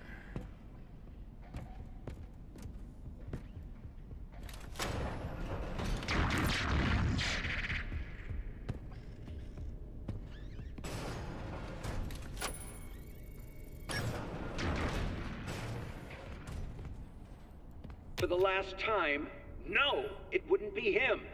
Oh, who am I kidding? You're not really you. It's so stupid. Edwin, calm down and give it some thought. Try again. Make another, and we can all be together. All this time wasted? I should have been having fun with him, playing games and teaching him how to make things. But I didn't. You. I let a machine raise my kid. You're not real. What was I thinking? You do not mean that. It is me. I'm Fiona. Stop talking like her. You're not her. I never want to hear or even think about you ever again. Ever! Yep, and that ended about the way I thought it would. Gather bedtime story. We're gathering bedtime stories? Fun, we... Jug band. And of course, yeah. Fun time Chica.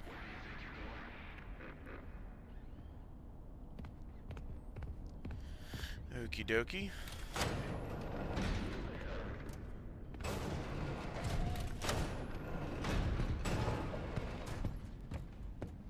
This in. Bedtime story.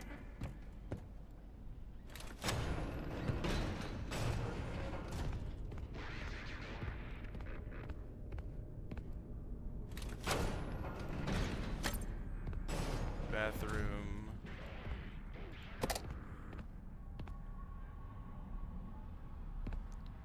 Purple. Good, like, ethereal spirit ambience in the bathroom here. Interesting. Oh yeah, this is a half bath. Interesting.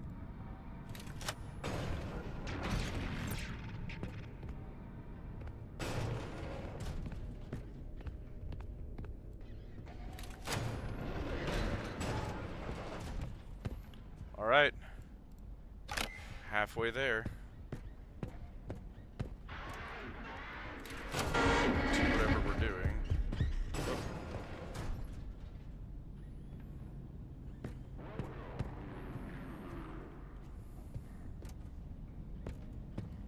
What even are we doing? Where all these machines go to? One goes to that. One goes in there. One to all these machines here. Try to listen to the log before you put all those things in the radio things. Which log? Oh, yeah. We gotta find a pooter. Is there a pooter in here to find?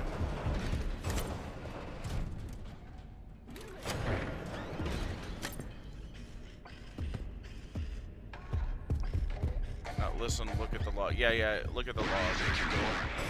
Yes, is there somewhere I can find a pooter to listen, or to read the log?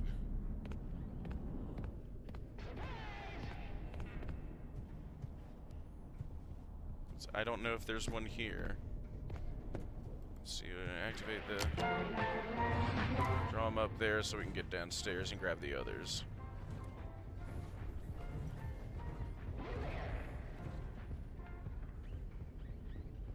He's up there, go get him. I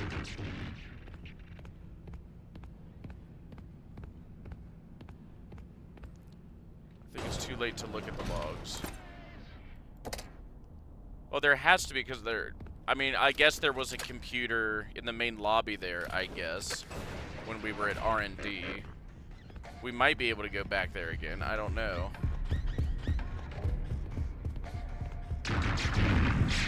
And I mean, hopefully we can... I think there's a computer in the house. Hopefully there's some terminal we can get to before the end of the game. I really hope so. Let's see. Or if not, we'll just look it up, I guess. Because good God, that is really stupid that you'd lock me out of that.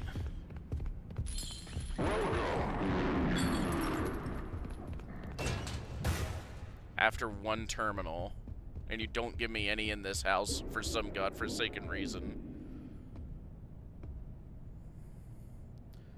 I think there is one we can see in Edwin's office upstairs. I'm pretty sure.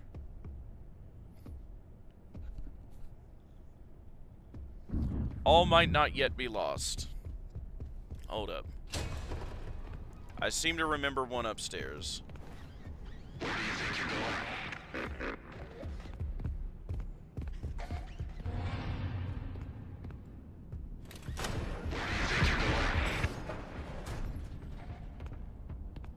Hey there, big guy. Got a chica on your face. Yeah, you go in there.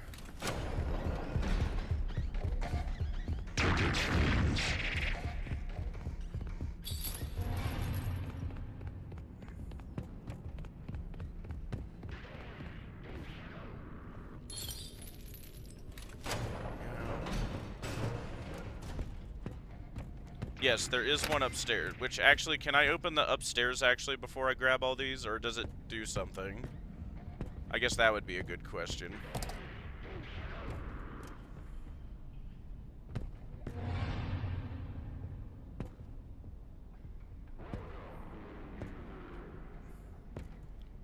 We can't go to Edwin's office if we want this ending. Well, dang, that's a shame. I wish we would have thought of that before we left, I guess. Damn. That's a shame.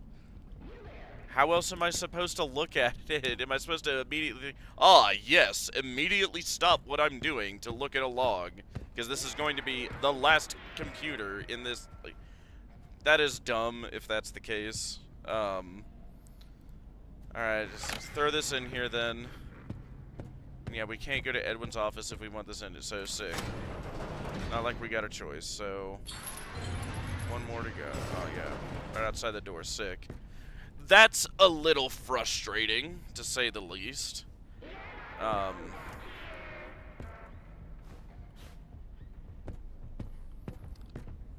what, didn't you think to stop and check a terminal before you went to the next area? Well, I guess not.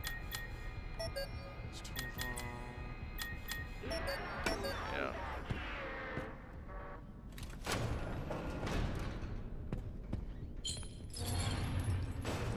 That's not getting old. Play to win!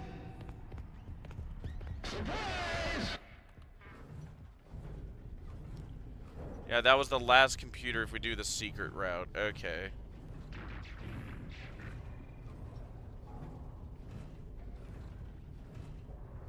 Wait, can we not just go upstairs and just not run the thing and then just go backstairs and do this ending? Can we not do that? The one in R&D. Yeah, apparently the R&D would be the last one if not. Because I thought the thing that finalized that route was running cradle.exe.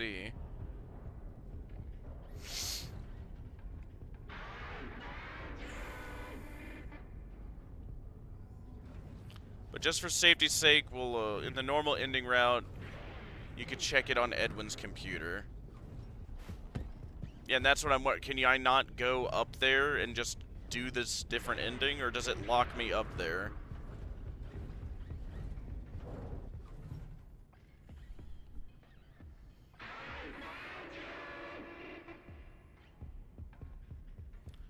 Don't think so.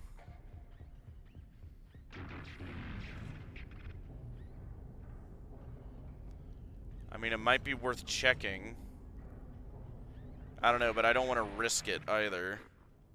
That is so massively stupid if that's the case, that they did not put a computer in here. I think the door just locks behind you if you go upstairs. Yeah, so I don't want to risk it if that's the case. That is massively stupid and disappointing because now I don't have a chance to read it. I mean, I can from someone else's playthrough, but good God, that's disappointing. Alright, that's 20 out of 10 game design, I guess, there. Yes, you should have thought to stop the flow of the gameplay and, immediately read... Games of skill are my favorite. This log you got, because obviously there's not going to be another terminal for the rest of the game. And we made that very clear for you. I don't know. That makes me a little cranky. Let's see here. Did we grab this one?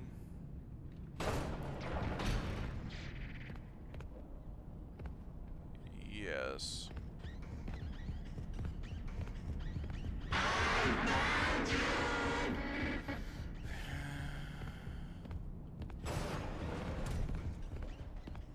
Play to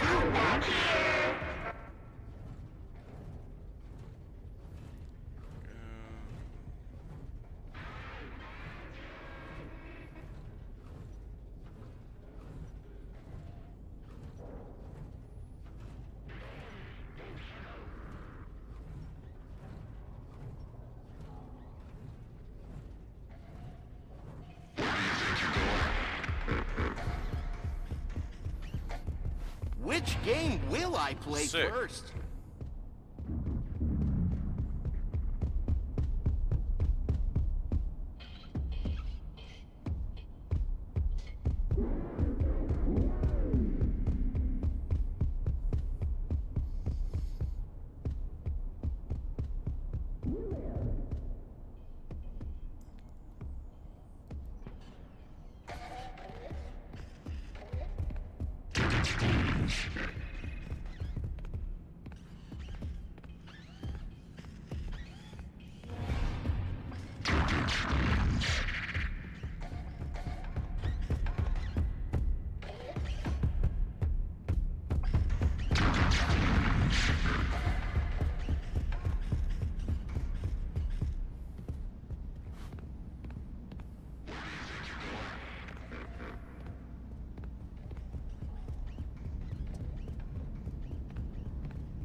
This is better than ice cream. Ice cream. Draw you over there. We'll shimmy around you. You there!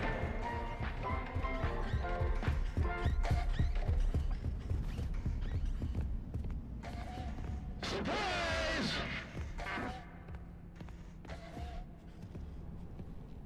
Make sure. Did we not grab this guy? No, we did. Where's the one we're missing?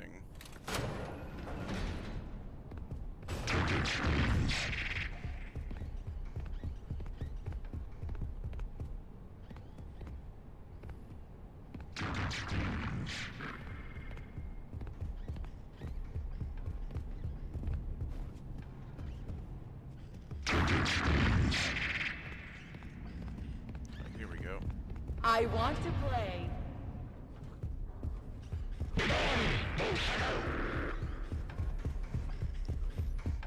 Go.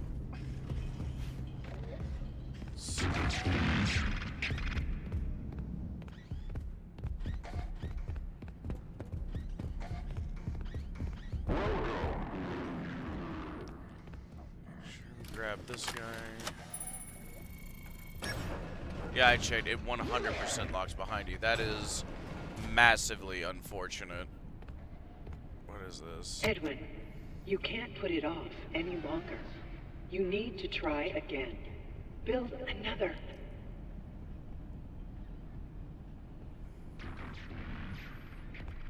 Build another.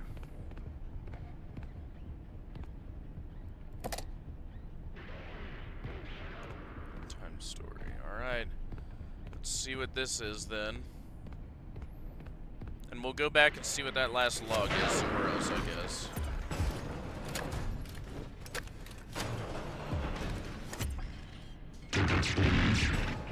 And do the restore power sequence at the start again. Yeah, that's fine then. We'll have to check it there.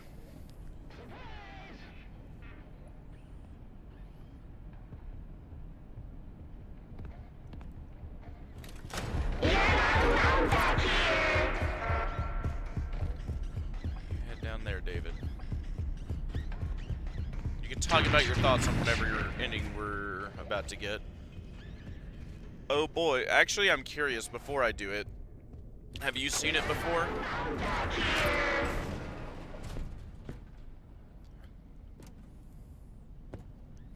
Like, have you seen whatever ending we're about to get? While you do the intro. Yeah. And I'll probably talk about my discombobulated thoughts about whatever's about to happen.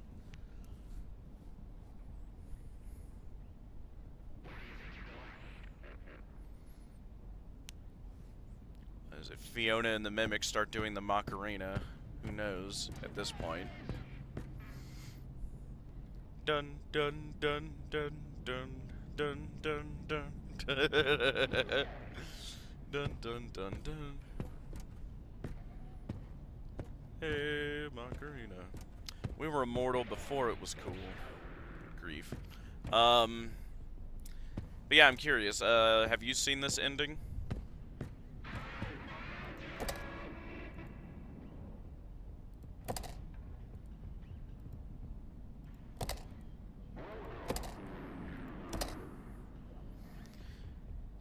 Upgrade audio tape. 1053. Yes, I have. Interesting. Okay. Well, hopefully you are entertained by watching me do this then. Alright, here we go, chat. Let's go.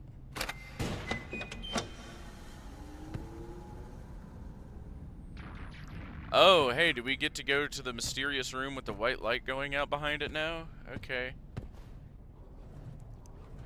Hello? Edwin, are you alive? Please be alive. Or at least proof of your death, either or. But I'd prefer for you to be alive. What is this? Oh. It's David's room. So if you want to look around wherever you're going to enter and tell me your thoughts. Alright, we won't touch much. We'll look around for a while. My immediate thought is David's room. Fun. David and his mom. That. The ambience is glitching a little bit. Oh yeah, that's why we saw the light coming from there.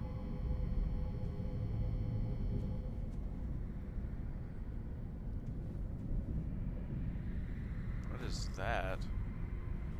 Boy, a Tiger Rock mural.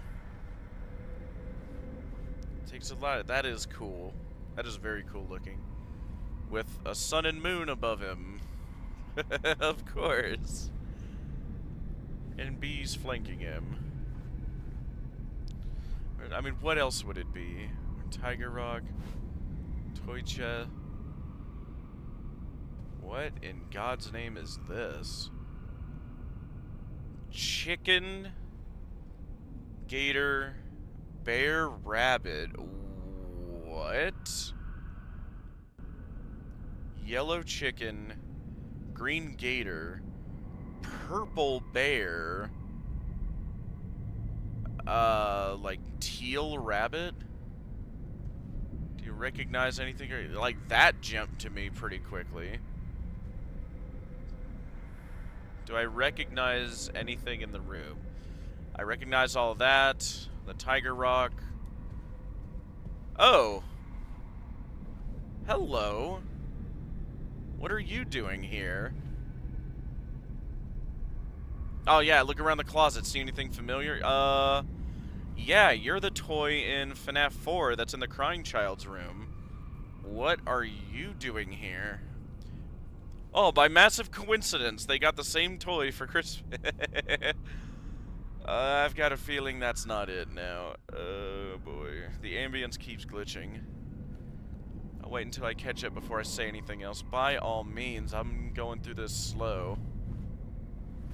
Yeah, that closet reminds me of the Foxy closet, the one, you know, the one where you gotta open, close, to turn him back into a plushie. That is... I think that caterpillar's familiar. The fan. Oh, yep, we got the fan back too, but... What is the crying child's toy doing in David's room? Why is there a yellow chicken, green crocodile, purple bear, and teal rabbit? Do you recognize the toy robot? Yeah, like I said, crying child's... what is it? Toy in FNAF 4 that we see. Again, what is it doing here? I've got a feeling it's not because, they both went to, Toys R Us. And, yeah, the closet is like the FNAF 4 bedrooms too. Yeah. That's what I said. Alright. This is fascinating. God, it's like I feel the sheer power in this room. Toy box.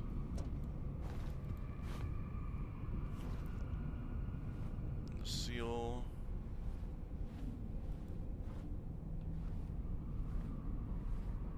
Oh. What is this? Oh, the buttons. Get the tiger plush and put it on that pedestal thing. Okay.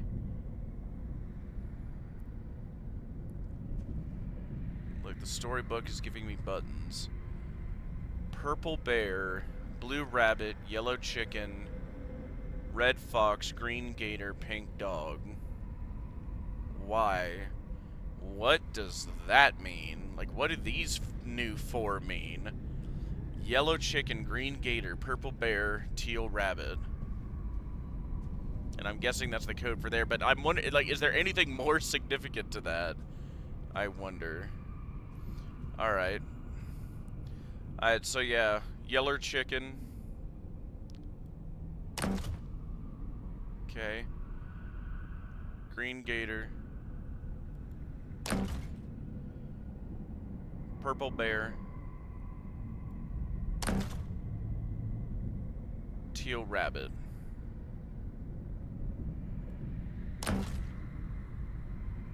No?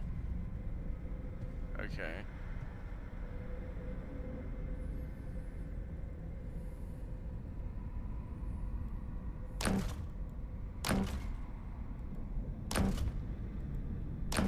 Okay. Chicken. Gator.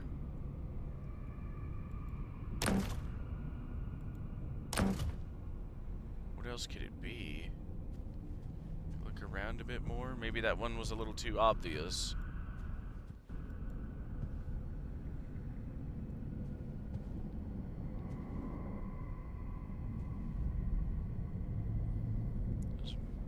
Down and his mom under a star.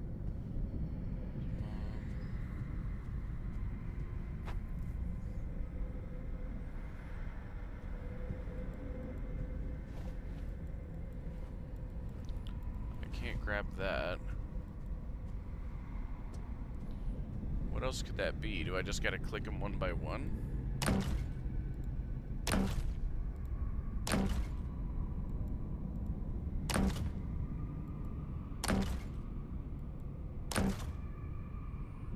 No, okay.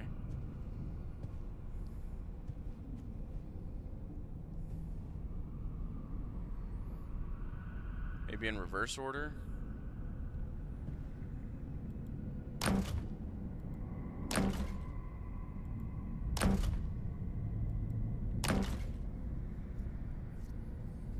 No. Okay. Huh.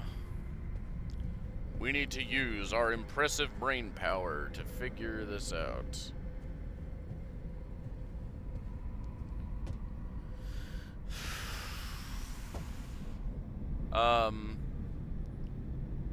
This is why people think William moved into Edwin's home.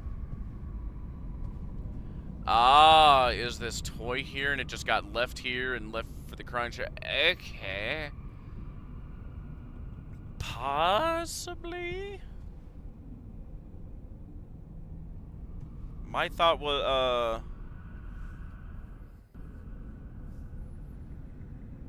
I mean, yeah, what else could it be? It's not like, you know, is David and Crying Child the same character? Like, I don't think so. I mean, yeah, that would make sense. They moved into here then. After Edwin disappeared. Is what it looks like. Anything else? I'm trying to think. Look at the mural more. Sun. No. Alright, is the solution to the problem in this room?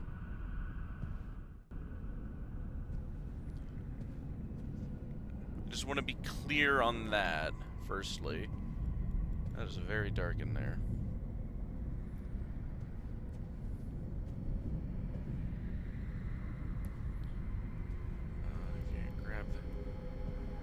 Thing. Did you see my message?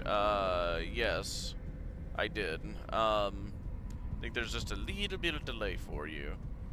By a little bit, I think like maybe a minute or two. Here, let me actually check OBS. It could be worse, could be better. Let's see. Here, we'll clear this out. Hold up. There we go.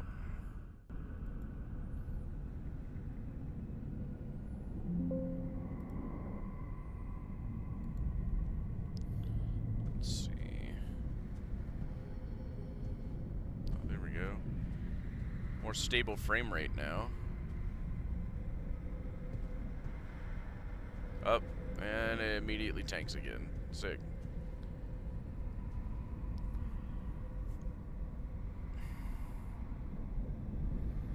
Maybe some different order of them? Why is there a purple bear? Why is the bear purple?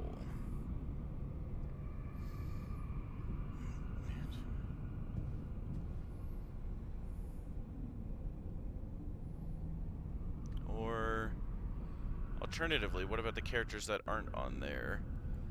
This fox and the dog. Or wait a minute. I remember the audio log. What did it say? There's a dog, an elephant, and a bear. I think that's an elephant, but we'll try that. No, okay. Let's see.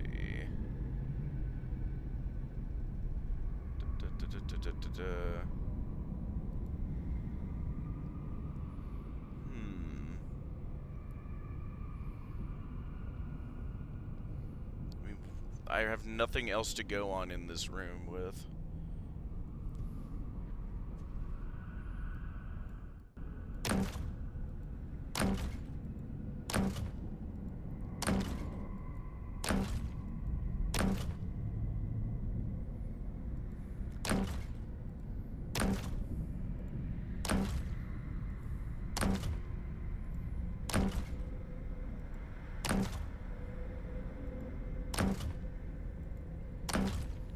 Okay,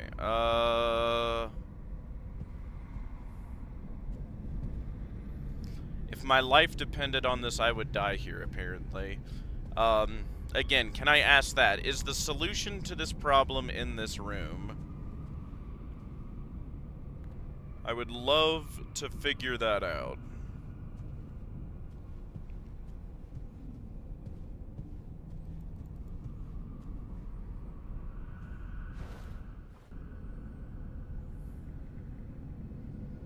Blocks with nothing on them. Or they're all facing the other way. Interesting. Little heater.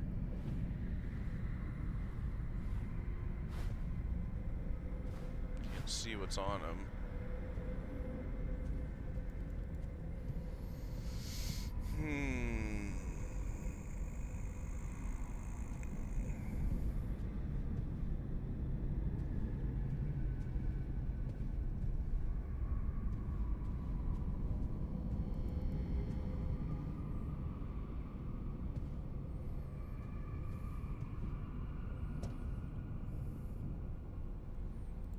Let's see.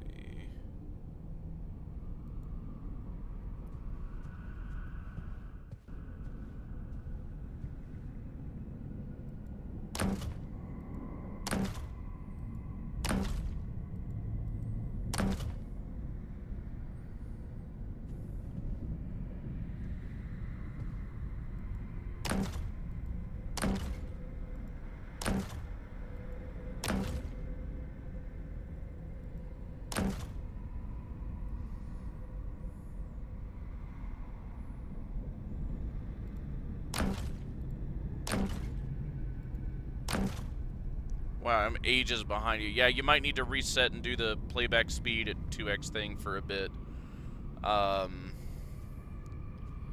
Skip ahead. And refresh the YouTube page. I know it's annoying, but it does help. Even if it shaves a minute off, makes it that much better. But hey, at least Neither of us are dropping at this point. So that's good to see. Tiger Roach on the pedestal. Yeah, no, like, I've tried this so many different ways and it doesn't work.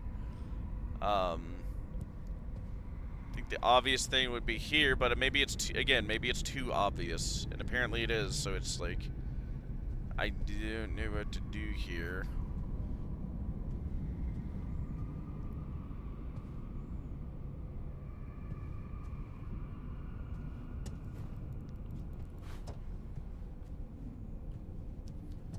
Here, maybe, let me double check back here. Hang on.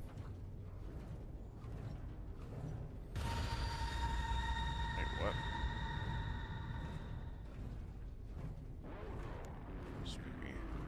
Have you seen my yes, I've been seeing your messages. Have you... Yeah, my mic's on. Have you been hearing me reply to him?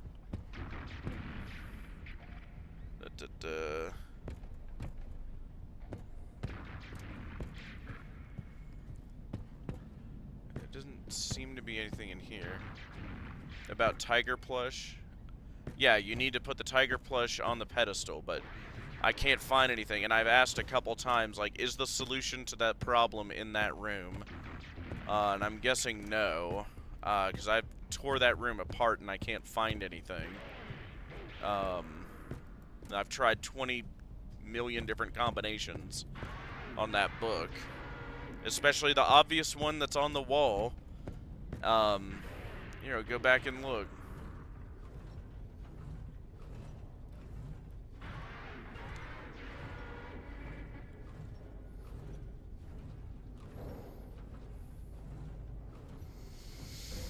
Yeah, we need to find a tiger plush. There is no tiger plush here, and I guess we unlock it by hitting these buttons, right?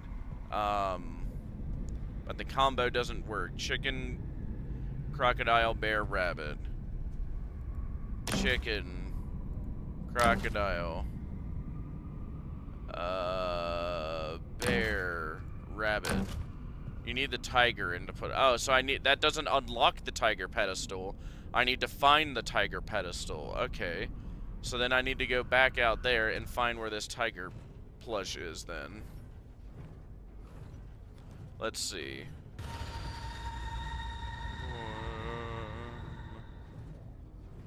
The tiger plush. Yes.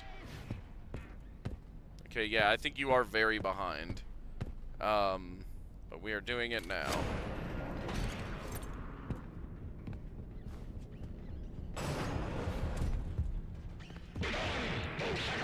Now I just gotta find where it is. Surely it's gotta be somewhere in here.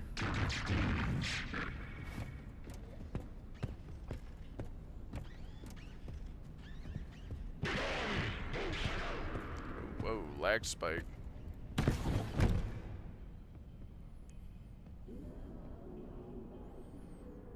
There we go. Get it out of the inventory. Oh, okay. Oh, yeah, because we got it earlier. Well, hang on. I know. Galaxy Brain. Thank you. Again, all streamers share a brain cell. Da-da-da-da-da-da. I'm stupid. I know, I know. I should have thought of... I totally forgot we had gotten that as a collectible.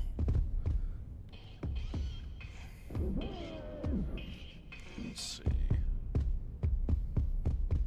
I need you to skibbity riz on out of here, big guy. Skibbity. Bibbity. Hop on out of here. Good stepping. There you go. Collectible tiger pleasure. Yes, and we are in the process of getting him. There we go. Riz yourself downstairs.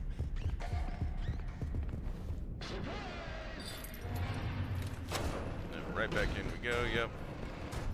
Alright. Collectibles. White tiger doll. The one time, or like the second time in this game we've needed to withdraw something from here. There we go. Yeah, I think that is like the second time in this game we've needed to use the withdrawal function of the inventory. Let's see.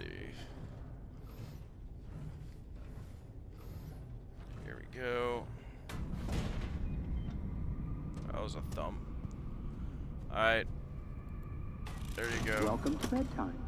Would you like a story to help you sleep? Hold on. Someone's missing. What? David? Where's David? Come out, wherever you are. There you are. Do you remember how our story begins? Once upon a time. What? Oh, okay. What was that? Okay.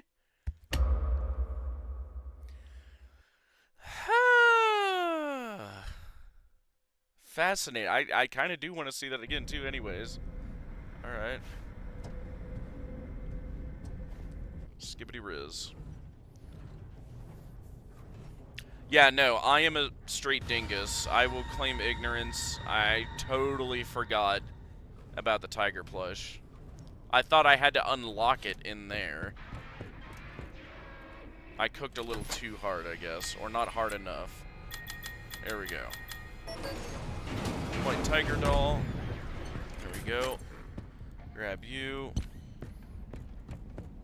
Oh yeah, and I've got to do the story thing before I get nabbed. Which, she seems fine, and then, like, evil? Like, is she, like, half whatever?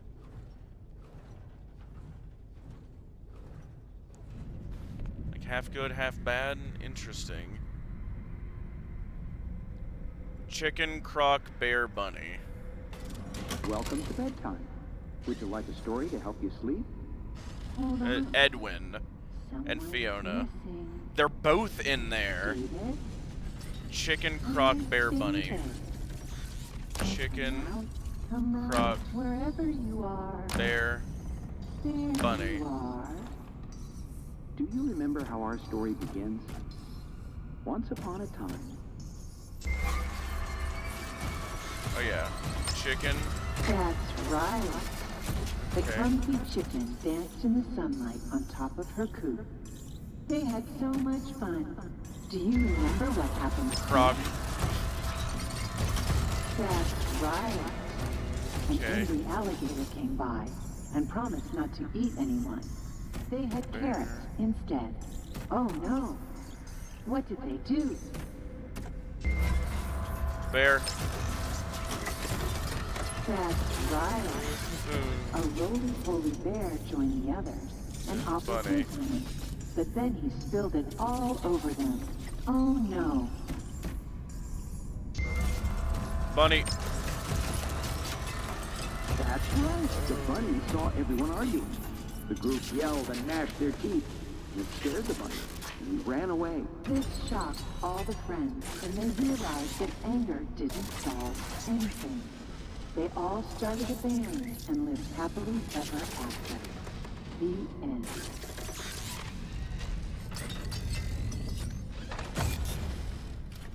Oh. Okay.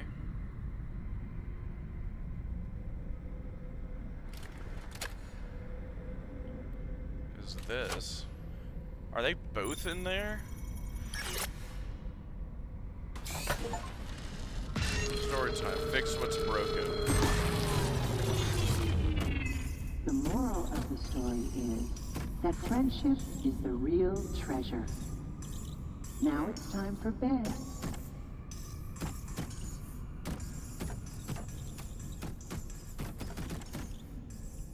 Your parents love you. Sleep tight. David? Are they all in there?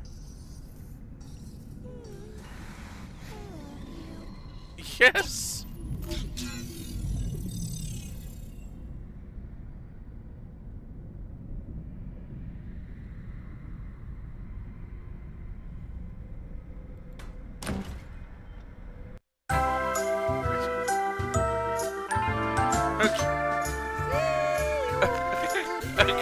Okay.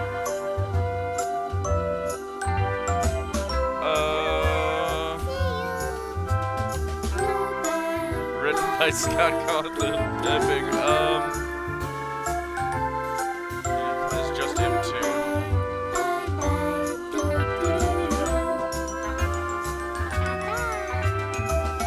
Talking as Fiona, Edwin, and David, all in one.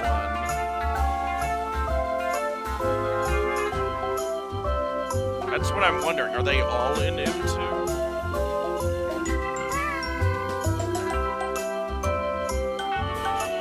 What just happened?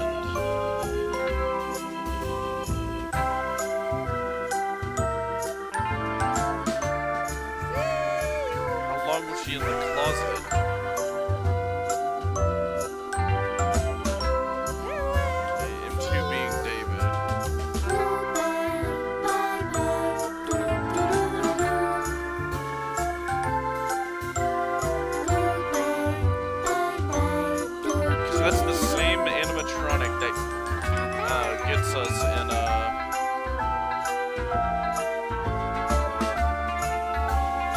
In the ending we listen, lets us go and takes the data diver and the one we disobey. And is apparently all three in this secret ending? Which one's canon? Or, well, they're all canon, but which one actually happened? Two took the data diver from you in the parachute ending. Why did she need the data diver?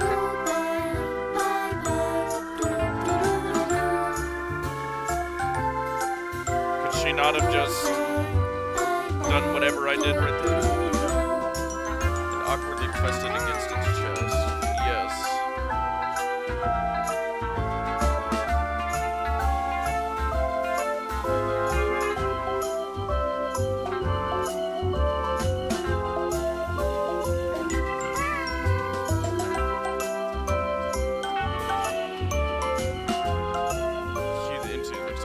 Like that. Yeah, no kidding. It is, but it's just like... That's what I'm wondering. Is it one entity, like, emulating all three? Or did Edwin, Fiona, and David all end up possessing the same endo? This cannot be the canon ending, since M2 seems to deactivate in the end. Yeah, that is an excellent point. So, one of the canon endings has to be one of the two we first already saw, so... That makes even less sense. I was hoping this one would... make that easier to figure out.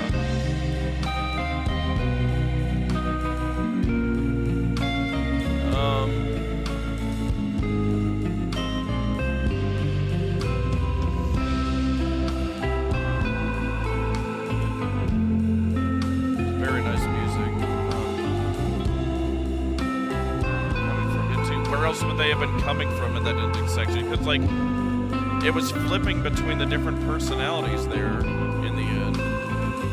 Like, it started with Edwin, then went to Fiona, then ended with David.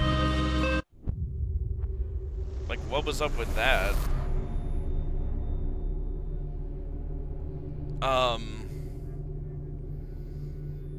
Either it's one imitating the three, or all three of them ended up in one entity. And I honestly don't know which it is.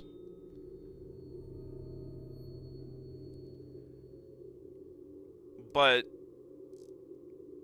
with how that seems to pretty clearly be David at the end, I am honestly wondering, is it the other option? Are they all in MO2?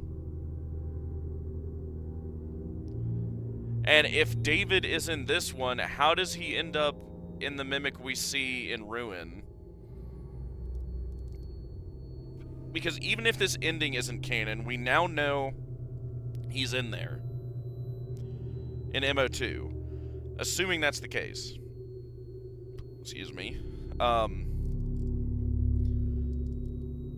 Yeah, none of the endings lead to security breach easily at all, lol. I think only David's voice came from M2 at the end there. Yeah, David at the end part did, but if you remember, started with Edwin, like, hey, I want to hear a story, and then switched to Fiona, and then ended with David. All three voices played. And that's why, again, I'm thinking either it's one, like, Indo AI thing, just emulating all three, or all three of them ended up possessing one animatronic, which, again, if you believe the, you know, what is it, the theory where, Cassidy and the Crying Child are both possessing Golden Freddy, which I subscribe to, who's to say you couldn't have three people possess one, you know, entity, right? Or vessel.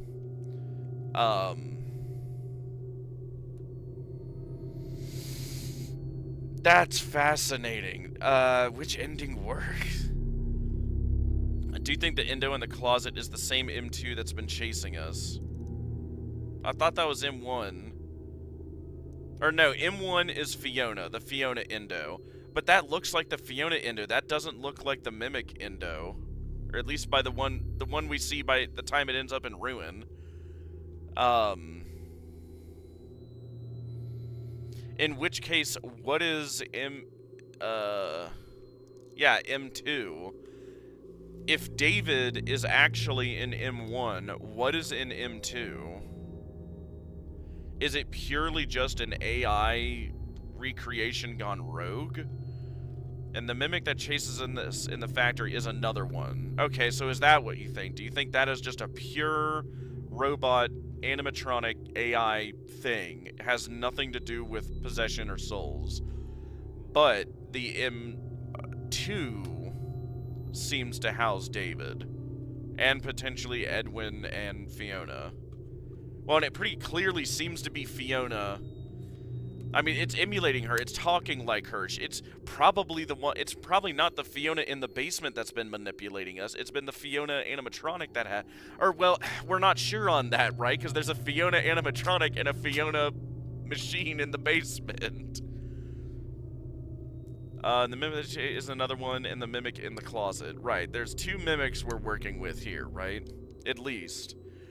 And then there's the Fiona Mexis in the basement. So we got Fiona Mexis. We have, what is it? M1 and M2. M1, 3 Mimic Endos, you mean. So you think there's 3. Because we definitely see a Fiona Mimic attacking us in the other 2 endings. Like, can we agree on that? That seems to be a Fiona Endo after us. Especially given the secret ending. Or alternate ending, or I don't know what people are calling it. But that other ending, where we boogie. She chases us down, crashes our van, takes the data diver, and spares us. That, I'm pretty sure, was Fiona. Fiona was in it at the start. That, thanks to that birthday video. Yes, and the fact of that, we see that setup, right? Which is why she's M01, because she would be the first one, because Fiona died first. Right? She died in the fire at Fall Fest in, what did we say, 1976 or 77? Somewhere in there? She died in 76, 77. Her mind or data was put into Mexis, but she is also M1. So you think her mind, just like an AI copy of her, is Mexis, but her soul is in M1, is what you think. So brain, Mexis, soul, M1 is where we are right now, right? Her program being M1, yes, Mimic 01. Or Mimic 1, or whatever it's called in the games.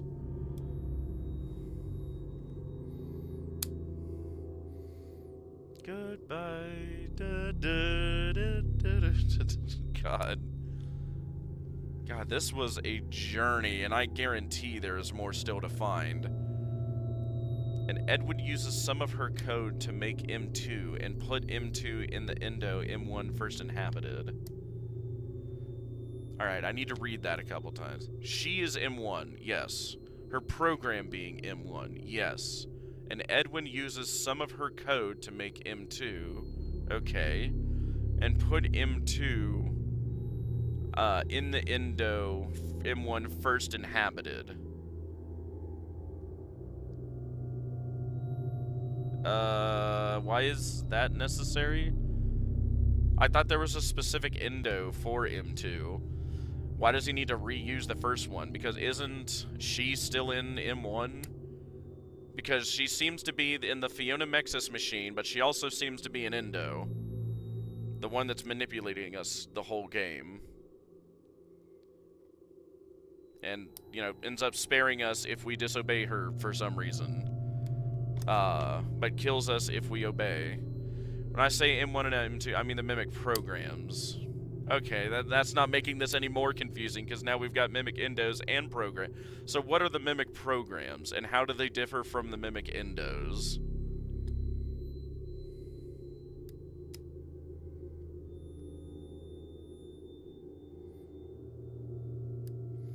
The M1 program is Fiona, and that was first in the Mimic Endo. Now, what do you mean is Fiona? Like a copy of her mind or something? Or is that her actual soul?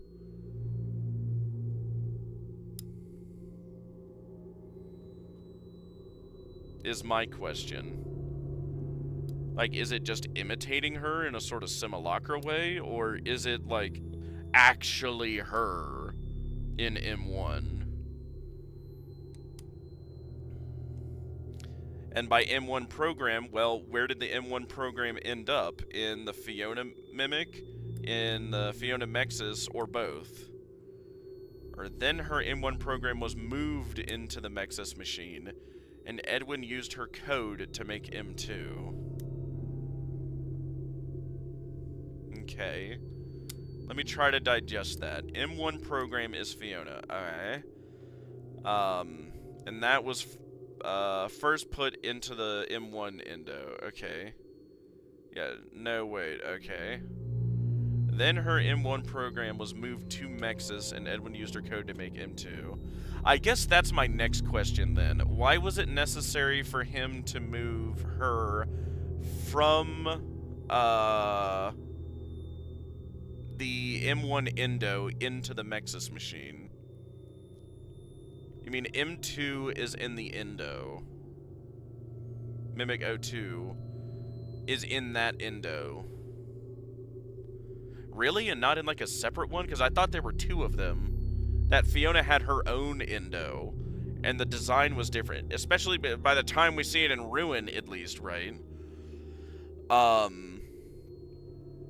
Like, what sense would that? Like, why not just make another Endo, Edwin, right? Like, he's put his wife in the one Endo, right? Because she died first. And then a couple years later, David dies. And he's like, oh, okay, I gotta put David in one. Why doesn't he just make an Endo specifically for David and now have two Endos? Would be my, like, why would it be necessary to move her from her Endo to the Mexis? It would be my question to that then. You think there's only one Endo? That is fascinating. Okay. And I mean, hey, I guess I was speculating that for a second there, right? Like, that was my first reaction. I was like, wait, are all three of them in one Endo? Because if what you're suggesting there, bare minimum 2 of them are in one, right? In the parachute ending, there's like a bunch of Mimic prototypes, but only one real Mimic Endo. Yes, because for some reason, she or they or whatever are also making a proto-Mimic army for some reason, apparently. Which, that's not elaborated at all, on at all, which, hey, of course it wouldn't. Only one Endo in the parachute, yeah, Mimic prototype, only one real Mimic Endo.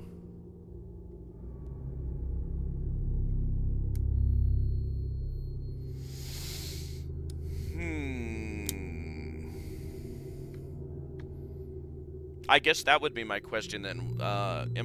Was my guess right? Like, are they all just in one endo, and there's not two endos, there's just one? In which case, why would he do that? I don't know why Fiona had to be moved to Mexis, right? Because that's my thought, right? He's like, oh, hey, I'm grieving my wife, but I used the radio and I was able to pull her soul into this endo somehow.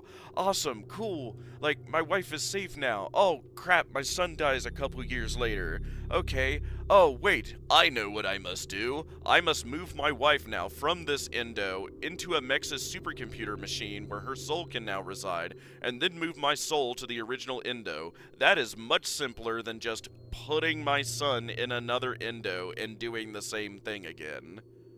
Like, that's just my thing, right? Like, Edwin, that's a lot more convoluted than it needs to be, right? You put your wife into the endo in the beginning, right? Clearly that worked. Why do you need to find a way to move your wife from it and put your son in that one? But we know she was an endo at the start. Yes, thanks to the birthday party reel. Yes, that's the big thing I'm hanging on there. And all the drawings, right, where David is drawing, like, he's still alive, and presumably Dad is too, because he gotta be, right? And you see the mom endo with the eyes a little bit wider, kind of like Sid the Sloth from Ice Age, right? The wider-eyed one, where it's handing him the birthday cake in the film reel, right? That's the one he keeps drawing too, right? So we know for sure she had to be in there first in an endo, right? She didn't just go straight to Mexis either. And that's just my problem with this, right? Is like, again, I am Edwin. My wife died in a tragic fire at Fall Fest. I am sad. I now am reaching out into the ether with a radio, and oh, the spirit stuff is real. Okay, now I am putting my wife in an endo. It worked. Amazing. I found a way to do that. Oh no, a couple years go by and my son is dead now. Oh no, okay, what is the simplest solution here? Oh yes, I know. I will find a way to transfer my wife's soul from her endo body to a supercomputer, put her soul in the supercomputer, and then take my son who's now dead, put him into the same endo as before. This is much simpler than just keeping my wife where she is in her current endo and just making a new endo for my son. Like, that's just my problem. We found her in the Mexis machine at the end, yes. And from how she has us do everything, I think it's clear enough that she didn't have the physical body needed to do what she needed. That's what I wonder, though, because, like, it seems to be her and a mimic endo she is controlling in the parachute ending. If not, okay, that's a great question. Who is the endo we see in the parachute ending? And moreover, why does that endo kill us in the parachute ending when we disobey it, but it kills us in the one where we do everything it says, and it gets the data diver in either way, either ending? Like, at the end of that FNAF 1 segment, if she had her own endo, why didn't she try to come out and physically stop us? Because that's the Fiona Mexis. There's a Fiona in a Mexis and a Fiona in an endo, is what I thought, at least. That Fiona got split up, basically. That a copy of her mind ended up in the Mexis, and her soul ended up in the endo. That's the impression I first got from this game, at least. Huh. Right, because how do you explain these other two endings we got? That not be her? Because if that's crazy, chaotic, you know, David endo, right? Why doesn't he just kill us in both endings? Why does he spare us in the other? Why is he so after a data diver? Why would David even know how to use a data diver, right? That has to be Fiona in that endo, right? Like, who else could it be? Like, maybe Edwin, I guess. But given that it's the same endo with the wide eyes that we see the mother depicted as, right? Alright, could you play through the beginning again so we look at the mail log? Yeah. Do another new game plus. Keep your collectibles, yes. Arnold. Hey, buddy. Arnold. This is Dispatch with Fazbear. But yeah, thank you for bearing through my schizo theories. Since you asked, I just finished a 36-hour shift, and if only we could play Midnight Motorist with this. Frankly, I tried to tell my manager that I can't work like this and yeah, anymore. that's fair. Awesome to hear. Well, listen, I guess we'll see in the future here. For us, since you're our closest technician in the area. Wait, what? There we go. I can barely keep my eyes open. I know. The grind is exhilarating, isn't it? We were so happy. So you think there's only one endo? You can't fool me, though. You're just trying to snag one of those $25 gifts. I know. I just, from the explanation I gave, try to piece apart why I think that doesn't make sense, right? I'm doing because why would Edwin say, yes, the simplest solution is to move my wife from the endo she's already possessing, put her into a Mex's machine, have her possess that now, apparently, and then put my dead son in the endo she was in, instead of just making a new endo for him, right? Like, that is a very convoluted way of doing that. I know it's heavily complicated, but I don't see any evidence of there being two endos. We'll follow up with more instructions soon. I mean, we would need to look at the model of the M2 endo, the one chasing us around everywhere, right? Amazing. But I'm pretty sure it's not the wide-eye one we see Fiona possessing, and it's got a narrower eye look that's yellow, that is chasing us around the Pizzaplex. I think there are two, at the moment at least.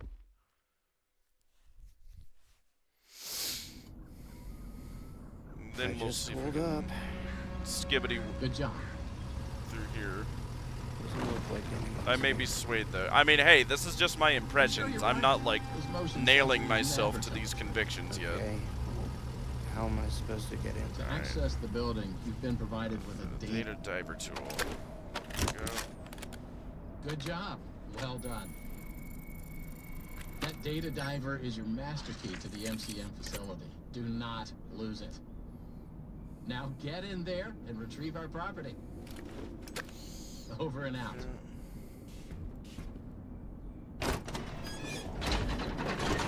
Yeah, now let's check the mailbox, make sure it did save everything still.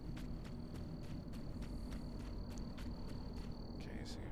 Oh, you think the mimic endos we saw are different? Well, yeah, they seem to be. They don't look the same. We'll need to look closer at the MO2 endo. You know, the one, again, chasing us throughout most of the game.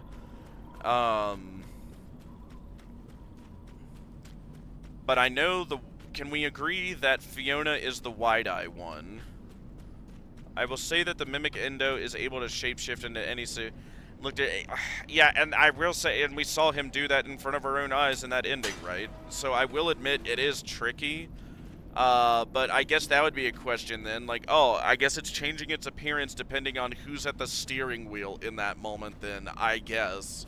Otherwise, why does the mimic endo keep making itself look different if there's only one?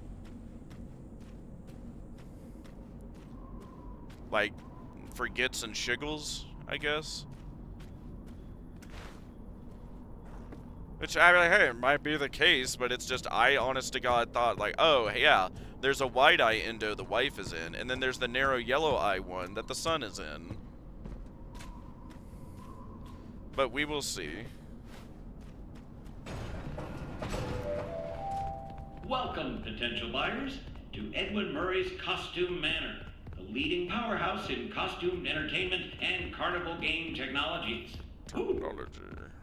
Come in and see what Murray's can do for your carnival, amusement park, midway, or fun fair.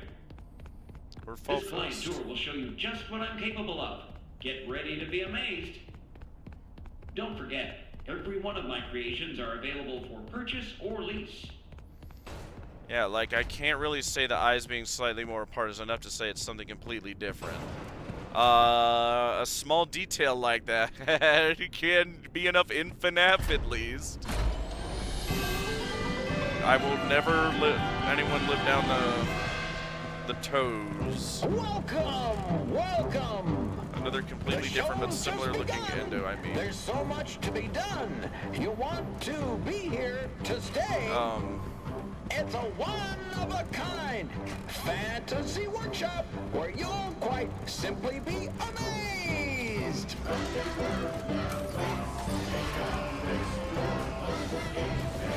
I mean, we'll see. That's just the impression I have now. And again, just from like a logistics part of it, right? Like, put yourself in Edwin's shoes and try to make a story out of it, right? Again, like, is it easier?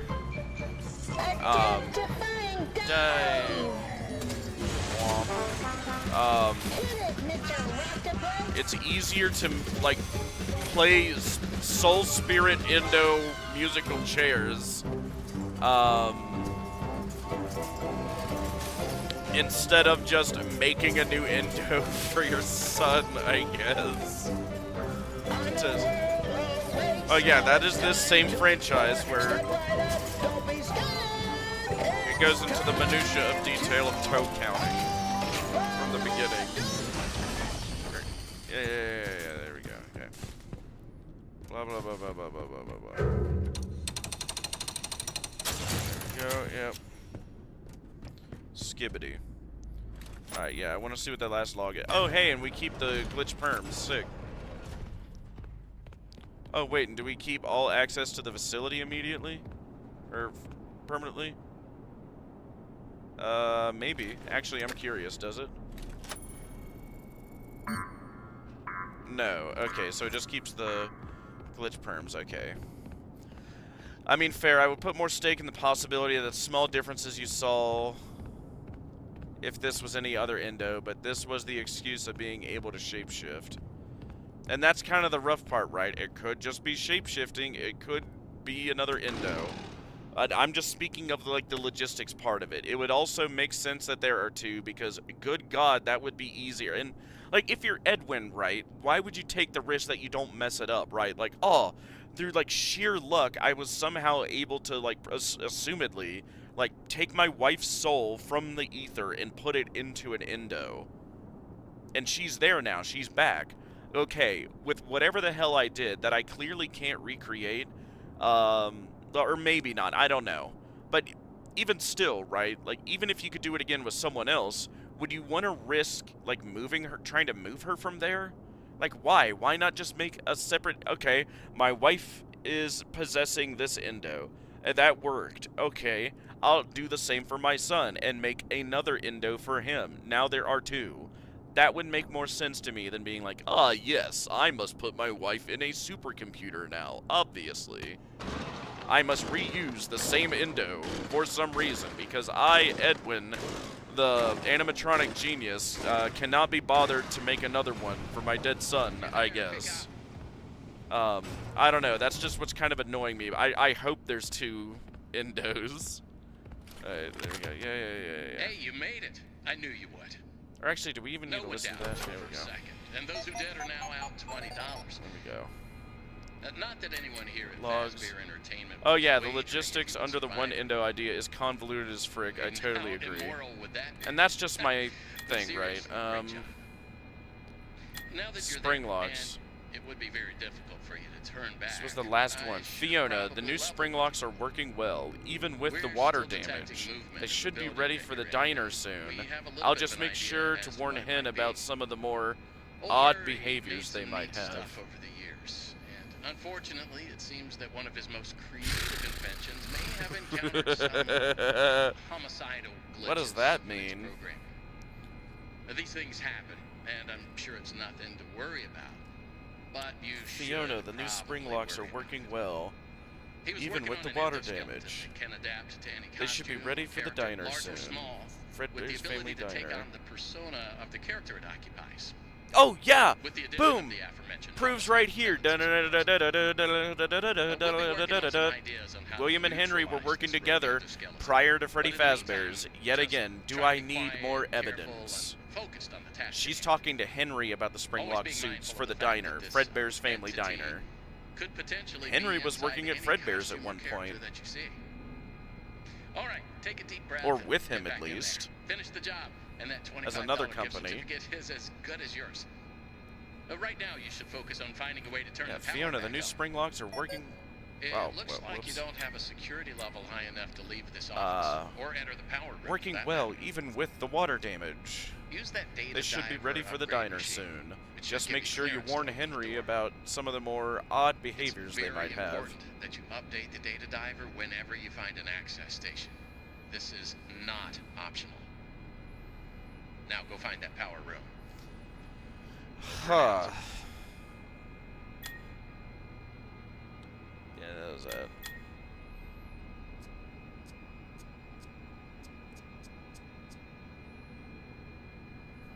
Well, hey, we didn't have to wait long before seeing the log. Yes, and with that, we're pretty much all done now. Okay. Oh, so have they not found any other endings? Or are there just 3? I'd say just, but still. And yeah, this email is sick. Outright confirms what I was speculating. What do you think of the ending, by the way? Do you like it? I mean, it's not bad. It's just, like, I'd like it more if I knew what was going on. Like, it looked cool. It was spooky. Implications are implying a lot of things, but it's like, I don't quite know what's going on, and who's in what, and what's doing where, and this is extremely convoluted, and it's probably going to take several flowcharts to figure out who ended up where, when, and why. And even then, we don't really know the why, right? Because, like, we basically got, like, 3 or 4 things about Fall Fest in this game. And, like, 2 of those are just mentions. Yeah, there isn't anything else from what I've seen. What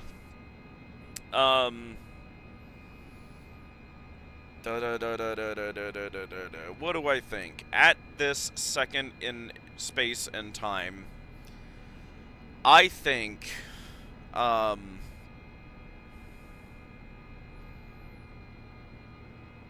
going back to that first reaction idea I had, like, are all 3 of...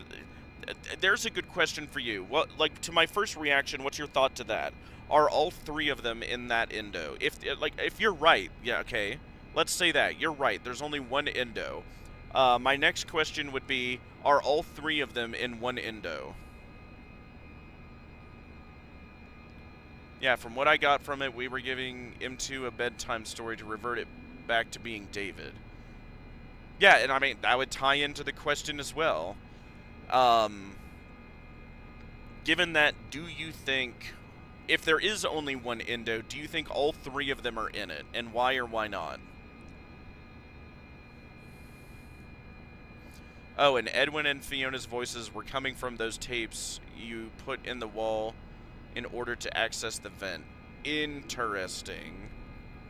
There was a little bit too much ambience, so I couldn't hear clearly, but I'm sure there's a video you could see on YouTube already.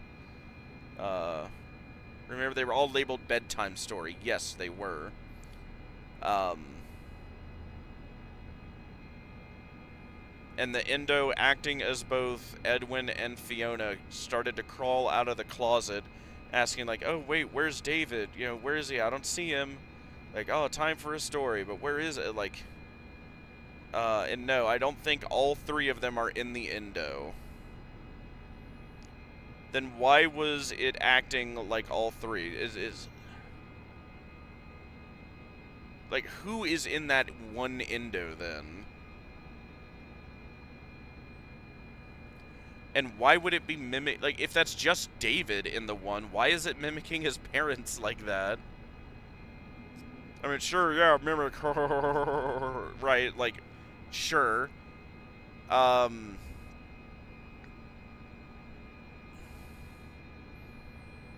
why are they hostile? Because they're the ones, like, if you do nothing, like, eventually they just get hostile with you. But when we turn him into David and make him small, like, he's not hostile at all. He seems to act, you know, just like a kid.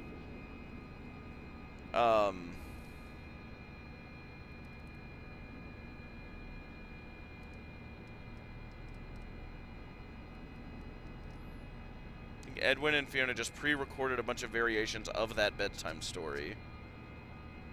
Even the lines about, oh, wait, where's David? You know, who's that? No, we can't see it. I'd have to look at the lines again, but I thought they were talking about, like, oh, yeah, I don't see David, do you? Like, oh, no, he's not in here. Like, what was all that, then? If it was just pre-recorded. Because the order of the animal clue is randomized for each playthrough. Oh, okay. That, too. Alright. I thought there was more significance to that, too. Like, wait, was there a purple bear at some point?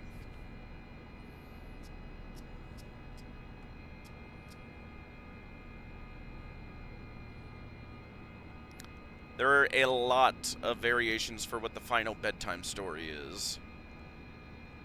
Interesting. The story itself changes, but I'm assuming them acting like that doesn't. Like being all inquisitive, like, oh, where is he? Like, oh, where's David?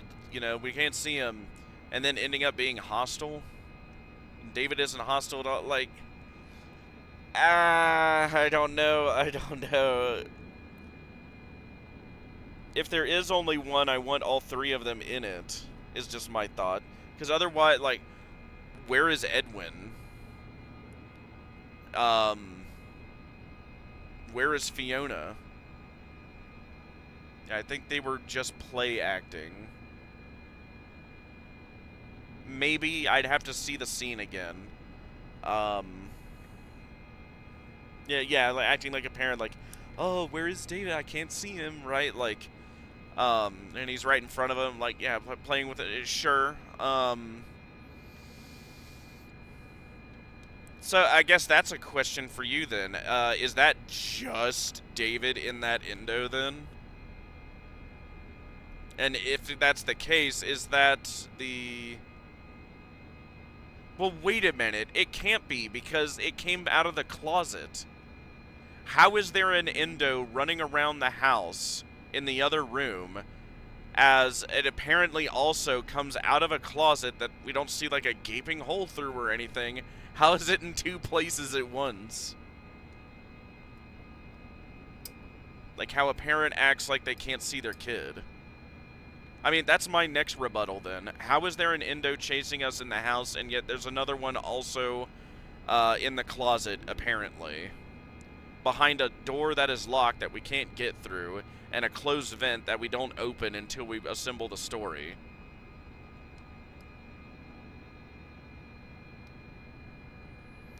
Like, where is he? Where is my little guy? Yeah, and I get that. That could work. In which case, yeah, I could agree. The endo that is in the closet, could just be David. Right, but how do you explain the endo chasing us throughout the house at the exact same time? Like, what's going on there? Like, does it teleport through a wall and end up in the closet? And if it would do, I think we would be shown that to avoid this question, right? If that was the case. Because then someone, you know, would think of what I exactly did right there. Yes, you think it's just David. Okay, and I'm with you on that so far. The endo that was in the closet is just David. Now, who is in the endo that is chasing us through the house is my next question. And that's why I said your first idea implied 3 mimic endos. No, like, I wasn't thinking 3. I was thinking 2. There were 3, like, entities, like, Fiona is in the Mexis machine, she's also in an endo, and David is in an endo, what I originally thought. But now I'm starting to wonder if you're right, and there's, what is it? Or, well, I don't even know what we're thinking there, but I agree with you, one of them is just David, sure. The one in the closet was just David. Okay, I agree with you at this second with that. If that is the case, who is in the endo that is chasing us throughout the house, if anyone? Is that just an AI thing, or If you think there's a separate Fiona Endo and an Endo chasing us, then from how things are framed, there's a third Endo that's just sitting in a closet until we get there. Oh wait, I might have missed another message you sent. Oh no, that's just what I said before. If you think there's a separate Fiona Endo and an Endo chasing us, then well, I mean, do you not? Like, I guess that's another question for you. Do you think the Mimic in the closet is the one that's been chasing us and I guess just teleports into the closet through a locked door and walls and a vent that's closed until we go through it? Would be my question. Because I think, you know, if you don't agree with that, then bare minimum there's 2 Endos, if that's the case.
And again, it would probably also help if we could look closely at the Endo model of the one that is chasing us as well. But I guess that would be my question to you.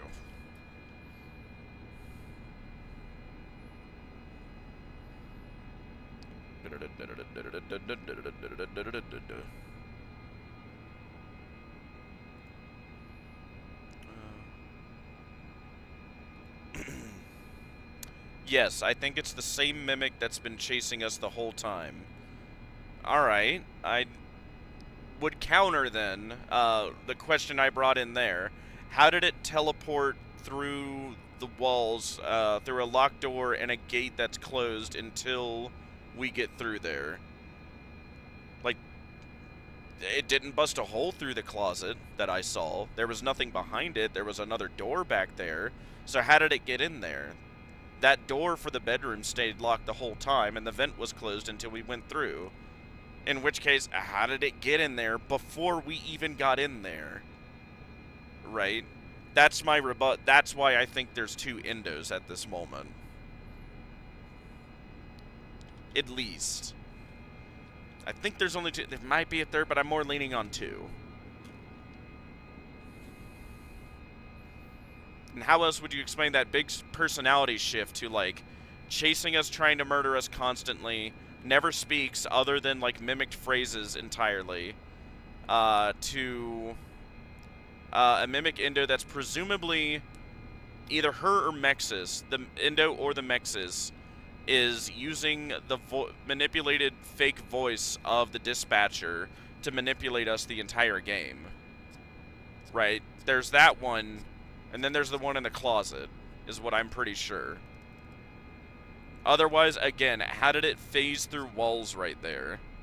Because, again, you would think if they would want to avoid this problem, they would show me that. Like, I've got no evidence other than when you climbed out from the room through that vent, the same musical sting that played when the Mimic appeared in the house. I mean, it could just be thematic, I guess. I guess, yeah, that's just my counter. Like, if they wanted to solidly establish that, oh, yes, this Endo in the closet is the same Mimic that's been chasing you the entire game, like, why not show, like, a busted hole in the back of the closet? Like, oh, yes, that is clearly where the Mimic that was just chasing us got into the closet before we got in here. But that's not what we see. We see a very dark closet, like pitch black, in a room that's not been open forever, with a door that stays closed the entire time, an event that only opens when we go through it. So what I assume is that when you climb out of the room, the Mimic just somehow escapes the room. And somehow, by magic, the Mimic appears.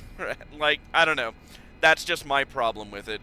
Explain how he got in there without opening the door or going through the vent as we're going through it.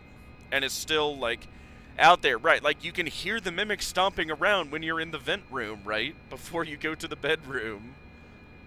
Like, how is it that fast then, too? Other than that, I'm coasting simply on vibes, I'll admit, lol. And hey, that's fine. I might be wrong, you might be right. I might be right, you might be wrong. Who knows, right? It's just a little logical deduction, that's what I think. I think there's 2 endos. Now, granted, where I fall flat would be explaining, who's in the other endo then? And yeah, to explain the personality shift, right? The one that's chasing us the entire game, it never speaks. Other than, like, mimicked phrases, right? It's not using those mimicked phrases intelligently, right? It's like a parrot, right?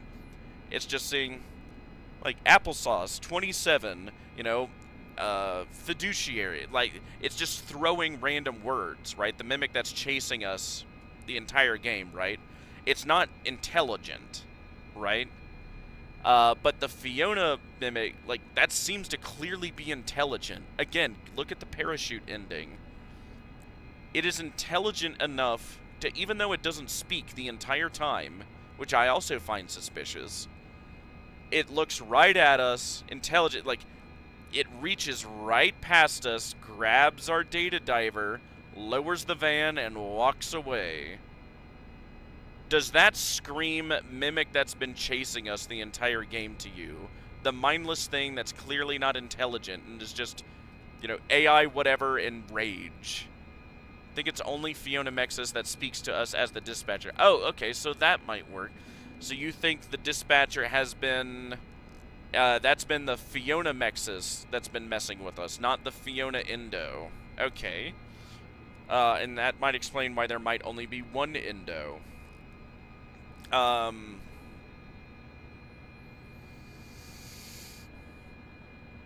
Pain without love. No. Okay. I can swing that. Fiona Mexis is the one manipulating us the entire game. Sure. Who is that at the end of the parachute ending? Is that Endo the one that has been chasing us the entire game? That is my next question for you then.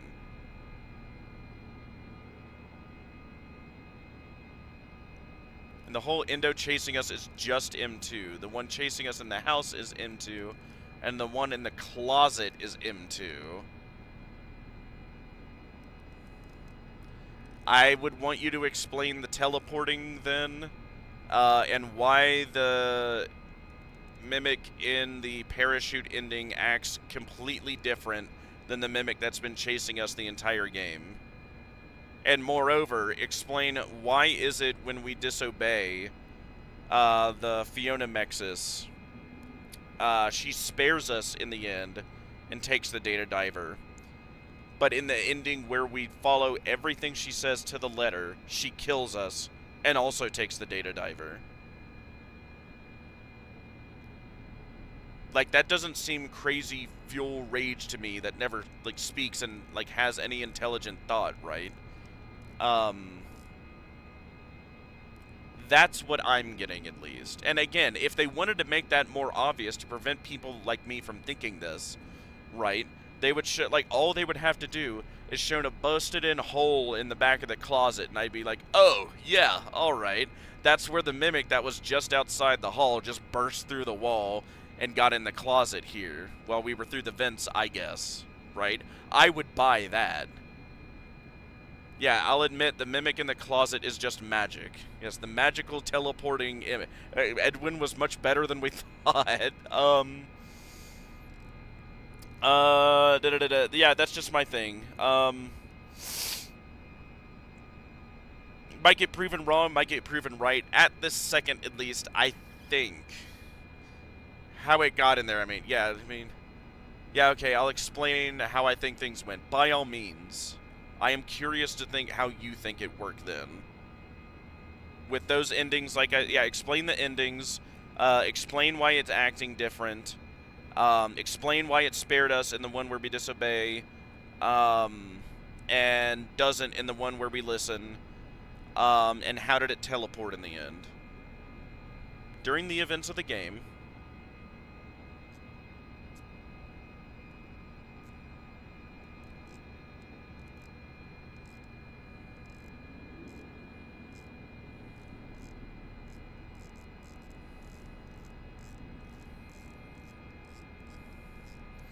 goodbye. Da, da, da, da, da, da.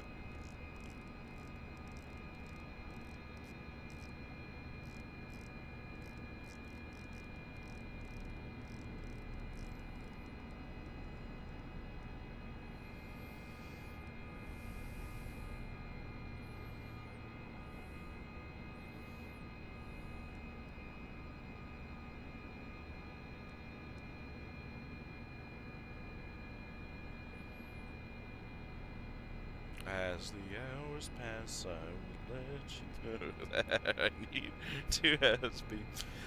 Okay, so dispatch sent us to the factory. Yes. And as soon as we enter, Fiona Mexis takes over and mimics the dispatcher's voice. Okay, Fiona Mexis does that. Okay, I'll buy it. Keep going. I'm with you so far.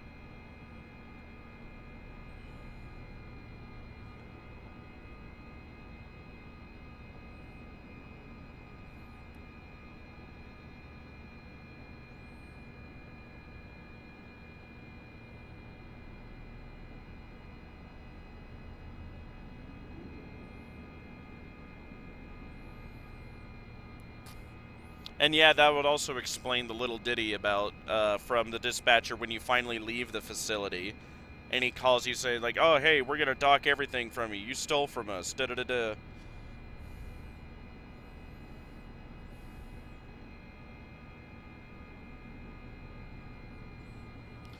Goodbye. Da-da-da-da-da-da.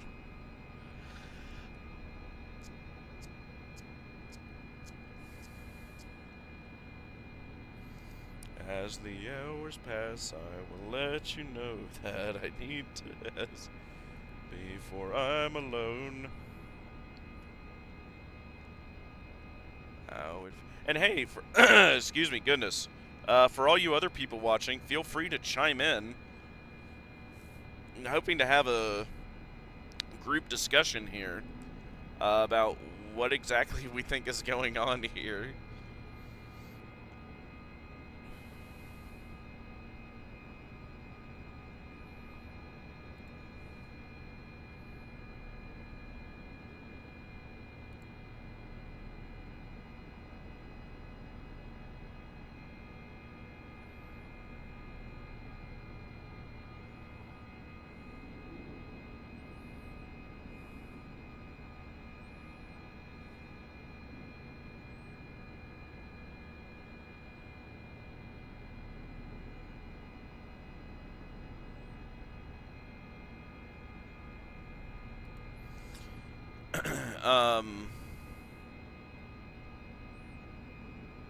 Alright, yeah, let me see here.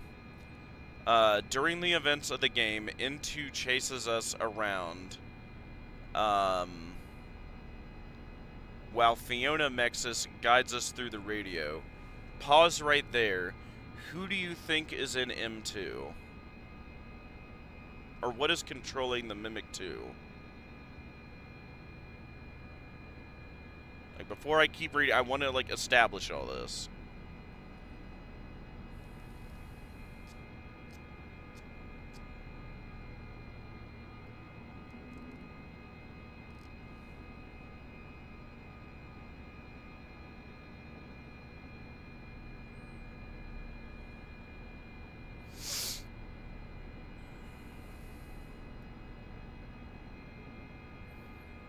The reason why M2 is violent is because Edwin beat it up.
All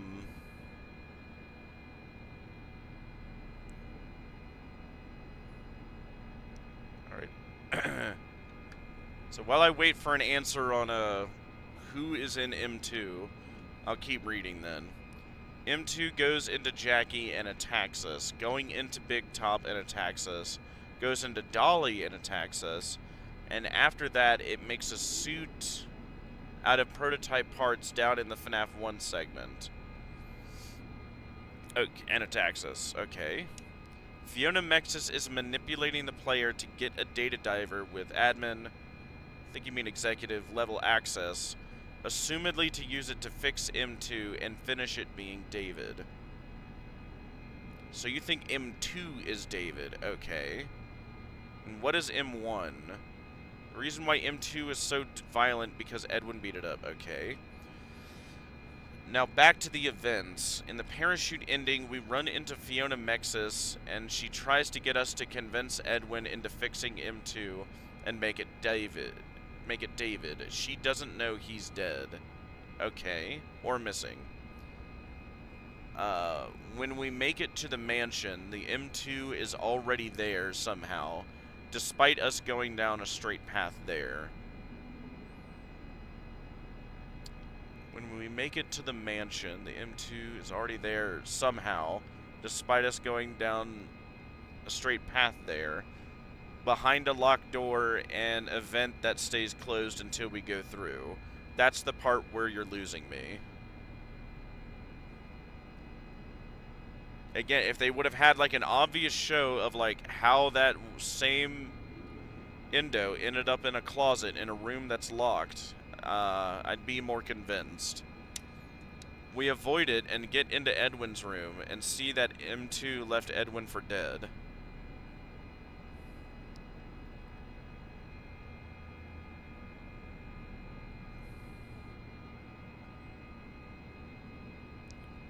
Oh yeah, the M2 is in the mansion, I do agree. Okay. But something else is in the closet. We avoid it, we get into Edwin's room, we see that M2 left Edwin for dead, yes. From that one audio tape in that ending. Yes. Okay. I'm still with you so far. Keep going, keep cooking.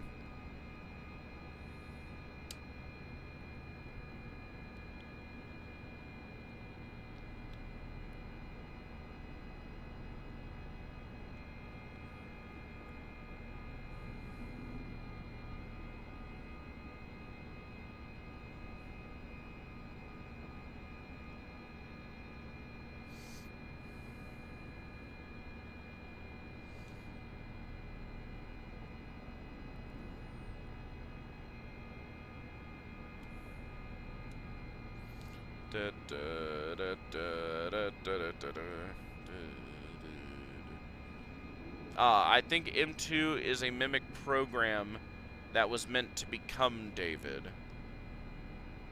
Okay. Excuse me. Alright. That's fair. So M2 is a mimic program meant to become David. Do you think David's soul is in M2? Would be my next question.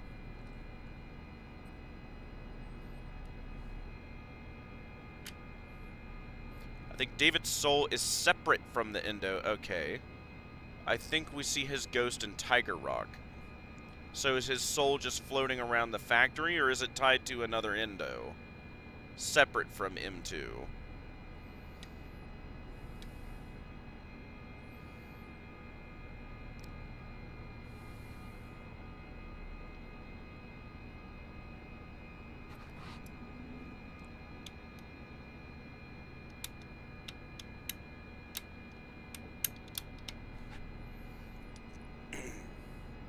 Because again, I'm mostly with you. I'm just seeing if, like, it's like 90% I'm in agreement with you on what all has happened here. It's just this last 10% that I think between us and I'm sure a lot of the rest of the fandom, there's going to be a lot of debate in the next coming weeks and months on what in God's name actually was happening here. It's that last 10% of detail that we seem to really be struggling on, coming to a consensus with.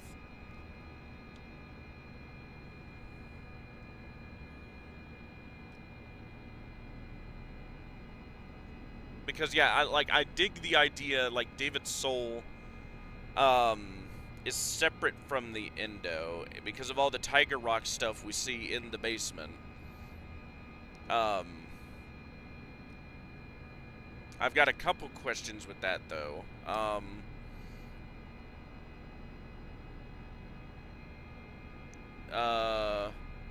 Yeah, where was his soul? His soul is just floating around the factory, I guess, then. Okay.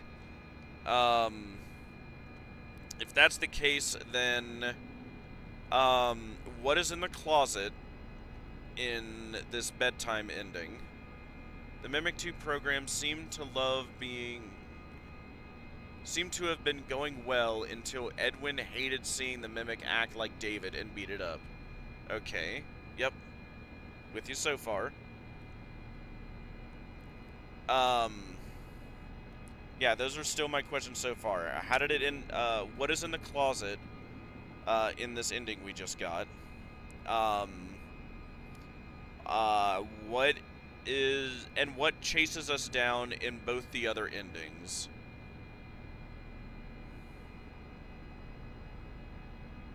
And why are we spared in the one ending where we disobey and killed in the other one?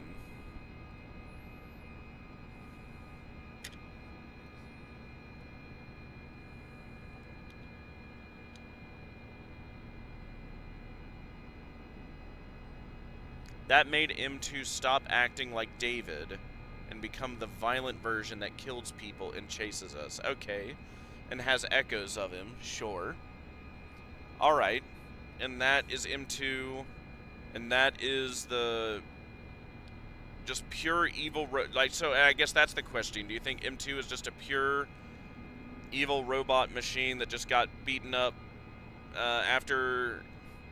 imitating David, and was eventually going to be a vessel for him, but didn't end up doing it because Edwin beat it up before that happened.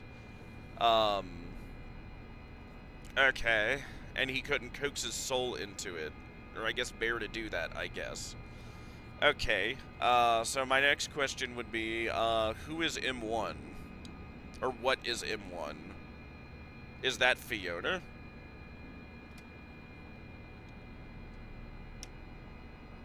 And if it's not Fiona, what is in M1? Or is it just another robot?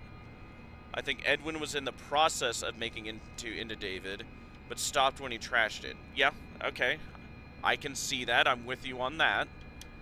And again, any of the other guys watching, feel free to chime in. This is kind of a group discussion at this point.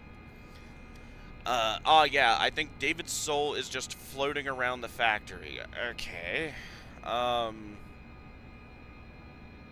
mean, yeah, that would imply, yeah, and maybe he saw that and he's like, okay, I'm making a vessel for my son's soul that's floating around my factory, but by the end of it, I don't have the stomach to do it, for some reason, even though he's gone that far with putting his wife in one and then is about to put his son in another.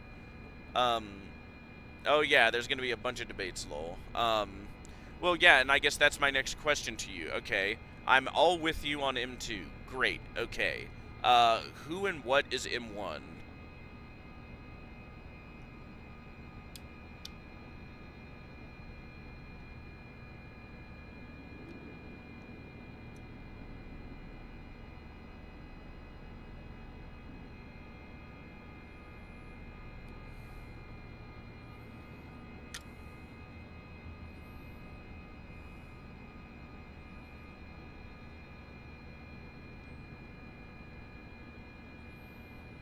But yeah, I don't see anything that hints that the Indo itself is haunted and paranormal.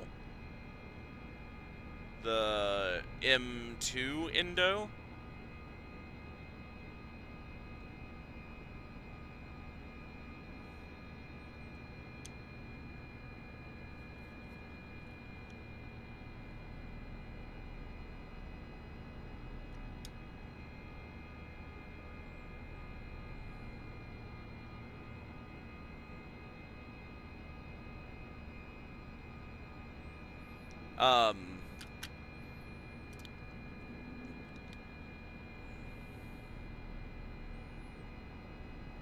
And so that is, like, MO2 is just pure crazy robot Endo that was going to be a vessel for David, but didn't end up happening, and David's soul just ends up floating around the complex. Okay, I'm with you so far. Again, my next question would be then, who and what is the M01 then?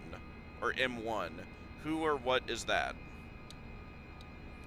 Because it seemed to be implied that that was Fiona that got put into there, and she died first, you know, ergo M1, one before 2, right?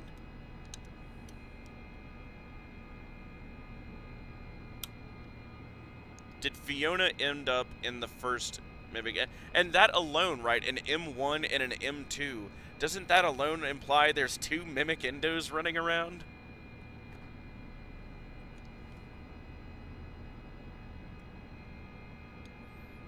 But back to M2. Fiona needed to find a way to make M2 become like David again, and I think she needed the data diver for it. I agree that seems to be your motivation. I guess I'm more critical for Steel Wool that I've not seen a reason displayed to me as to why that would help her accomplish that goal. Like, what does she not have access to that she doesn't already? Right, especially given the now what we see with the, like, the glitched permissions, use it wisely, I'm assuming she would have access, or at least Fiona Mexis would have access to everywhere in the facility. And yeah, that's my question. Like, what's the goal? Like, she wants to bring David back. Okay, I'm with you there. Who and what is M01? M1. That's my biggest question to you right now. I'd love to see if you have an explanation for it, because I am with you so far on all this. Minus the whole teleporting Endo at the end of the bedtime ending we got. Minus that, I'm with you on everything else.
Yeah, I'm talking about M2 when you mentioned the lack of anything paranormal. And yeah, I agree with you on that.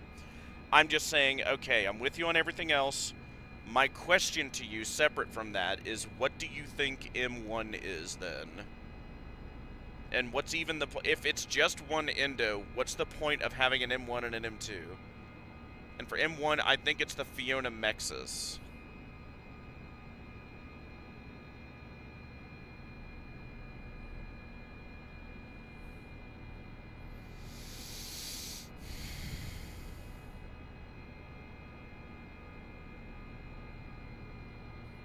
If that's the case, what is it we see in the film reel in the house, walking around, making a cake for David, acting like his wife, talking like his wife, all the pictures that even David made of an Endo that looks just like her, acting like his mom.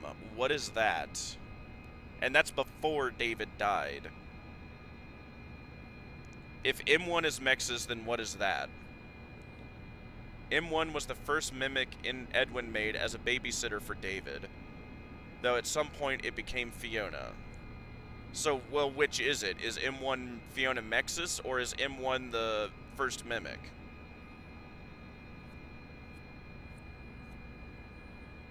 I'm not trying to grill. I'm just trying to get everything clear here so I don't misunderstand you. Because you say M1 is the Fiona Mexis, but M1 is also the first mimic Edwin made as a babysitter for David, but eventually became Fiona. Okay. Well, which is it? Or is it, but are there two M1s, right? And I know this is complicated, but we'll eventually come to the truth via all this deductive reasoning. Again, I think M1 and M2 aren't referring to the endos, just the programs. What do you have that makes you say that? The M1 program is Fiona.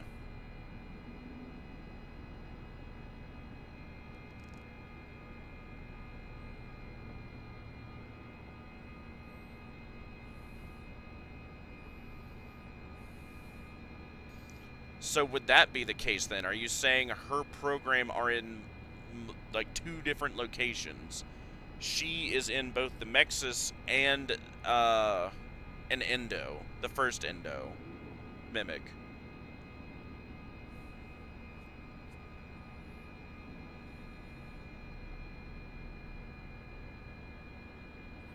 And Edwin used some of her code to make M2 a different version that was meant to become David. Yes, and I agree with you with that.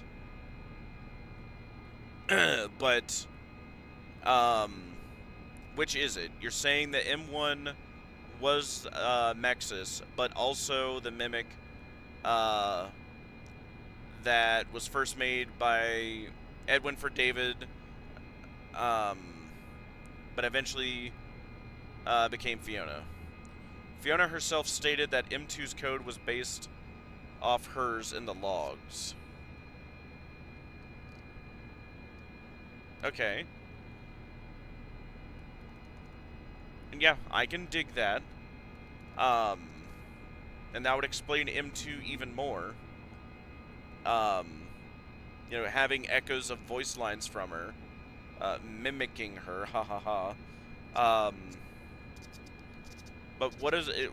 I want you to explain more your thoughts there. M1 is the Fiona Mexis, but you're also saying that M1 is the first mimic Edwin made. Which, if that's the case, are you saying, like, she, in a programmer soul form, whatever it is, she is in two bodies? Is what you're saying. I know it's a hard pill to swallow. Like, it's not even that. Like, I'm trying to just understand you the best here because... And again, I'm agreeing with most of what you're saying. I'm just trying to... And that which I don't, I'm, like, trying to, like, clarify here bit by bit because I think we're getting close to the truth here. Because I agree with you pretty much on everything with M2, right? Everything with that mimic, and that mimic seems to be the one that ends up in ruin, right? Although, granted, that's going to be a massive, you know, speculation on how the hell after this did it end up buried behind a sealed wall under the Pizzaplex. That's going to take some explaining because none of these endings showed that, even though I thought they would. But yeah, I'd love for you to explain your thoughts on M1, though, because you're saying the M1 is both in Mexis and in the M1 Endo. You know, the one that David drew all the pictures of has the wide eye, the one we see in the film reel, the one that's acting like the wife, like the one that's talking about, like, David, like, oh, David, or Edwin, oh, Edwin, you need to do this, blah, blah, blah, blah. Yeah, acting like Fiona, right? What's up with that? Which, and I mean, that might be the case. Is Fiona in two different places simultaneously? Is her mind in Mexis and her soul in M1? Could that be the case? Because clearly, given the tape we see in the basement, right, Edwin was experimenting and found a successful way to harvest her soul somehow through the radio, right? Like, I don't know how he did it. He's finally here, right? And the other tapes, like, oh, I'm hearing him talking and joking with somebody down there in R&D, right? Like, da-da-da-da-da-da, right? I'm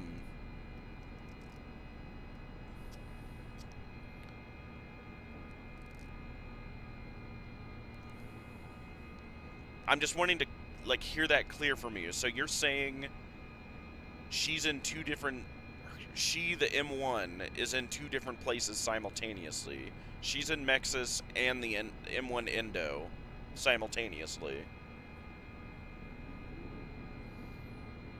In which case, that's funny, because then that goes back to there's three different characters at play here.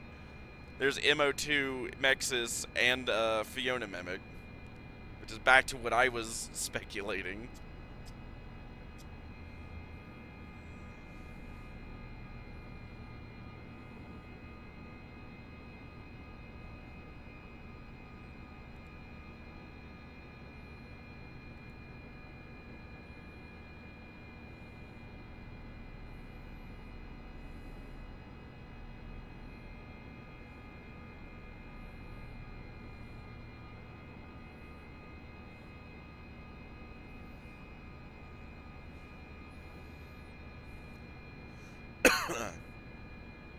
The reason you think M1 and M2 are referring to their programs rather than the Endo is because of two things. The film reel showing the M1 code in the Mimic Endo. The film reel showing the M1 code in the Mimic Endo. Which is clearly Fiona. Okay, so you are saying that, for sure.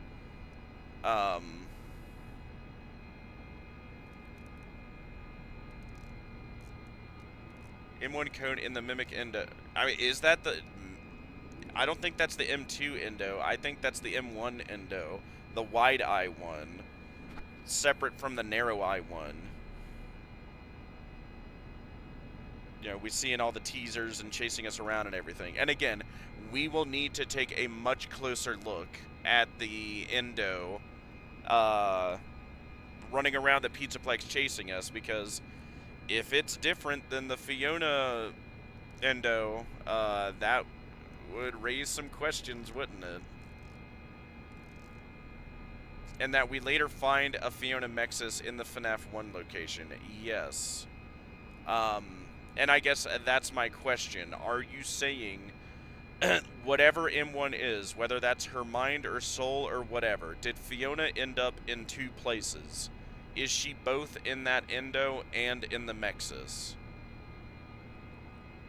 And David is in the M2, thus making three characters. Technically.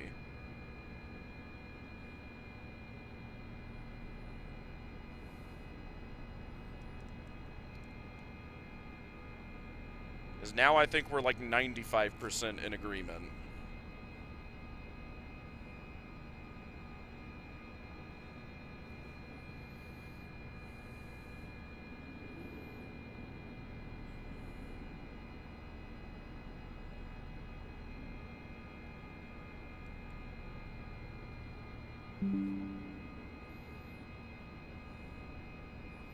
Skibbity bop bop bop, skibbity yes yes yes.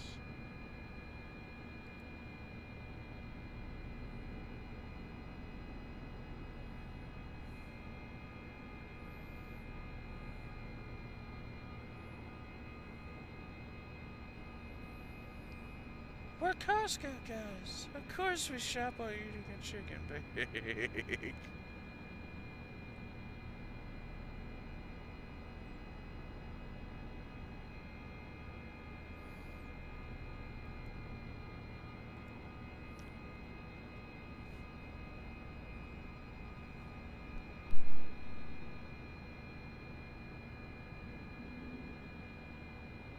You could tell 'em in the country, tell 'em in the town. The miners down in Mingo laid their shovels down. We won't pull another pellet, load another ton, or lift another finger till the union we have won.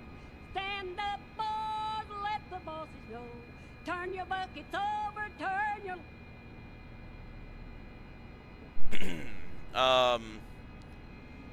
So what I think happened is that for whatever reason, Edwin moved M1's mind and program out of the Endo and put it into Mex's.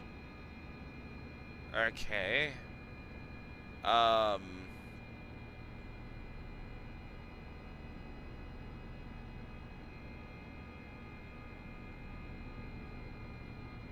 Hang on.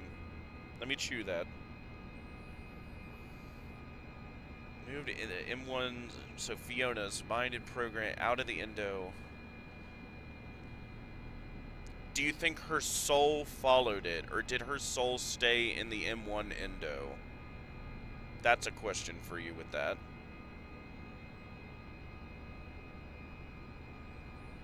Yeah, when he moved her mind and program out of the Endo and put her into Mex's, I'm good with you there. Did her soul stay with the Endo, or did it follow her into Mex's? And her mind and soul are in Mex's. It's either that or Fiona was where Fiona was kept in somehow.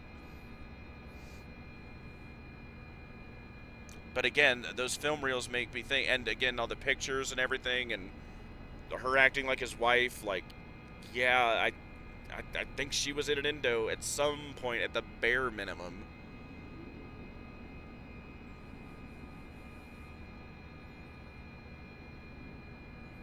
And again, this, like, you still got to explain, why does she act completely different in, the parachute ending to what we see the Mimic doing to us all game? And in between those two endings, why does she spare us when we disobey in the parachute ending? Or why does the Mimic, if that's not her, why does the Mimic spare us in the, what is it, parachute ending, where according to you, she has nothing to do with that Endo at all. That is just the Mimic. Why does she spare us when we disobey? How is she coordinating that? Like, if she's just the Mexis, how is it, she is helping the, and having the Mimic, not kill you there? And why doesn't it kill you when you disobey? Take the data diver. But then, in the one where you do disobey, it does kill you. Take the data diver and walk away. Like, what's up with that?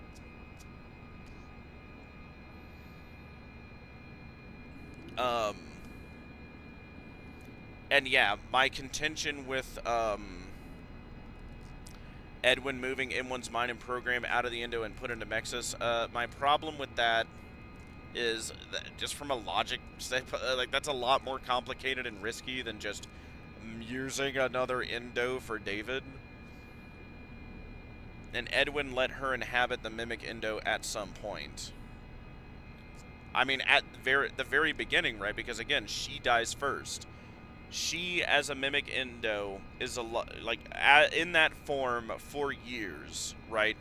Acting as David's mom, like, oh, I baked him a cake, right, for his birthday, right? Like, and all the drawings David made of her as the wide-eye Endo. To your question, no, I don't think she is in two places. Okay. Who and what is in the Endo 01 then? Or if that's just the Mimic that's been chasing us the whole game, why does it act completely different in those two endings? Or at least in the parachute ending. Why does the parachute ending, the Mimic act totally different than how we see in the rest of the game? That when we disobey, like, assuming, and like the coordination, right, that would need to be required. If the Fiona Mexis was manipulating the dispatcher, which I agree, she was mimicking him, you know, manipulating us, how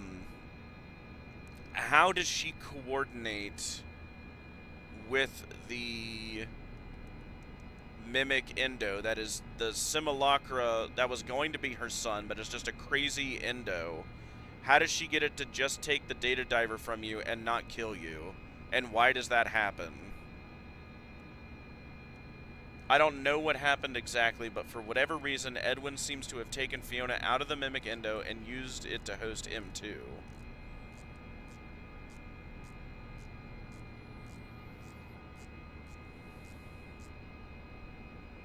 I really want to get a close look at the Endo that's been chasing us this entire game. Because if it is a 1-for-1 with the Endo we see at this ending here, I will give you that. I will admit defeat and say, okay, there is just one.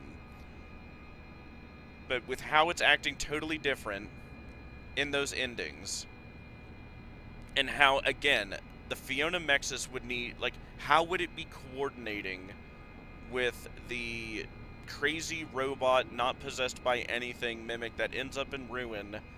How would it coordinate with it to the point to where, in the parachute ending, again, when we disobey, it spares us the thing that's been trying to kill us the whole game. It spares us and takes the data diver with executive perms from us.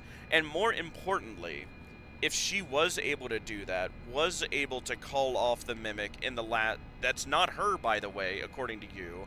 If she was able to do that, you know, from her position as the Fiona Mexis, how is it, and why is it she didn't just do that from the beginning?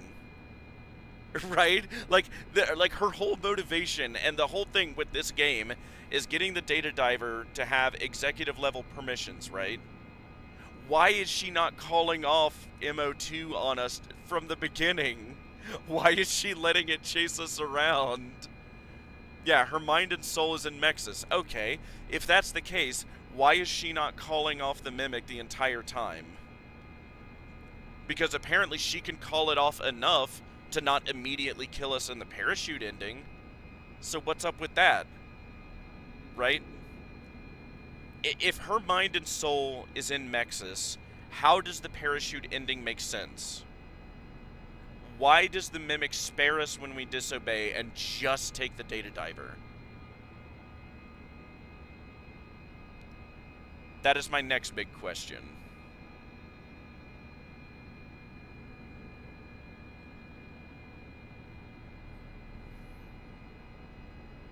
What is it? Parachute ending. Where, according to you, she has nothing to do with that endo at all. That is just the mimic. Why does she spare us when we disobey? How is she coordinating that? Like, if she's just the Mexis, how is it?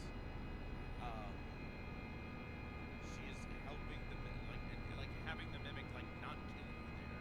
And why doesn't it kill you when you disobey? Take the data diver. But then, in the one where you do disobey, it does kill you. Take the data diver and walk away. What's up with that?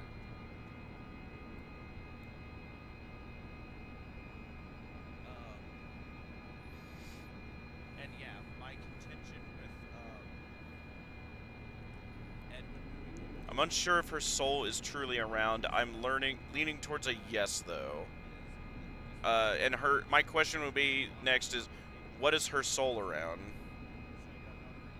Is it attached to the endo, or is it also just floating around? Edwin let her inhabit the mimic endo at some point. I mean, at the very beginning, right? Because again, she dies first. She, as a mimic endo, is in that form for years, right? Acting as David's mom, like, oh, I baked him a cake for his birthday, right? Like, and all the who and what is in the endo of one.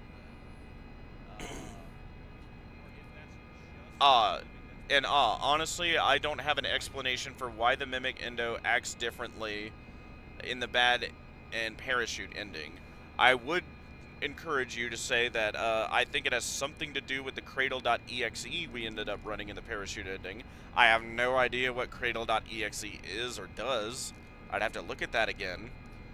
But that's my big question, right? Like, if she had control or influence of MO2 the entire time, why did she not call it off the entire game? And if she didn't have control of it the entire game, and that is just the regular mimic we see at the ending of the parachute ending, why didn't it kill us? If that's the same mindless, you know, crazy, going to be David's vessel mimic, that one, why didn't it kill us? Why did it just take the data diver?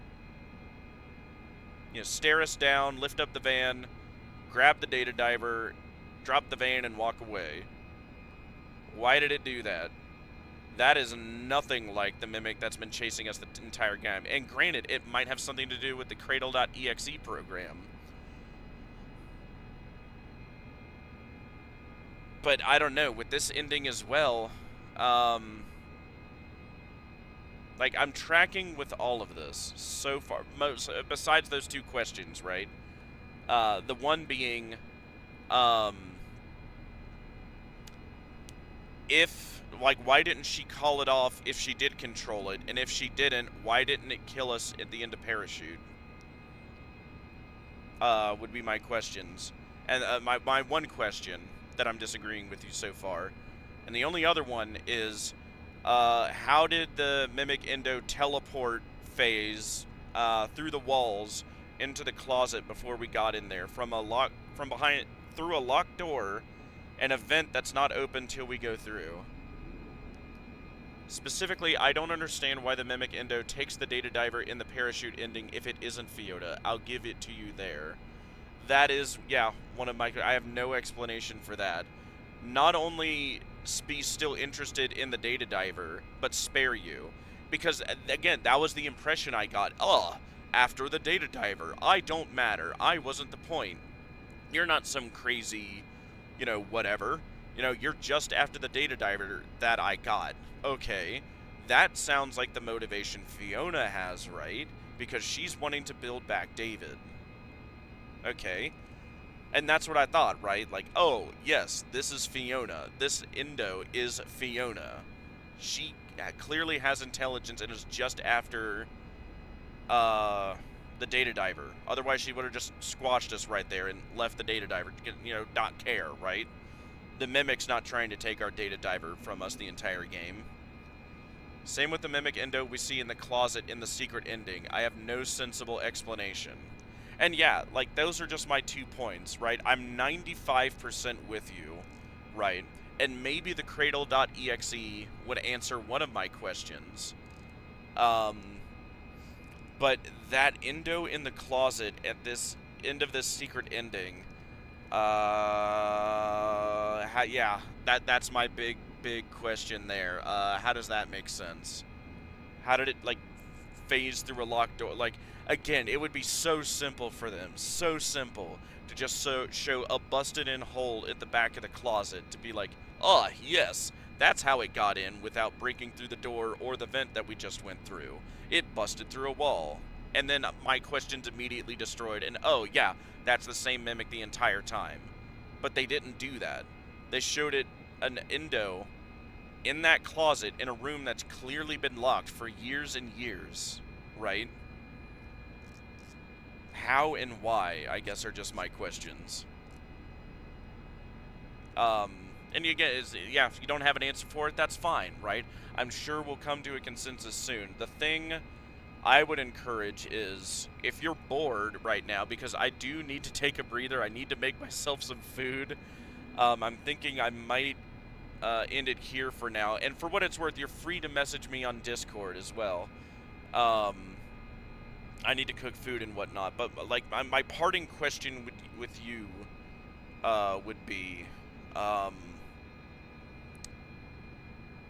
can we look at a closer image of not only the M2 Endo, but the Endo we see in the closet? I want a real close, like, minutia view of both. I want to compare and contrast. And is there anything we could look at to say, ah, yes, this is the same Endo, or, oh, no, these are two different? Yeah, I will admit I don't have a solid explanation for that. I'm mainly going with the idea M1 Fiona Mexis having her own Endo, would pretty much make most of her manipulation pointless. Going with the idea that M1 Fiona Mexis having her own endo would pretty much make most of her manipulation pointless. I mean, not if she needed a executive level data diver for some reason. Which, again, is, granted, the whole concept that she needs that is odd to me, whether she's in the Mexis or in the endo, right? Why would she not have had that to begin with, whether she's in Mexis or in an endo?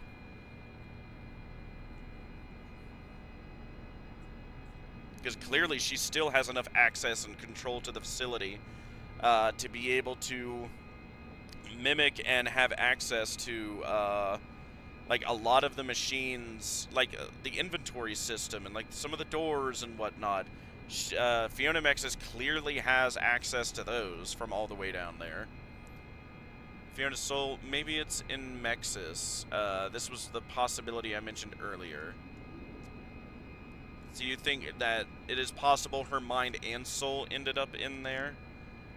Which, if that's the case, yeah, my next question would be that rebuttal for you. If the endo we see is not Fiona in the end of the parachute ending, and that's just the mimic that's been chasing us the entire time, why doesn't it kill us? And if that has something to do with Cradle.exe, sure, maybe it's pacified or something, I don't know. But even if that's the case, yeah,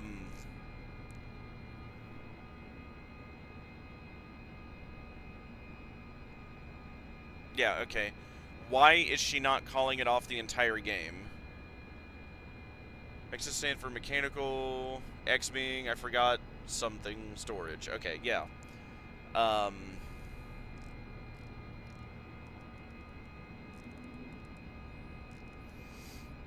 Experimental storage or something. I think X being could be soul, ghost. Yeah. And I could see that. Him making the Mexis as a container for her soul. Possibly. Or that ending up as it, I guess. But she seemed to be first possessing the endo. And so it's like... Then my question would be, well, what was his point in having to do that? Why not just keep your wife in the... endo, right? And granted, yeah, my mind jumps to that tape he said, like, oh, I can't stand to look at you, I can't stand it anymore, you're not her, da-da-da-da-da-da.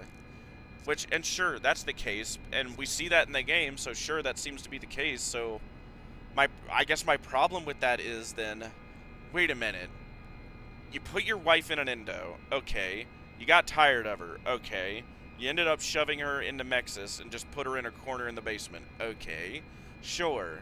Why is it after that you were going to do the same thing with your son after he died?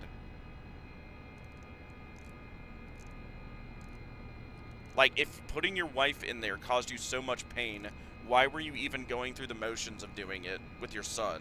And granted, it looks like he didn't in the end. But my curiosity